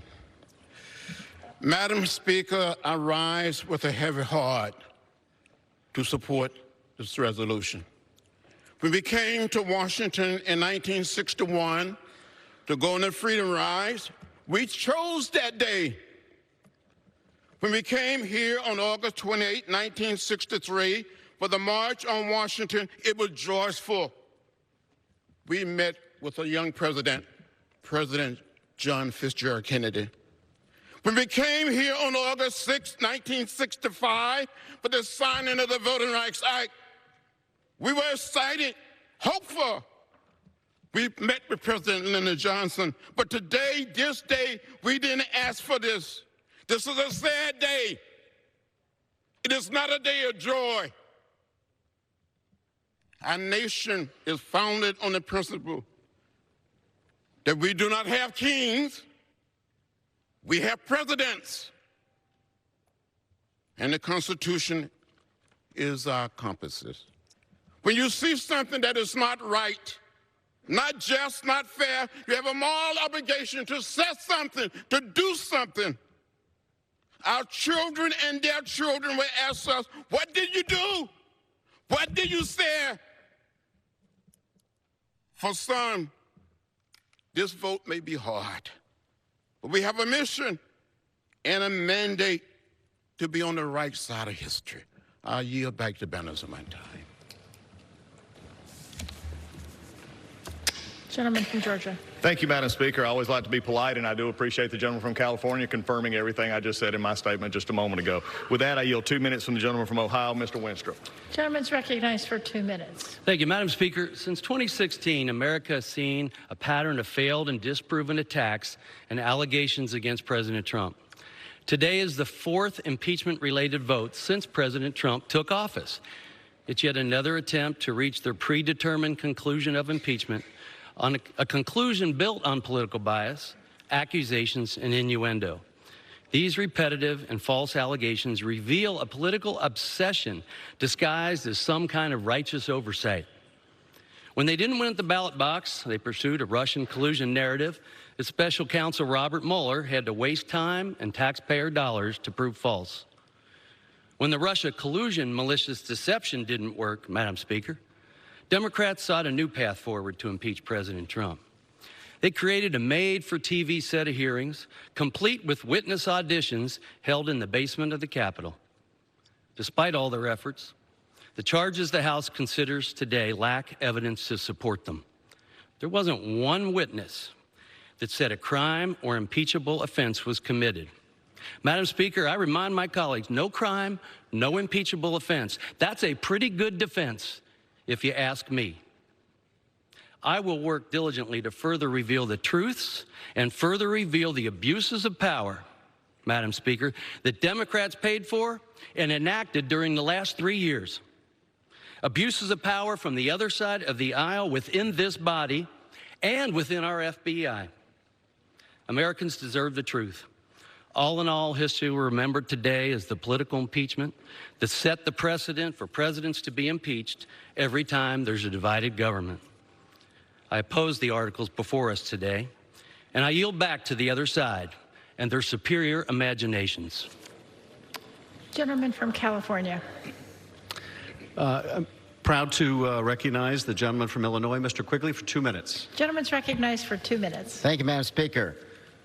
Indeed, we are here today because the President of the United States abused his power and betrayed his oath of office. He laid siege to the foundation of our democracy, the electoral process. These actions have posed a direct threat to the freedom and fairness of the upcoming 2020 election. The very day after Robert Mueller testified that Russia had systematically and relentlessly attacked the 2016 election, the President picked up the phone and made his now infamous July 25th call to Ukrainian President Zelensky, asking the President, Zelensky, on that call to, quote, do us a favor, though, and announce investigations into his political rival, Joe Biden. We have since learned from numerous National Security Council and State Department officials the President did not even expect Ukraine to open these investigations. Rather, he just wanted them announced so he could smear his rival. Rather than trusting the voters to decide who should hold the White House, he again sought the aid of a foreign country to tip the scales in favor again. After Russia's unprecedented interference, a dark cloud hung over the 2016 election, and instead of leading the American people out from under the cloud, the President, instead, emboldened by perceived lack of consequence, attempted to pressure Zelensky to interfere in the 2020 election. After a courageous whistleblower came forward and warned Congress and the public about the President's scheme, The president stood on the White House lawn in front of TV cameras broadcasting around the world and called for China to interfere too. Some of my colleagues have asked, why not wait? Why are we proceeding? That's very simple. Because nothing could be more urgent. We are on the precipice of the 2020 election, and Congress has ultimate responsibility to protect the sacred equalizer, our right to vote. To defend the integrity of our elections and to fulfill our duty to the Constitution, I will be voting in favor of impeachment today, and I yield back. Gentleman from Georgia. Thank you, Madam Speaker. At this point, I yield 1 minute to the gentleman from Colorado, Mr. Lamborn. Gentleman's recognized for 1 minute. Madam Speaker, anyone watching this impeachment sound and fury signifying nothing should look out for 3 misrepresentations the Democrats are making. 1, Trump endangered national security. No, the 55-day delay did not stop the Ukrainians from defending themselves. Trump actually gave them lethal aid, which Obama never did. During Obama's negligence, Democrats said nothing. 2, Trump is not above the law. No one is, but why don't the Democrats tell us what law he broke? They can't because he didn't break any. So Democrats have resorted to 2 vague and subjective articles, abuse of power and obstruction of justice. And 3, the evidence is not in dispute. No, the evidence is very much in dispute. In fact, for every statement Democrats cherry pick to indict Trump, many more statements back up the president. In reality, this is nothing but a partisan ploy by Democrats to overturn an election. But this charade will fail, and the Senate will exonerate Trump, and everyone knows it. Gentleman yields back. Gentleman from California. Madam Speaker, I'm proud to recognize the gentleman from Texas, Mr. Castro, for 2 minutes. Gentleman's recognized for 2 minutes. Thank you. As my colleagues have said, the evidence of the president's abuse of power and obstruction of Congress is uncontested. But let's outline a few key events involving the nearly $400 million in military aid that was held up by President Trump and for President Trump despite congressional mandate. The summer of 2019 was the summer of shame at the White House. On July 3rd, the White House first blocks security assistance money for Ukraine with no explanation. On July 10th, Gordon Sondland states during a White House meeting with Ukrainian officials that they will get a White House meeting only after announcing an investigation into President Trump's political rival. On July 18th, a White House staffer announces the freeze on Ukrainian aid per direct presidential order. And just 1 day after Robert Mueller's testimony before Congress, President Trump makes the now infamous phone call with Zelensky, asking him to investigate the Bidens. Then things start to fall apart. See, the White House learns that a whistleblower has reported President Trump's phone call with President Zelensky in a complaint. And on September 9th, Congress starts to investigate the president's actions. And then the jig is up. On September 11th, the aid is suddenly released without explanation over 2 months later. When you read the call transcript and follow the timeline I've laid out, guilty is guilty. Nothing changed during that time regarding the president's supposed concerns over corruption. So let's be clear. The military aid was released because the president got caught. But getting caught doesn't get you off the hook. And I ask my colleagues, is attempted murder a crime? Is attempted robbery a crime? Is attempted extortion and bribery by a president a crime? Yes, it is. And the only question now is whether we will find the moral courage to stand up for our country and impeach the President of the United States. I yield back. Gentleman from Georgia. Thank you, Madam Speaker. At this time, I yield 1.5 minutes to the gentleman from Alabama, Mr. Palmer. Gentleman's recognized for 1.5 minutes. Madam Speaker, I rise in opposition to the impeachment of President Trump. Today is a day that diminishes the reputation and stature of the United States House of Representatives, a day I never dreamed I'd see. Today, my Democrat colleagues seek to overturn an election by forcing a vote that will forever be a stain on this Congress. They are not just voting to impeach President Trump. My colleagues are voting to impeach the judgment of every person who voted for him and the process by which we elect a president and by which we will govern our nation. My Democrat colleagues claim the Russians influenced the outcome of the 2016 election.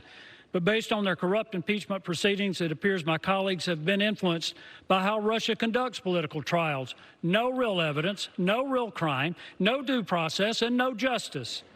The Democrats have failed to show any legitimate justification for the impeachment of President Trump. When they could not find real evidence, they made it up, called it a parody. They conducted most of the hearings in secret. They instructed witnesses not to answer Republican members' questions, and they denied Republicans our right to call witnesses, making it absolutely clear their objective was from the beginning pathetically political. We all understand that elections have consequences. To all my colleagues, Democrat and Republicans alike, this day will surely have consequences as well, as we descend into more disrespect, distrust, and even contempt that will eventually be destructive of this chamber, and I fear eventually our republic. I urge all members to vote no on impeachment. I yield back. Gentleman from California. I thank the Speaker. Very quickly, my colleagues have made repeated reference to some secret proceedings in some secret Star chamber. This is apparently what they call depositions.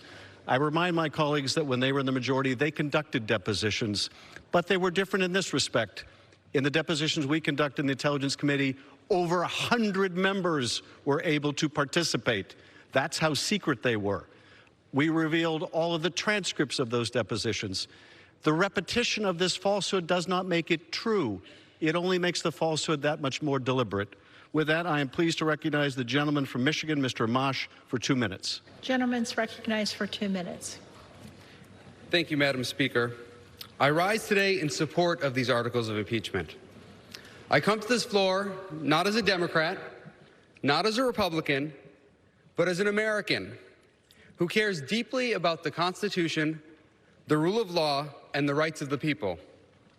Under our system of government, impeachment is not about policy disagreements or ineffective governance, nor is it about criminality based on statutes that did not exist at the time our Constitution was written.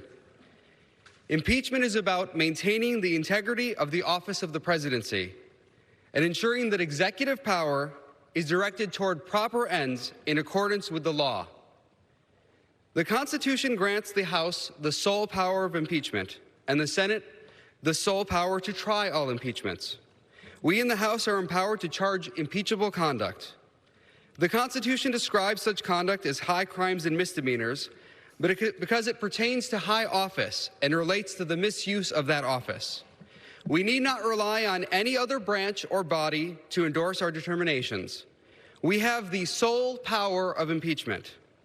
In Federalist Number 65, Alexander Hamilton wrote that high crimes and misdemeanors, quote, are those offenses which proceed from the misconduct of public men, or in other words, from the abuse or violation of some public trust.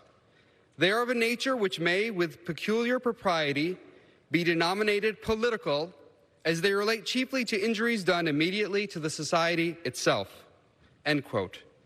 President Donald J. Trump has abused and violated the public trust by using his high office to solicit the aid of a foreign power, not for the benefit of the United States of America, but instead for his personal and political gain.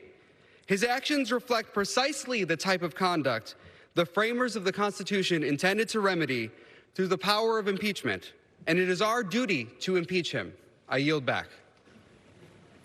Gentleman from Georgia. Thank you, Madam Speaker. Undoubtedly, the House Resolution 660 does not matter to the majority, and particularly the manager of this bill, because the Inspector General, I see, his transcript has not been released. There's not been documents transferred that were supposed to be transferred to the White House, and we're still not sure we got everything we're supposed to get in Judiciary Committee. I guess when you want to be transparent and open, you hold it in a skiff and do whatever you want. With that, I yield 2 minutes to the gentleman from Florida, Mr. Stubbe. Gentleman's recognized for 2 minutes. Thank you, Madam Speaker. This impeachment charade did not start with a whistleblower complaint. The campaign to impeach a duly elected president and overturn the will of 63 million Americans started 19 minutes after the president took the oath of office. 19 minutes after the inauguration, the Washington Post published a story headline, "The campaign to impeach President Trump has begun." The first day of this Congress, on day one, a Democratic member of my class called for the impeachment of the president long before the call to the Ukraine. Then it was the Russia collusion hoax, then obstruction of justice, then bribery, then quid pro quo, none of which are included in these articles before us today. The first article of impeachment, crafted as a fiction, is not an enumerated basis in the Constitution for impeachment. The Democratic majority would have you believe that abuse of power is a high crime or misdemeanor. It's not. It's an opinion. It's not even a crime that can be charged in a court of law. Unlike Presidents Nixon and Clinton, who were tried for actual crimes, this president is being impeached on vague phrases that appear nowhere in our Constitution. The second article, obstruction of Congress, again, doesn't exist in the Constitution as a basis for impeachment and is attempting to impeach a duly elected president for asserting constitutionally based privileges that have been asserted on a bipartisan basis by administrations of both political parties throughout our nation's history. This House is impeaching a president over a phone call to another world leader, a few lines in a phone transcript that have been completely and utterly misrepresented by the majority. The process that ensued was anything but open, transparent, bipartisan, or equitable, abandoning all past historical due process afforded the minority and the president.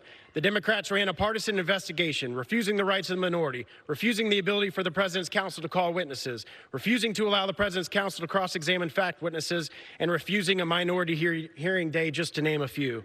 The majority waves around a report drafted that the Democratic staff concocted as a matter of fact. When they needed backup for their approach, they paraded out liberal professors with animus against the president who gave them license to impeach the president for any reason they wish.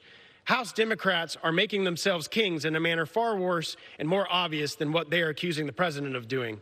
The only abuse of power here is the Democratic-led Congress. I yield back. Gentleman from California. Madam Speaker, I'm proud to yield 1 minute to Mr. Cisneros, the gentleman from California. Gentleman's recognized for 1 minute. Thank you, Madam Speaker. When I was 18 years old, I joined the United States Navy and took the oath to support and defend the Constitution for the first time. I took that oath again earlier this year as a member of Congress. And every day, I work hard to live by that oath and give the 39th District the representation it deserves. I have always maintained that impeachment is a serious undertaking and must be done with incredible care. When the unprecedented allegations against the president and his interactions with Ukraine were first reported, I felt it was Congress's duty to investigate and find out the truth. And now the facts are before Congress and the American people. The president betrayed his oath to support and defend the Constitution by attempting to undermine the integrity of our election for his own personal benefit. He asked a foreign government to investigate a political rival and endangered our national security by withholding military aid to an ally. For me, it's not about personal politics or party affiliation. It's about upholding my oath to put our country and our Constitution first and protect our national security. This is why I will vote to move forward with the impeachment of the president. I hope all my colleagues will join me in recognizing this grave threat and stand up to this administration in defense of our country and our Constitution. With that, I yield back the balance of my time. Gentleman from Georgia. Thank you, Madam Speaker. I yield 1.5 minutes to the gentleman from Tennessee, Mr. Kustoff. Gentleman's recognized for 1.5 minutes. Madam Speaker, going back almost 3 years to when the president was sworn into office, we've seen some members on the other side of the aisle pledging and promising to impeach President Trump. Prior to the start of this inquiry, Speaker Pelosi claimed that the impeachment must be compelling, overwhelming, and bipartisan. The impeachment inquiry was announced less than 3 months ago, and what we know is that the process has been fast, faulty, and flawed. What we've witnessed since September 24th, when the inquiry was announced, is that the evidence we've seen is not compelling, it's not overwhelming, and the process is undoubtedly and unquestionably not bipartisan. I'm viewing this through the lens of a former United States attorney, and as we take this vote, here's the bottom line for the American people. There was no bribery, there was no extortion, there was no quid pro quo, there were no high crimes and misdemeanors committed by the president. And I yield back. Gentleman from California. Madam Speaker, I now recognize the gentlewoman from California, Ms. Chu, for 1 minute. Gentleman is recognized for 1 minute. Madam Speaker, we know that President Trump withheld needed military aid to Ukraine. We know that he used it to demand Ukraine interfere in the 2020 election for his own benefit. And we know that Ukraine knew. None of these facts have been disputed. Instead, the White House has tried to hide the truth. But the president is not above the law. Nobody is. Corruption and obstruction. The president is guilty of both. The blatant abuse of power was made clear from over 100 hours of testimony before 3 committees and was clear in the call summary released by the White House. The obstruction has been made clear by the president's refusal to cooperate at every turn, even when ordered by a court. Setting a precedent that any president can abuse their power to interfere in our elections is an existential threat to our democracy. It's also a betrayal of the oath of office and the Constitution. Therefore, in fulfillment of my own oath of office, it's with solemn purpose today that I vote to impeach President Donald Trump. Gentleman from Georgia. Thank you, Madam Speaker. At this time, I yield a minute and a half to the gentleman from Ohio, Mr. Gibbs. Gentleman's recognized for a minute and a half. Thank you. Madam Speaker, Democrats started with quid pro quo. That didn't work so well. Then it was bribery, extortion.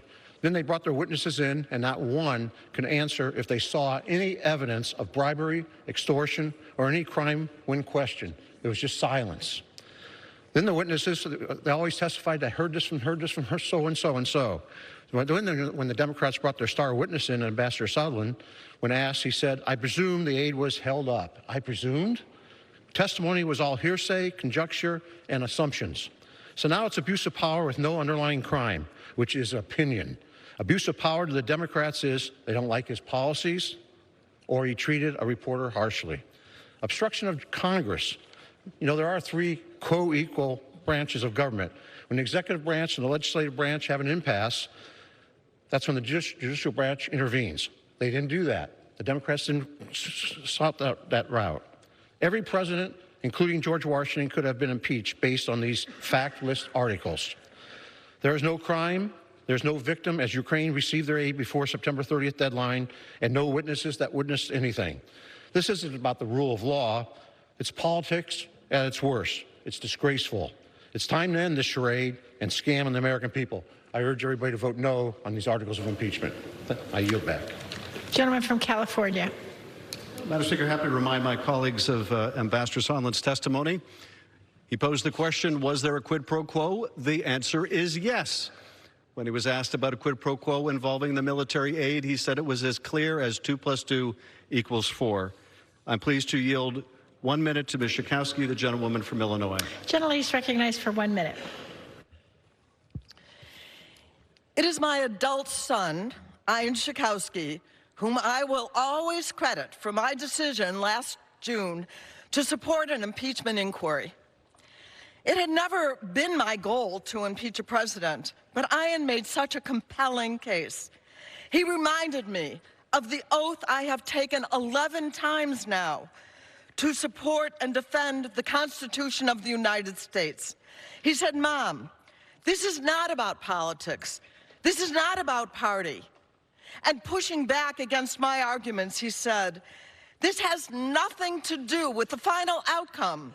It's about doing the right thing, even if others don't. He made me see that it was about my legacy, my modest place in history.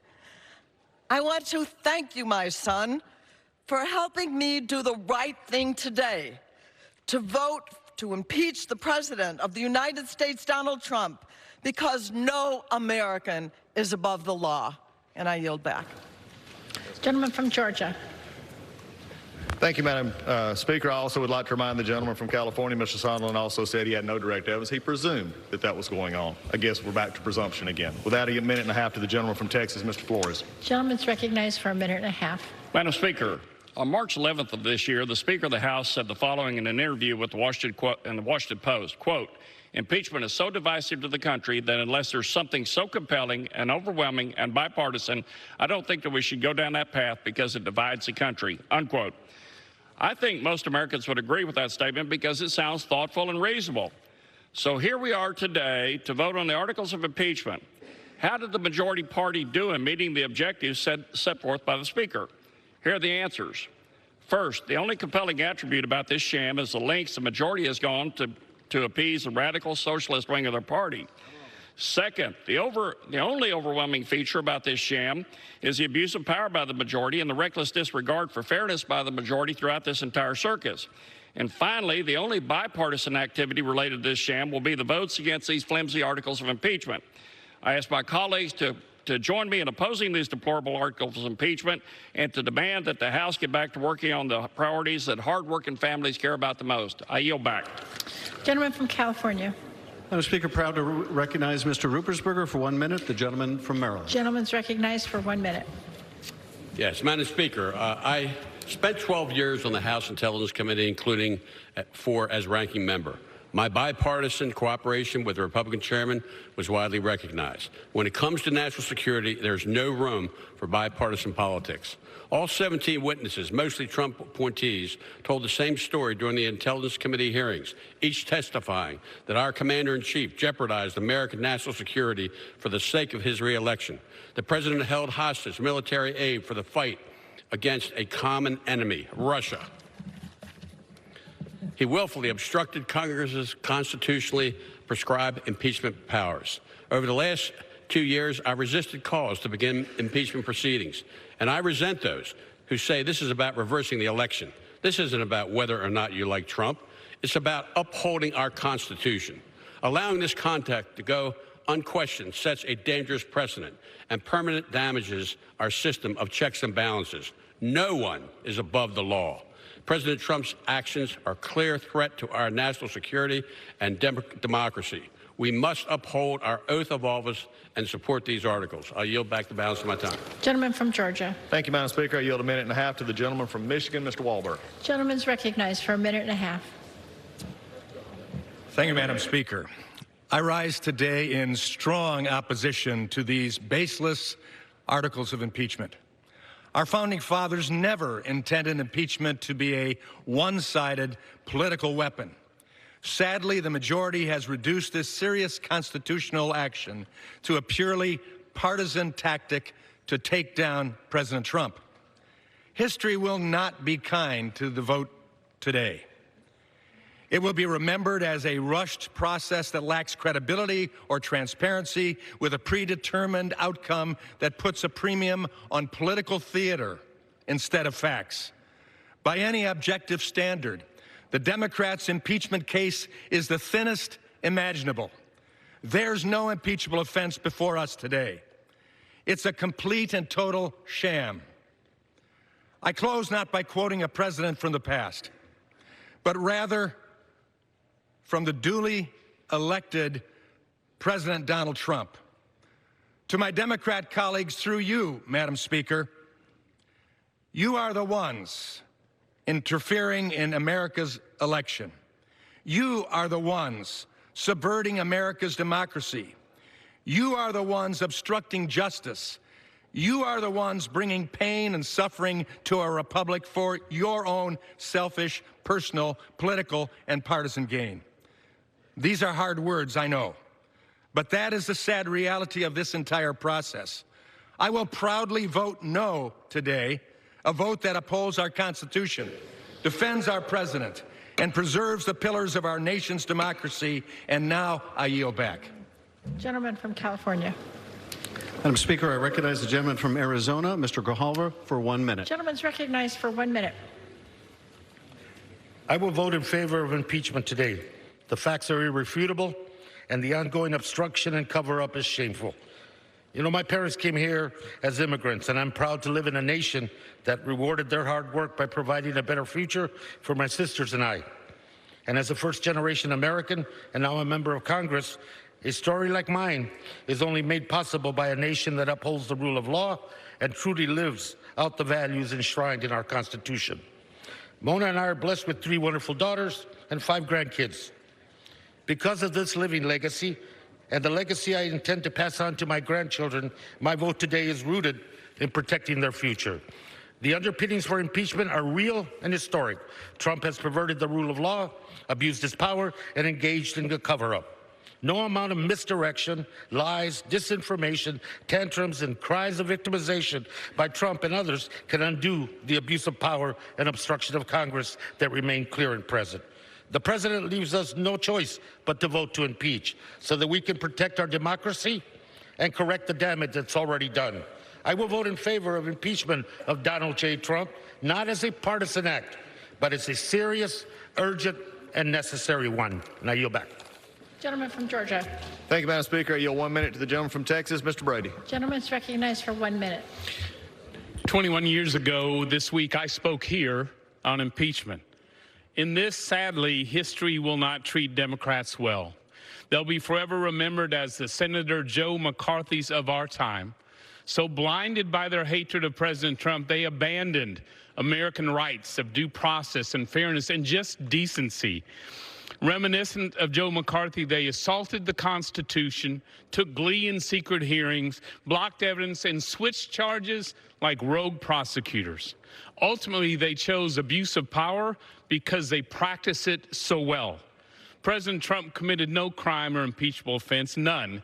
His legacy won't be stained. Democrats will. We'll look back at these days in shame because Trump haters in Congress, like red haters of the past, are willing to plunge America into darkness for raw political gain.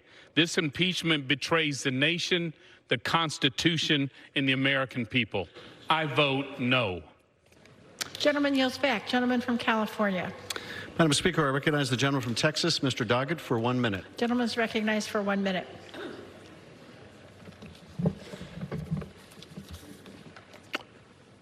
Tyranny rarely appears full-born. It arises, it encroaches as freedom ebbs. Our nation's great founders sought to protect us from tyranny with a carefully crafted system of checks and balances.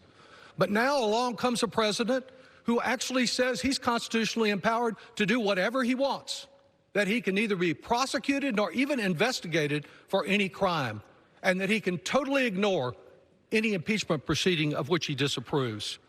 These are the claims of a wannabe tyrant who has extolled the virtues of tyrants and autocrats from Manila to Moscow. To advance tyranny, he adopts an open border policy, inviting foreigners to come into our country and intrude in our elections. Foreign nations have their own agendas, especially adversaries like Russia and China. American citizens should be the only ones determining the fate of America. If the president continues demanding more foreign interference, we will never have truly free elections, and we will not be free. We act today recognizing the solemn responsibility to safeguard our security and Constitution. We pledge allegiance to the flag and the republic for which it stands, not to one man who would be king. Gentleman from Georgia. Thank you, Madam Speaker. Before I call my next speaker, could I get a time check from the Speaker? The gentleman from Georgia has 1 hour, three and a quarter minutes remaining. The gentleman from California has 57 and a quarter minutes remaining. That was 1 hour and 3 minutes. 3 and a quarter minutes. 3 and a quarter 1 hour and 3 and a quarter minutes. Thank you, Madam Speaker. I couldn't hear. I apologize. Thank you. For that, I'll now yield 1 minute to the gentleman from 1 minute and a half to the gentleman from Georgia, Mr. Allen. Gentleman is recognized for a minute and a half. Thank you to my friend from Georgia, and thank you for your great work in dealing with this very sad day in our country. Today, for the third time in our nation's history, a president will be impeached. This will be, however, the first time impeachment has been entirely partisan and without merit. This charade is not because President Trump is guilty of a high crime or misdemeanor, but because one political party doesn't like him or his policies of America first. The facts are we have a divided government, and House Democrats are at war with the executive branch. Fact two, they have been planning for this day since President Trump took office. Fact three, they accused the president first and then have spent months looking for a crime. Fact four, but no evidence has been presented of an impeachable offense. During one of the partisan hearings, a member of this body asked if President Trump had evidence of his innocence. Why didn't he bring it forward? The Democrats want Americans to believe that our president is guilty until he proves himself innocent. This whole process is unconstitutional. Today we've heard both sides, but we need to get the truth. And the truth is the decision of who should be our president should be made by the American people, not Speaker Pelosi, Adam Schiff, and House Democrats. Thank you, and I yield back. Gentleman from California. Madam Speaker, I recognize the gentleman from New York, Mr. Engel, Chairman Engel, for 3 minutes. Gentleman is recognized for 3 minutes.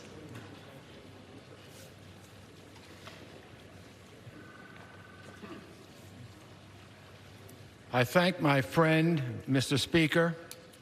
As chairman of the Foreign Affairs Committee, I have to say that this is a sad day. No one is gleeful that the president's actions have brought us to this point, but when you boil it down, we're here today because the president abused the power of his office to help his chances at re-election. He used the enormous weight of the presidency and American foreign policy to push a foreign government to smear a political rival. And he got caught. Why is this conduct so serious? Why has the president's behavior pushed the House of Representatives to exercise one of its most consequential constitutional responsibilities? Because corrupting an American election, particularly in cahoots with a foreign power, means corrupting American democracy.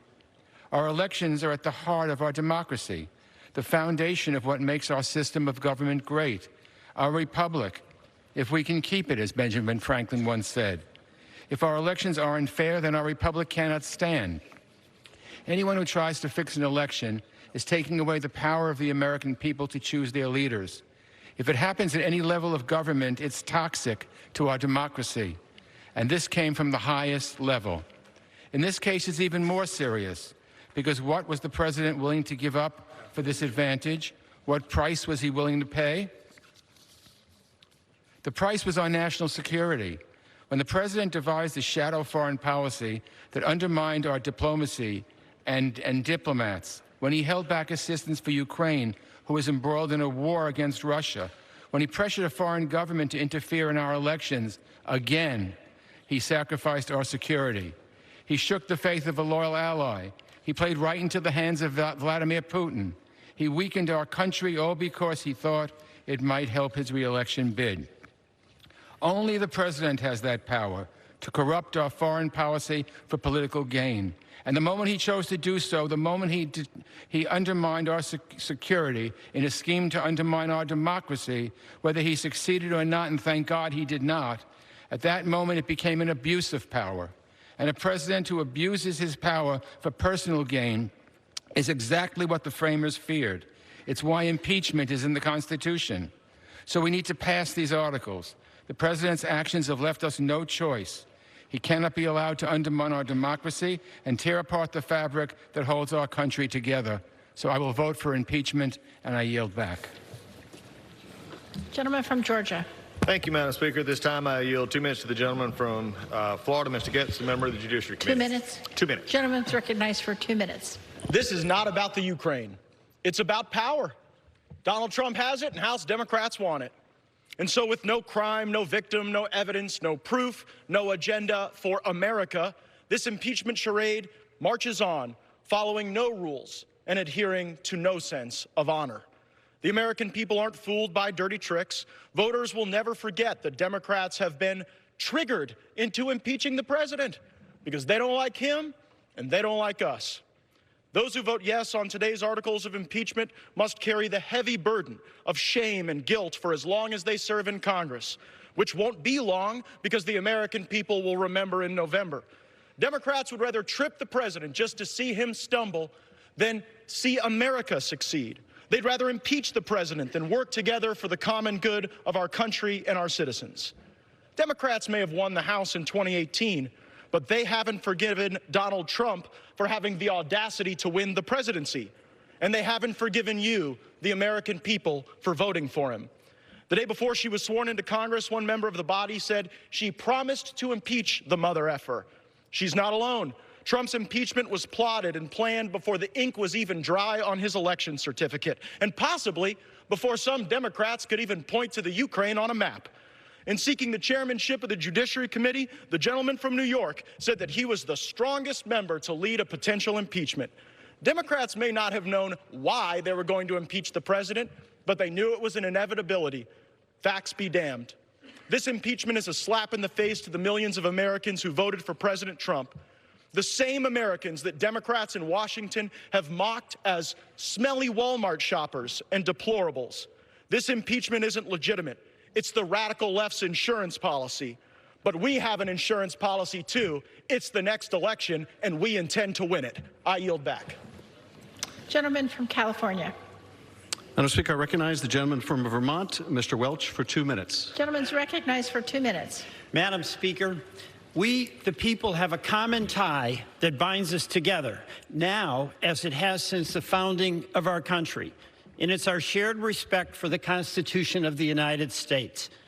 Let us all step back from the maelstrom of the moment to recall that our country's inception 243 years ago, the concept of a democratic, self-governing rule was a breathtaking and idealistic aspiration.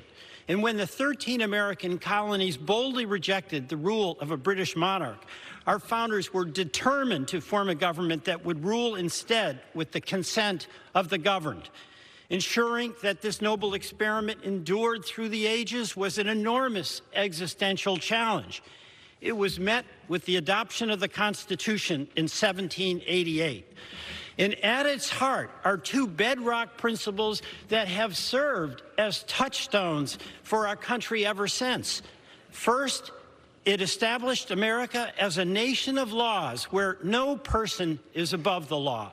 Second, it established the concept of a separation of powers where three co-equal branches of government would check each other, lest power be concentrated in one at the expense of liberty to all. Madam Speaker, when President Trump abused the power of his office by soliciting foreign interference in the upcoming election for his personal benefit, he willfully infringed upon the right of citizens to decide who will lead our nation. And in doing so, he placed himself above the law and in violation of his oath.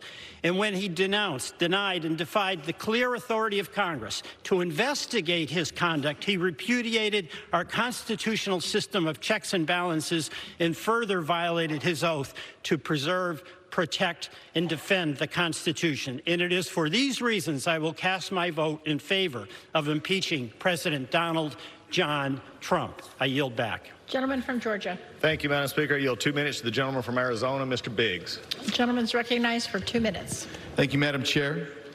Some of my colleagues across the aisle have said, hey, where are the facts? As if we have the burden of proof. It's your burden of proof, Madam Chair. It's the Democrats' burden of proof. But the facts are unchanged. The Ukraine received the aid that they were promised and appropriated for. The aid was lawfully dispersed. In fact, it was dispersed within the time limits set by this Congress.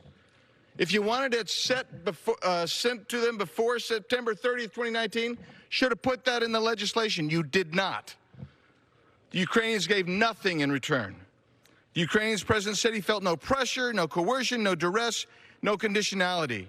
But what changed? On the day that the aid was released, 2 anti-corruption measures were signed into law by the Ukrainian president, President Zelensky. Democrats have manufactured this sham and then argue that refusing to cooperate is impeachable. The Supreme Court is currently considering the extent of executive privilege when fighting dubious subpoenas.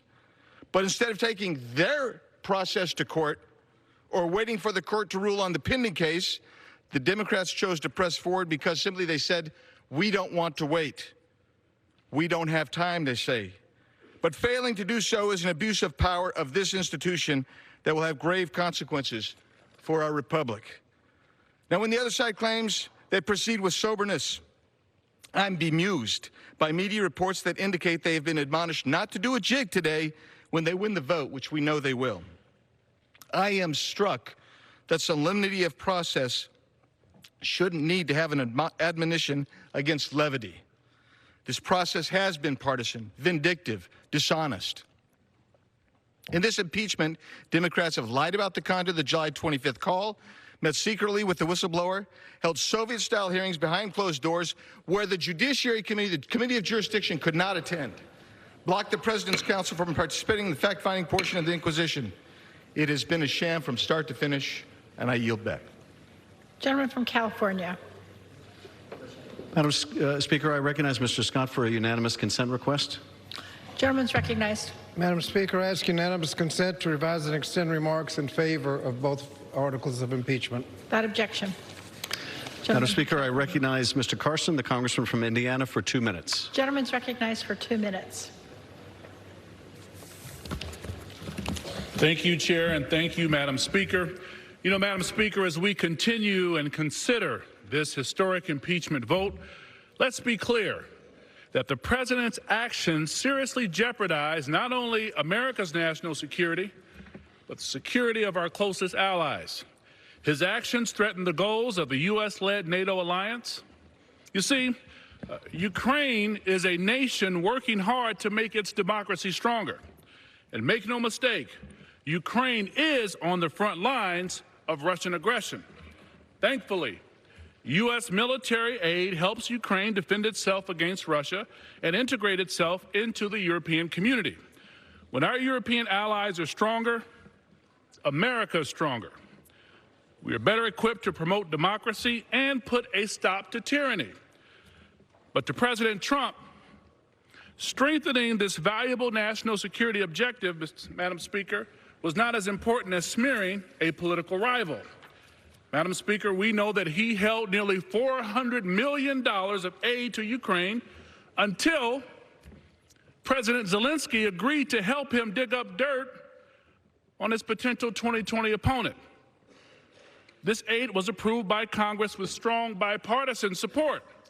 President Trump's actions hurt American diplomacy and undermine the integrity of our nation's promises to our allies. We will not allow our leaders to trade away our national security. We cannot allow Russia's continued threats to democracy go unanswered. And we must not allow our own president of these United States to get away with breaking his own oath of office. Madam Speaker, that is why we take this solemn but necessary vote to impeach. Thank you, and I yield back the balance of my time. Gentleman from Georgia. Thank you, Madam Speaker. I yield a minute and a half to the gentleman from Ohio, Mr. Latta. For what period? Minute and a half. Gentleman's recognized for a minute and a half. Thank you, Madam Speaker. This is a sad day for our country, one that our forefathers warned us against. We've watched this illegitimate impeachment process unfold while making a mockery of our constitutional duties. House Democrats have conducted the most polarizing impeachment process in our nation's history, and the men and women I represent are tired of this Democrat-run House putting political games above our nation's national interest. House Democrats held secret meetings, withheld important documents, deliberately misrepresented information to the public, and did not give due process to the president. This investigation was unfair, and the American people expect more out of Congress. The articles of impeachment are not based on facts, but instead are entirely politically motivated.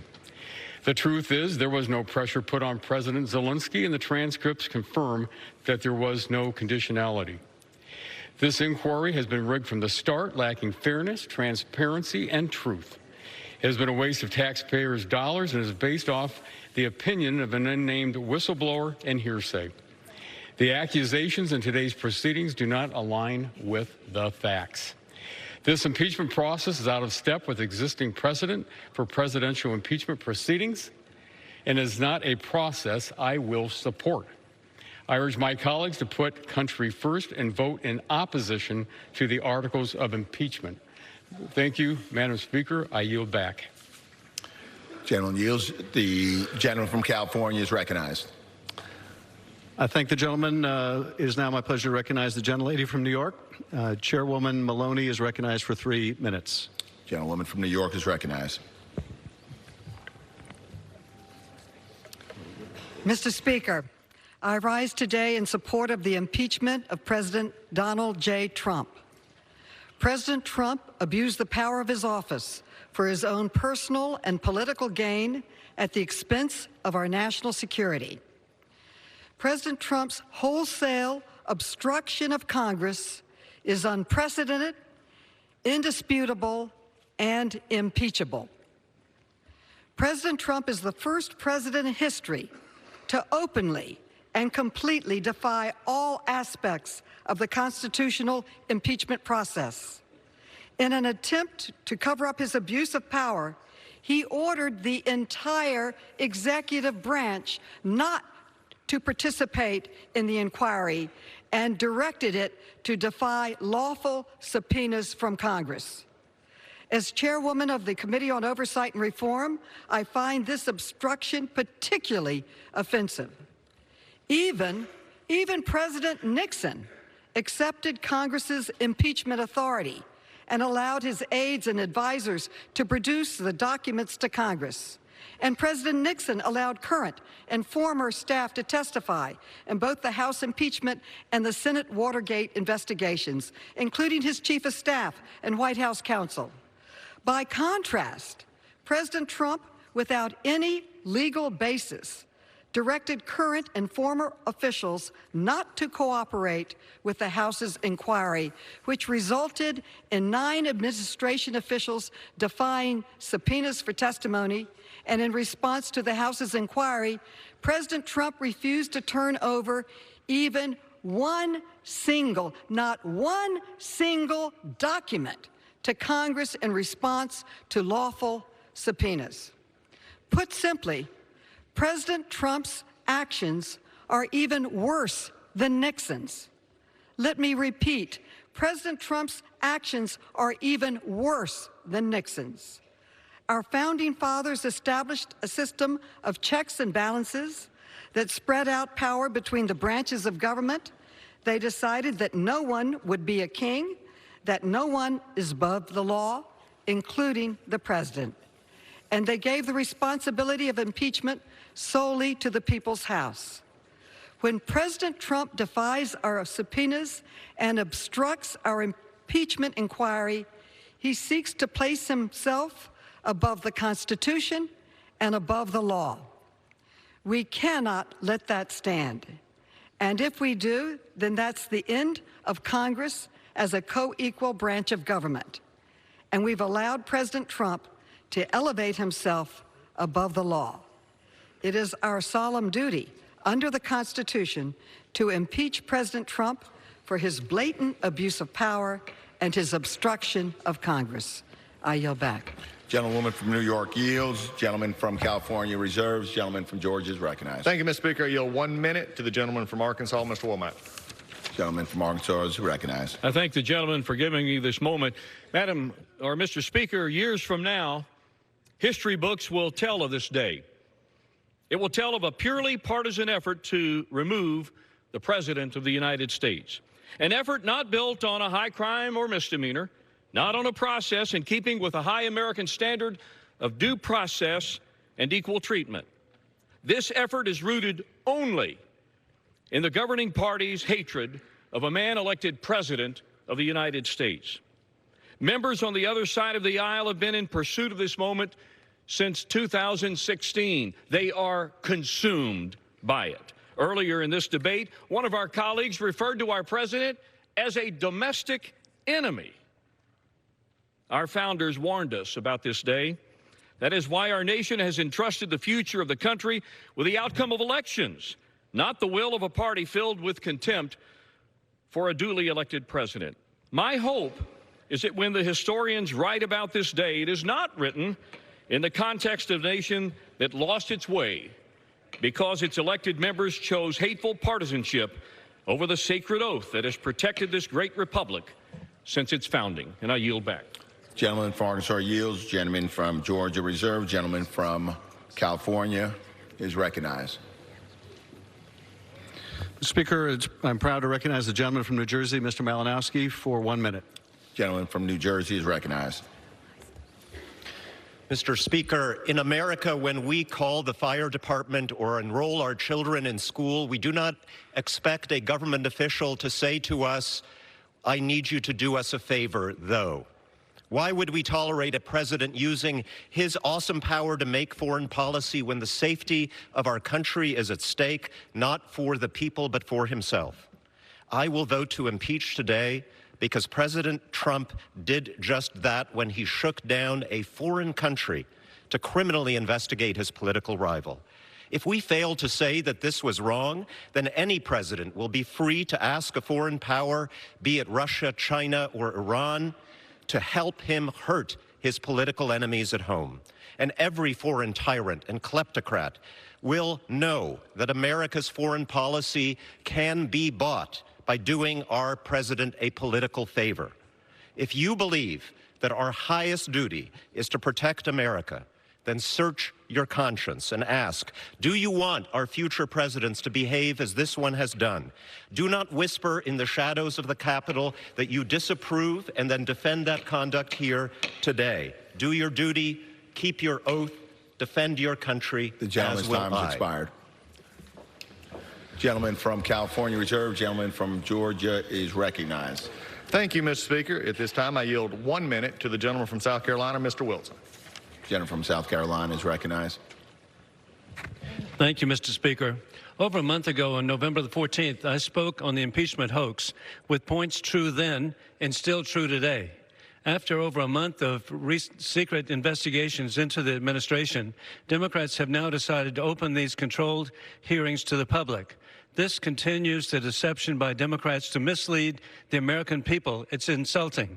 No Republican witnesses, no counsel by the president to participate in full exoneration by courageous President Volodymyr Zelensky of Ukraine.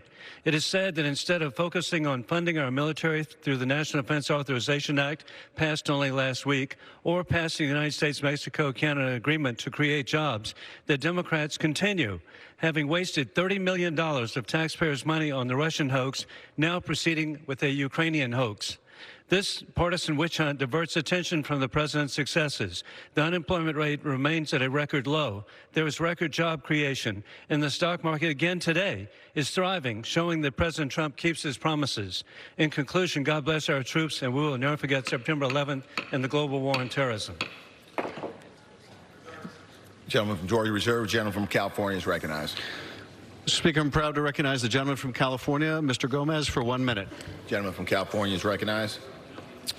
Mr. Speaker, we're here at this moment in our nation's history because the president abused the power of his office, bribed a foreign government to intrude into our democracy, and engaged in an unprecedented campaign of obstruction of Congress to cover it up. Our credibility in the global community has been compromised. Our character and motivations are questioned. We know where the president's true loyalties lie, not with our constituents, not with our allies, but with our adversaries and himself. Abraham Lincoln once said, "Nearly all men can stand adversity, but if you want to test a man's character, give him power." Donald Trump has failed this test, and now our test is whether we will be a check on that power.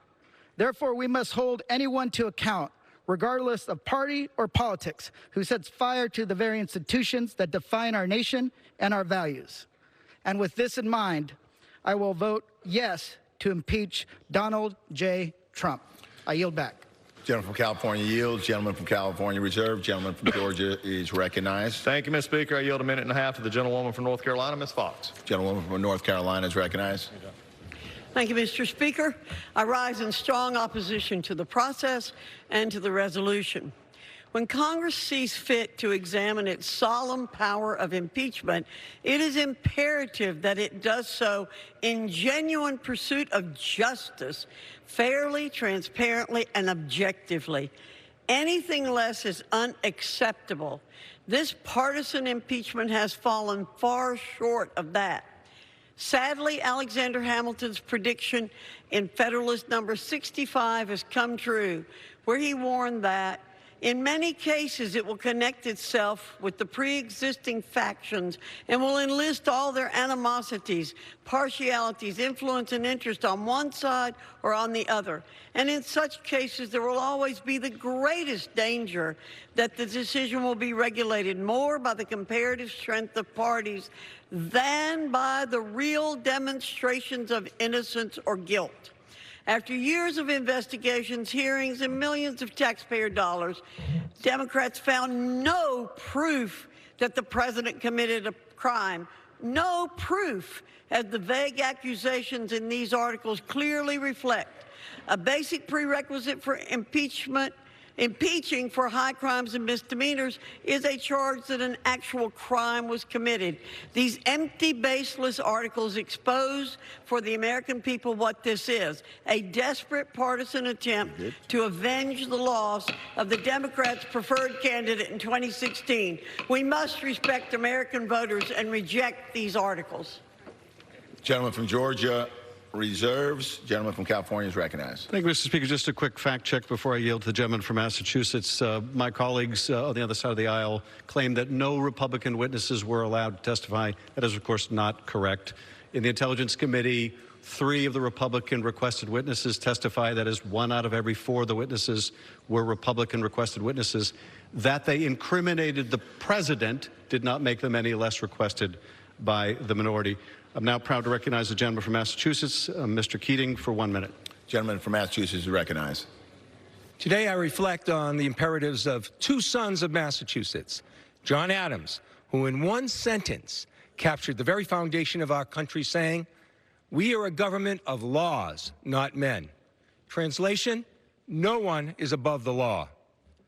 And John F. Kennedy, who in his iconic City Upon a Hill address cautioned that any one of us holding public office would be judged by the high court of history on whether we were truly men and women of courage, with the courage to stand up to one's enemies and the courage to stand up as well to one's associates, the courage to resist public pressure as well as private greed, and on whether we are truly men and women of integrity who never run out of the principles in which we believe, and whom neither financial gain nor political ambition could ever divert from the fulfillment of our sacred trust. President Donald Trump, indifferent and disdainful of this sacred trust, conspired to extract personal benefit from his office. He dishonored his oath. I refuse to abandon mine. I yield back. Gentleman from North Dakota. Thank you, Madam Speaker. I would just like to point out very quickly that the only Republican witnesses allowed in the intelligence hearings were on a Democrats' pre-approved list. And with that, I would yield 1.5 minutes to the gentleman from South Carolina, Mr. Rice. Gentleman's recognized for 1.5 minutes. Madam Speaker, I rise in opposition to this partisan sham of an impeachment resolution that is ripping our country apart. Beginning even before he took office, President Trump has been attacked by a never-ending barrage of lies and corruption and deceit by the liberal political elite, including James Comey, Peter Strzok, Lisa Page, Hillary Clinton, and the impeachment zealots in this Congress. Democrats colluded with Russia and Ukraine to interfere in our 2016 election by producing the now famous fake dossier. Now they accuse President Trump of colluding with a foreign power. What a joke. They abused their office to illegally wiretap and spy on President Trump's campaign. Now they accuse him of abusing his office. What a joke. They structure these proceedings to deny the president and Republicans in Congress a fair hearing. Then they accuse the president of obstructing Congress. Look in the mirror, folks. The reaction of the American people that this is contrived and corrupt was entirely predictable and is entirely correct. The polls have turned against them, and the Democrats are desperate to stop the bleeding. That's why we're cramming this vote in today, just before leaving for Congress, to dispose of impeachment as quickly and painlessly as possible. The actions of the Democrats are a stain on this chamber. I urge my colleagues to join me in fighting against this shameful abuse of power and vote no on this sham of an impeachment resolution. Thank you, Madam Speaker. I yield back. Gentleman from California. Hi, Madam Speaker. Didn't think I'd have to do another fact check so quickly, but of course there was no pre-approved witness list. I'm now proud to recognize a gentleman from New York, Mr. Meeks, for 1 minute. Gentleman's recognized for 1 minute.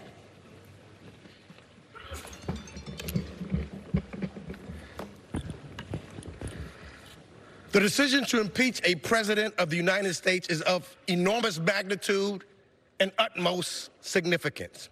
There are few issues that so deeply reflect upon the Constitution and the American system of governance As a senior member of the United States House Foreign Affairs Committee, I've spent years trying to promote American values of democracy and the rule of law in other parts of the world, including Eastern Europe. Because I have been so steeped in Ukrainian issues for so long, I know how damaging President Trump's actions were. But the president's damages does not end there.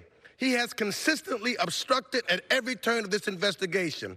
This nation's founding fathers fought to end unaccountable rule. We did not free ourselves from a king to turn the president into a monarch. But the camera of history is rolling.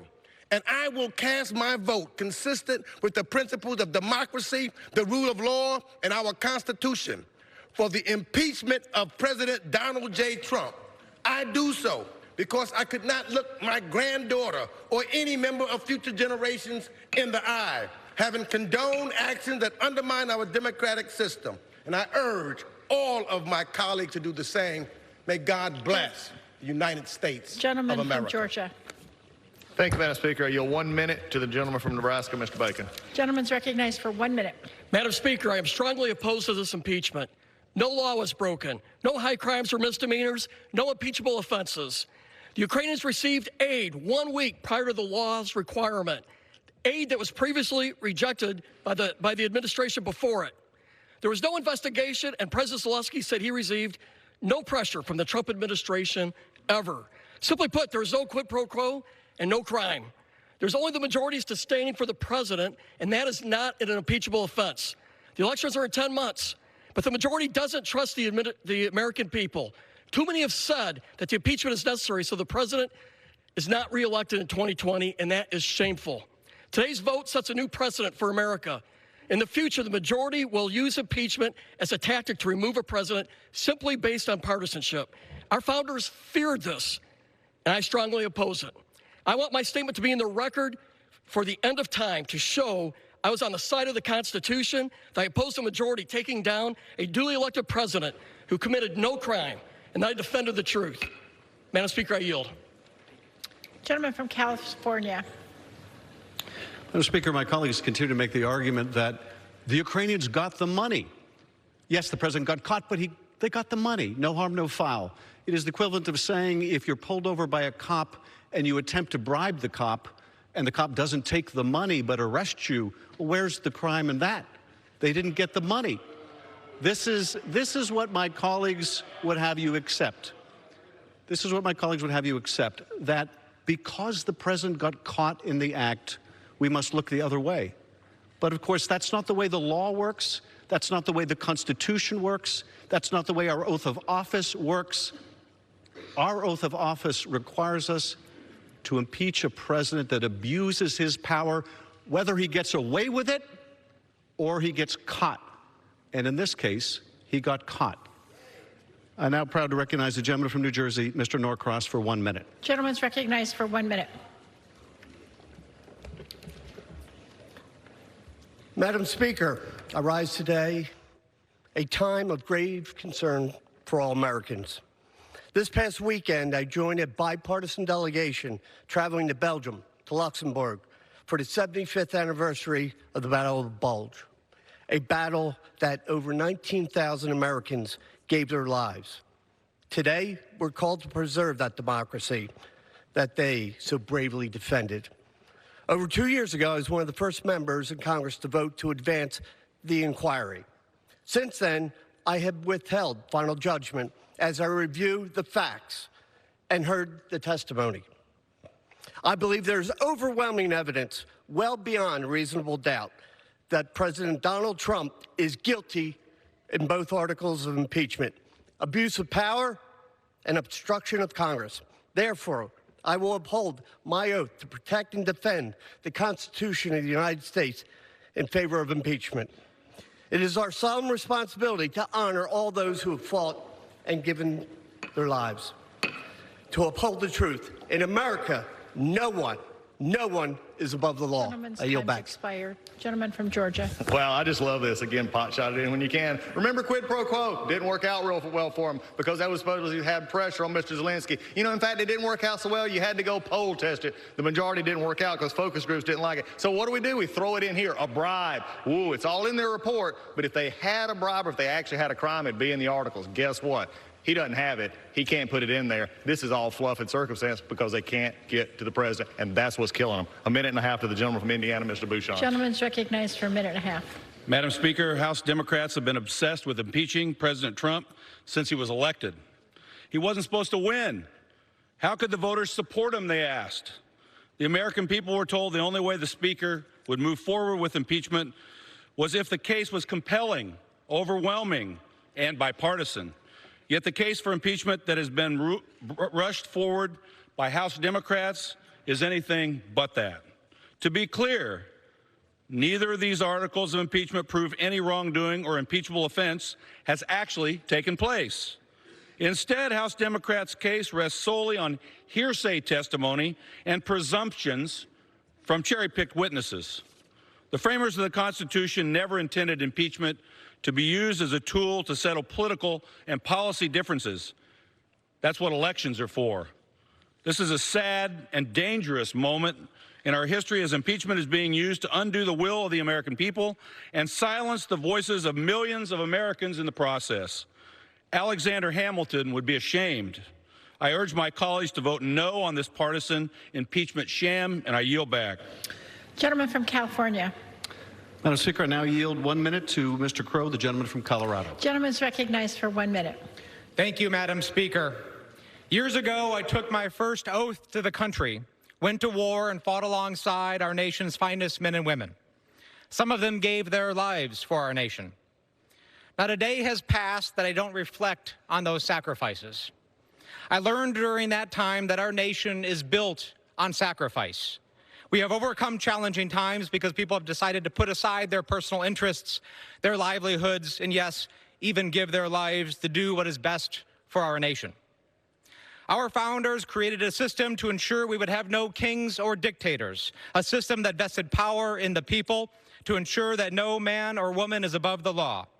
Generation after generation, this system has survived because people have fought for it. Today, it is our turn. The president's abuse of power and scorn for our constitutional checks and balances is unprecedented. Unless we stand up against these abuses, we will set the country on a dangerous new course.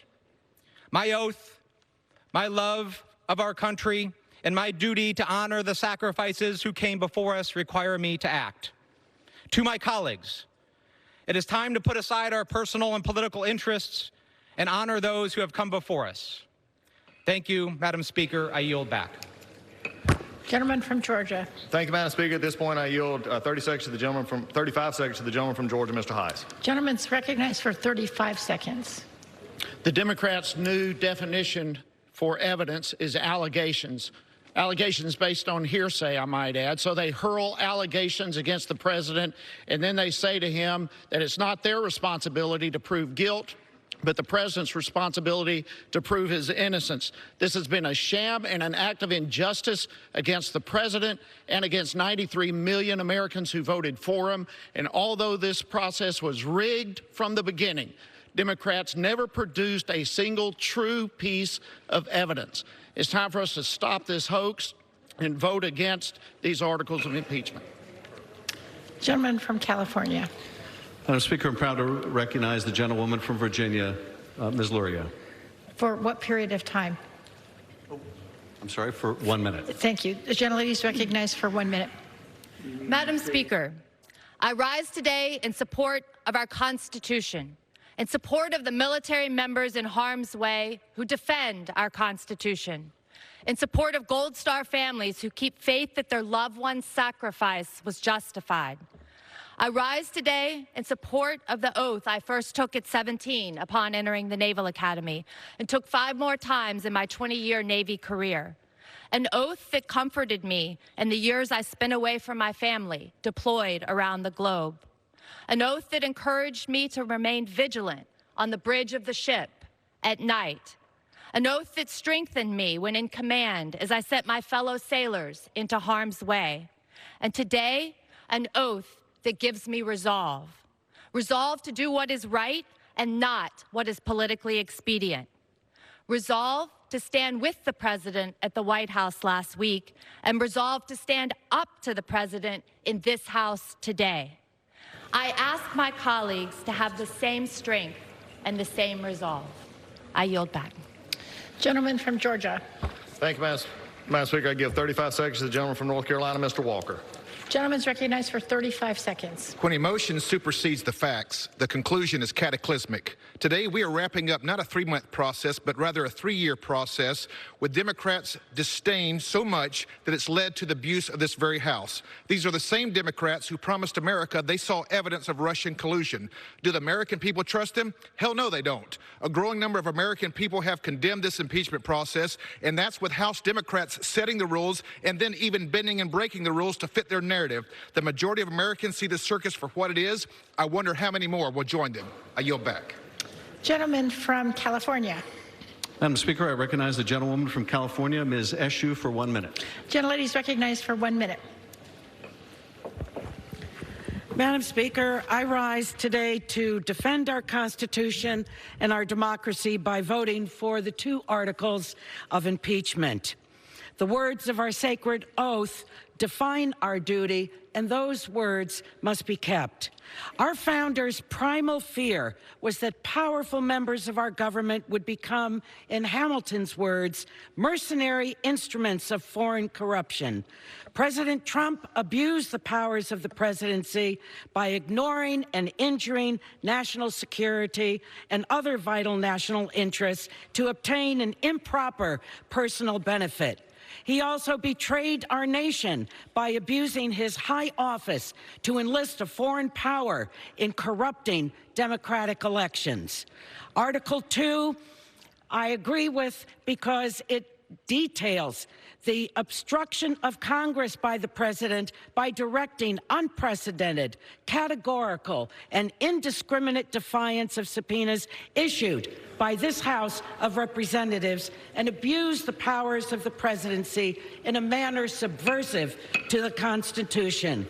I believe the Constitution is the soul of our nation, and by defending it, we are saying we will not be soulless. Gentleman from Georgia. Thank you, Madam Speaker. I yield 35 seconds to the gentleman from Kentucky, Mr. Barr. Gentleman's recognized for 35 seconds. Don't be fooled.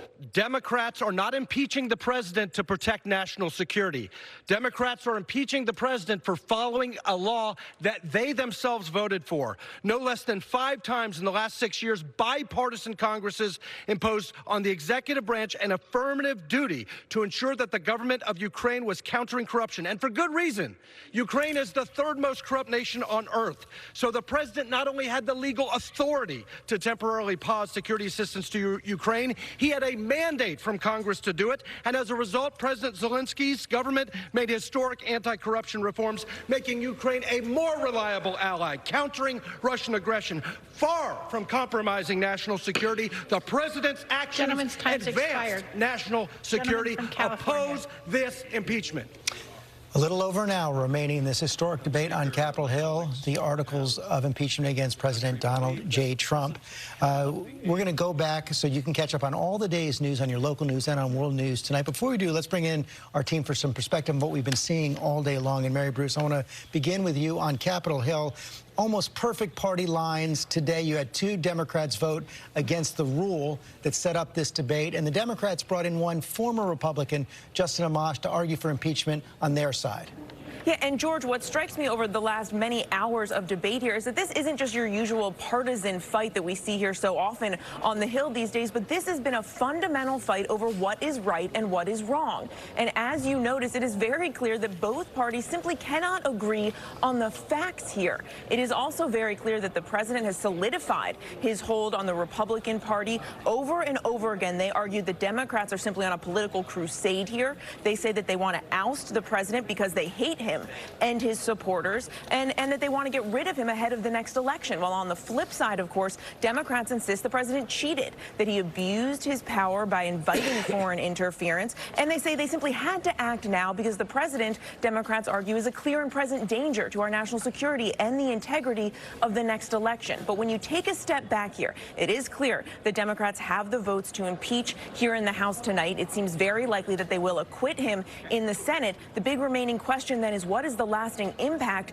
of this incredibly bitter, historic fight that we have been seeing play out here? That is true. And Marin, to pick up on one of the points that Mary was making right there, it's not just about right and wrong. It's almost as if the members from the different parties are living in parallel universes when it comes to facts, evidence, and truth. That's right. They look at that transcript of President Trump's call with the president of Ukraine. They see two different things. One sees corruption. The other sees patriotic duty to root out corruption. And that is very different than the Clinton impeachment, which was the facts were accepted there. Everybody knew it. The president had admitted. The discussion was, did it warrant impeachment? This one, they aren't even on the same planet, as you point out. And it does feel in some ways less momentous, as if this bitter partisan fight is something that we've just grown accustomed to now. It is ratcheting up in temperature, but it feels like it's just another chapter in the outrageous emotions and the bitterness of the past several years. And John Carl, thank you, Terry. John Carl, the president is going to put a coda on that chapter tonight. Huge rally, Battle Creek, Michigan. Battle Creek, Michigan, a campaign rally. He left the White House just a short while ago, George. Reporters shouted questions at him. He didn't say anything there, but he will have a lot to say at that rally. And if this timing holds, it looks like he will be on stage when they actually take this vote on impeaching him. And we'll see if he'll be throwing out lines that we first saw in that letter yesterday.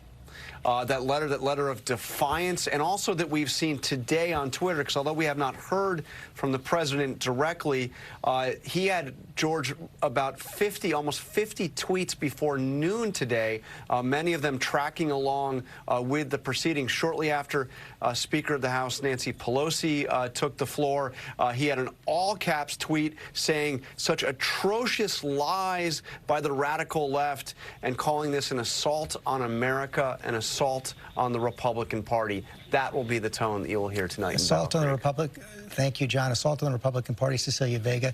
Clearly today, at least in the House of Representatives, Donald Trump's Republican Party.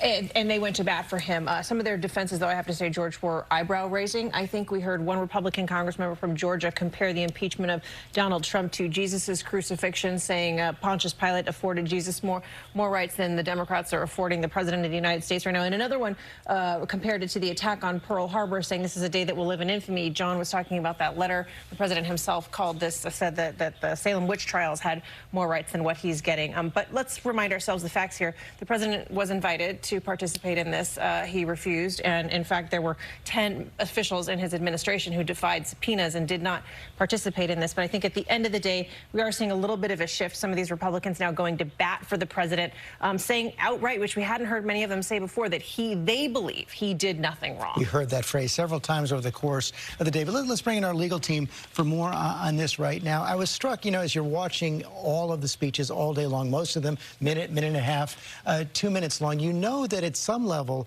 all the members of Congress are playing for the history books as much as they're playing to persuade voters right now, because they know so much in our polarized system right now, people have made up their minds. But that's what I want to talk about. And Kate, let me bring you in on this first, because they know that the president is going to be judged by impeachment. This will be a mark on his record, but they also know that Congress is going to be judged. And we've seen in past impeachments, Congress has been judged, and historians have changed their views over time of whether or not the impeachment of Andrew Johnson was truly legitimate, whether or not the impeachment of Bill Clinton truly legitimate. Yeah, and I think that sort of winning and losing sometimes, kind of how you evaluate an impeachment depends a lot on the perspective that you bring to it. So I think for a long time there was a view that the first presidential impeachment of Andrew Johnson in 1868 was an overreach by congressional Republicans who disagreed with Johnson on policy grounds. I think there's been some shifting and some recognition that there were some very legitimate bases on which Johnson was impeached.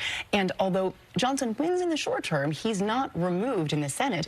In some ways, he loses because he doesn't even get his party's nomination for president later that same year. So winning and losing, I think, can take different forms when it comes to impeachment. It's not just about the vote in the House and then the acquittal or conviction. And then to pick up on that point with Bill Clinton, in the midst of impeachment, his party picked up seats in the House as impeachment was going forward, yet Al Gore, trying to succeed Bill Clinton the next year, loses. And arguably, he's damaged by impeachment enough that he doesn't campaign with Gore in a way that might have given Gore that edge. So I think that, right, he wins in the sort of immediate, President Clinton does, but does the party lose in other ways? So I think these are very complex calculuses that each side has to run when they're thinking about their steps in impeachment. How about in the history books? Well, look, you're seeing the Republicans make the argument that the interference with this 2020 election, they're saying again and again that the reason the Democrats are doing this is because they want to bring Donald Trump down because they want help in the 2020 election. Then you have Donald Trump himself saying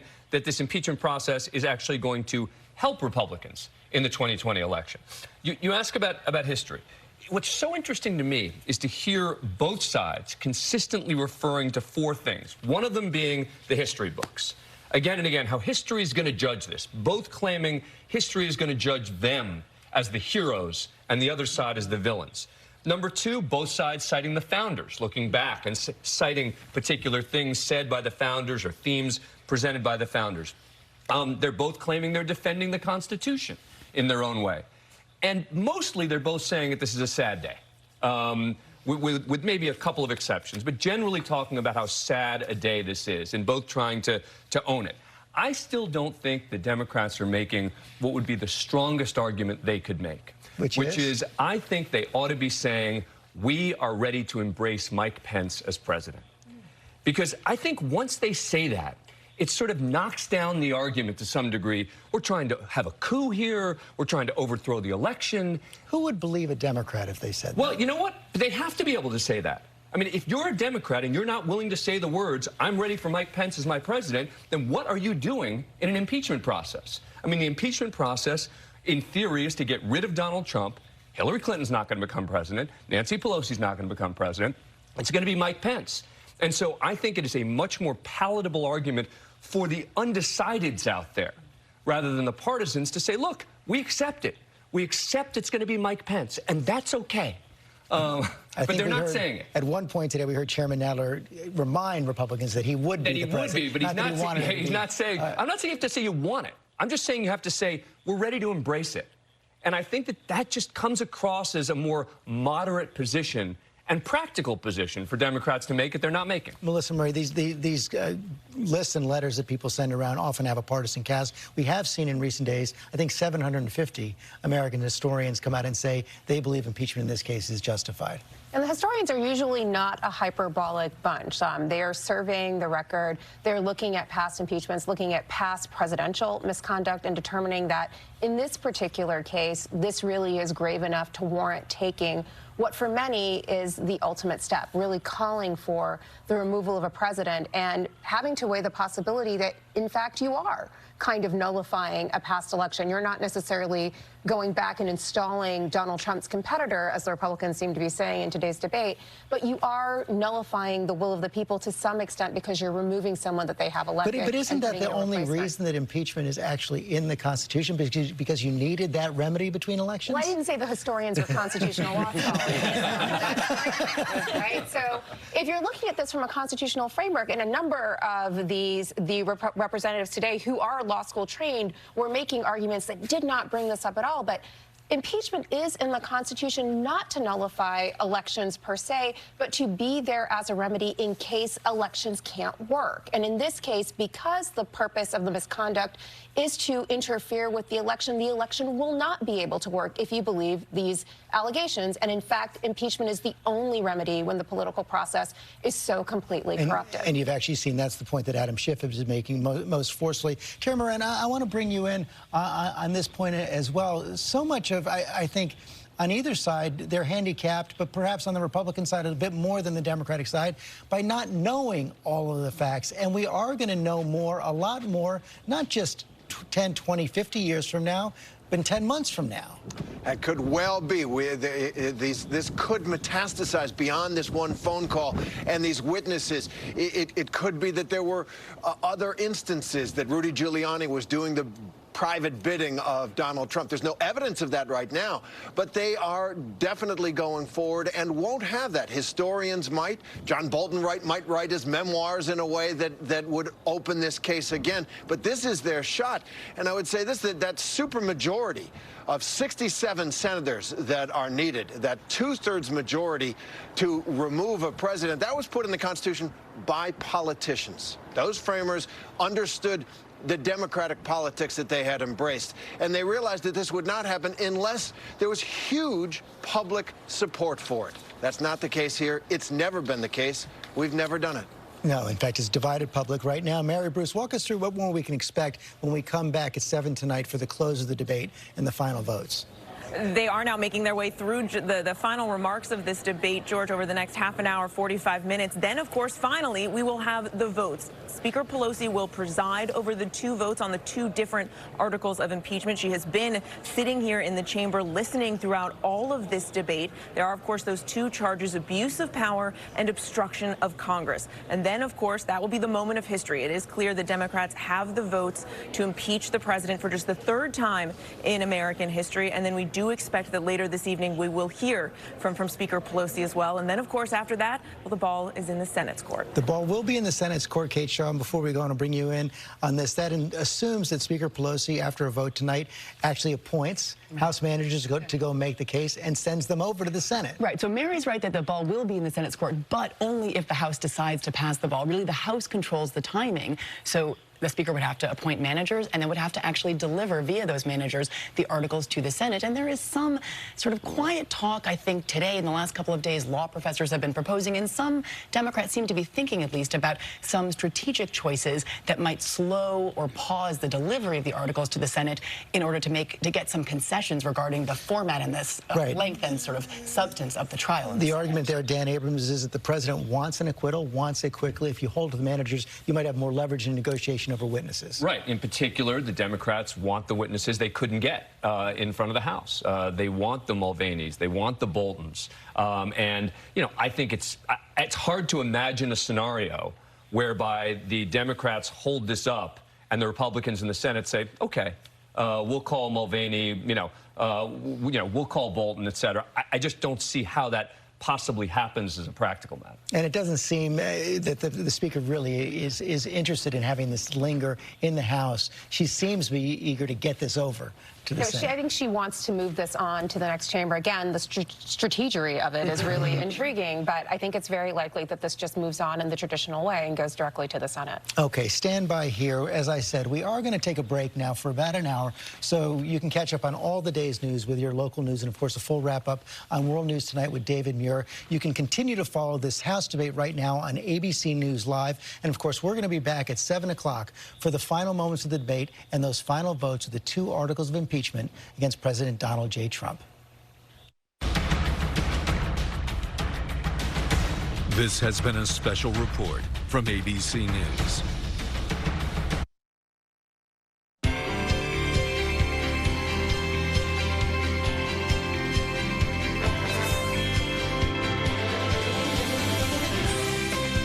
This is Jeopardy! Please welcome today's contestants. A bond analyst from Dana Point, California, Rock Wada. An author from Whistler, British Columbia, Canada, Hannah McIntyre. And our returning champion, a puzzle maker from Gaithersburg, Maryland, Eric Agard, whose 3-day cash winnings total $66,802. And now, here is the host of Jeopardy, Alex Trebek. Thank you, Johnny.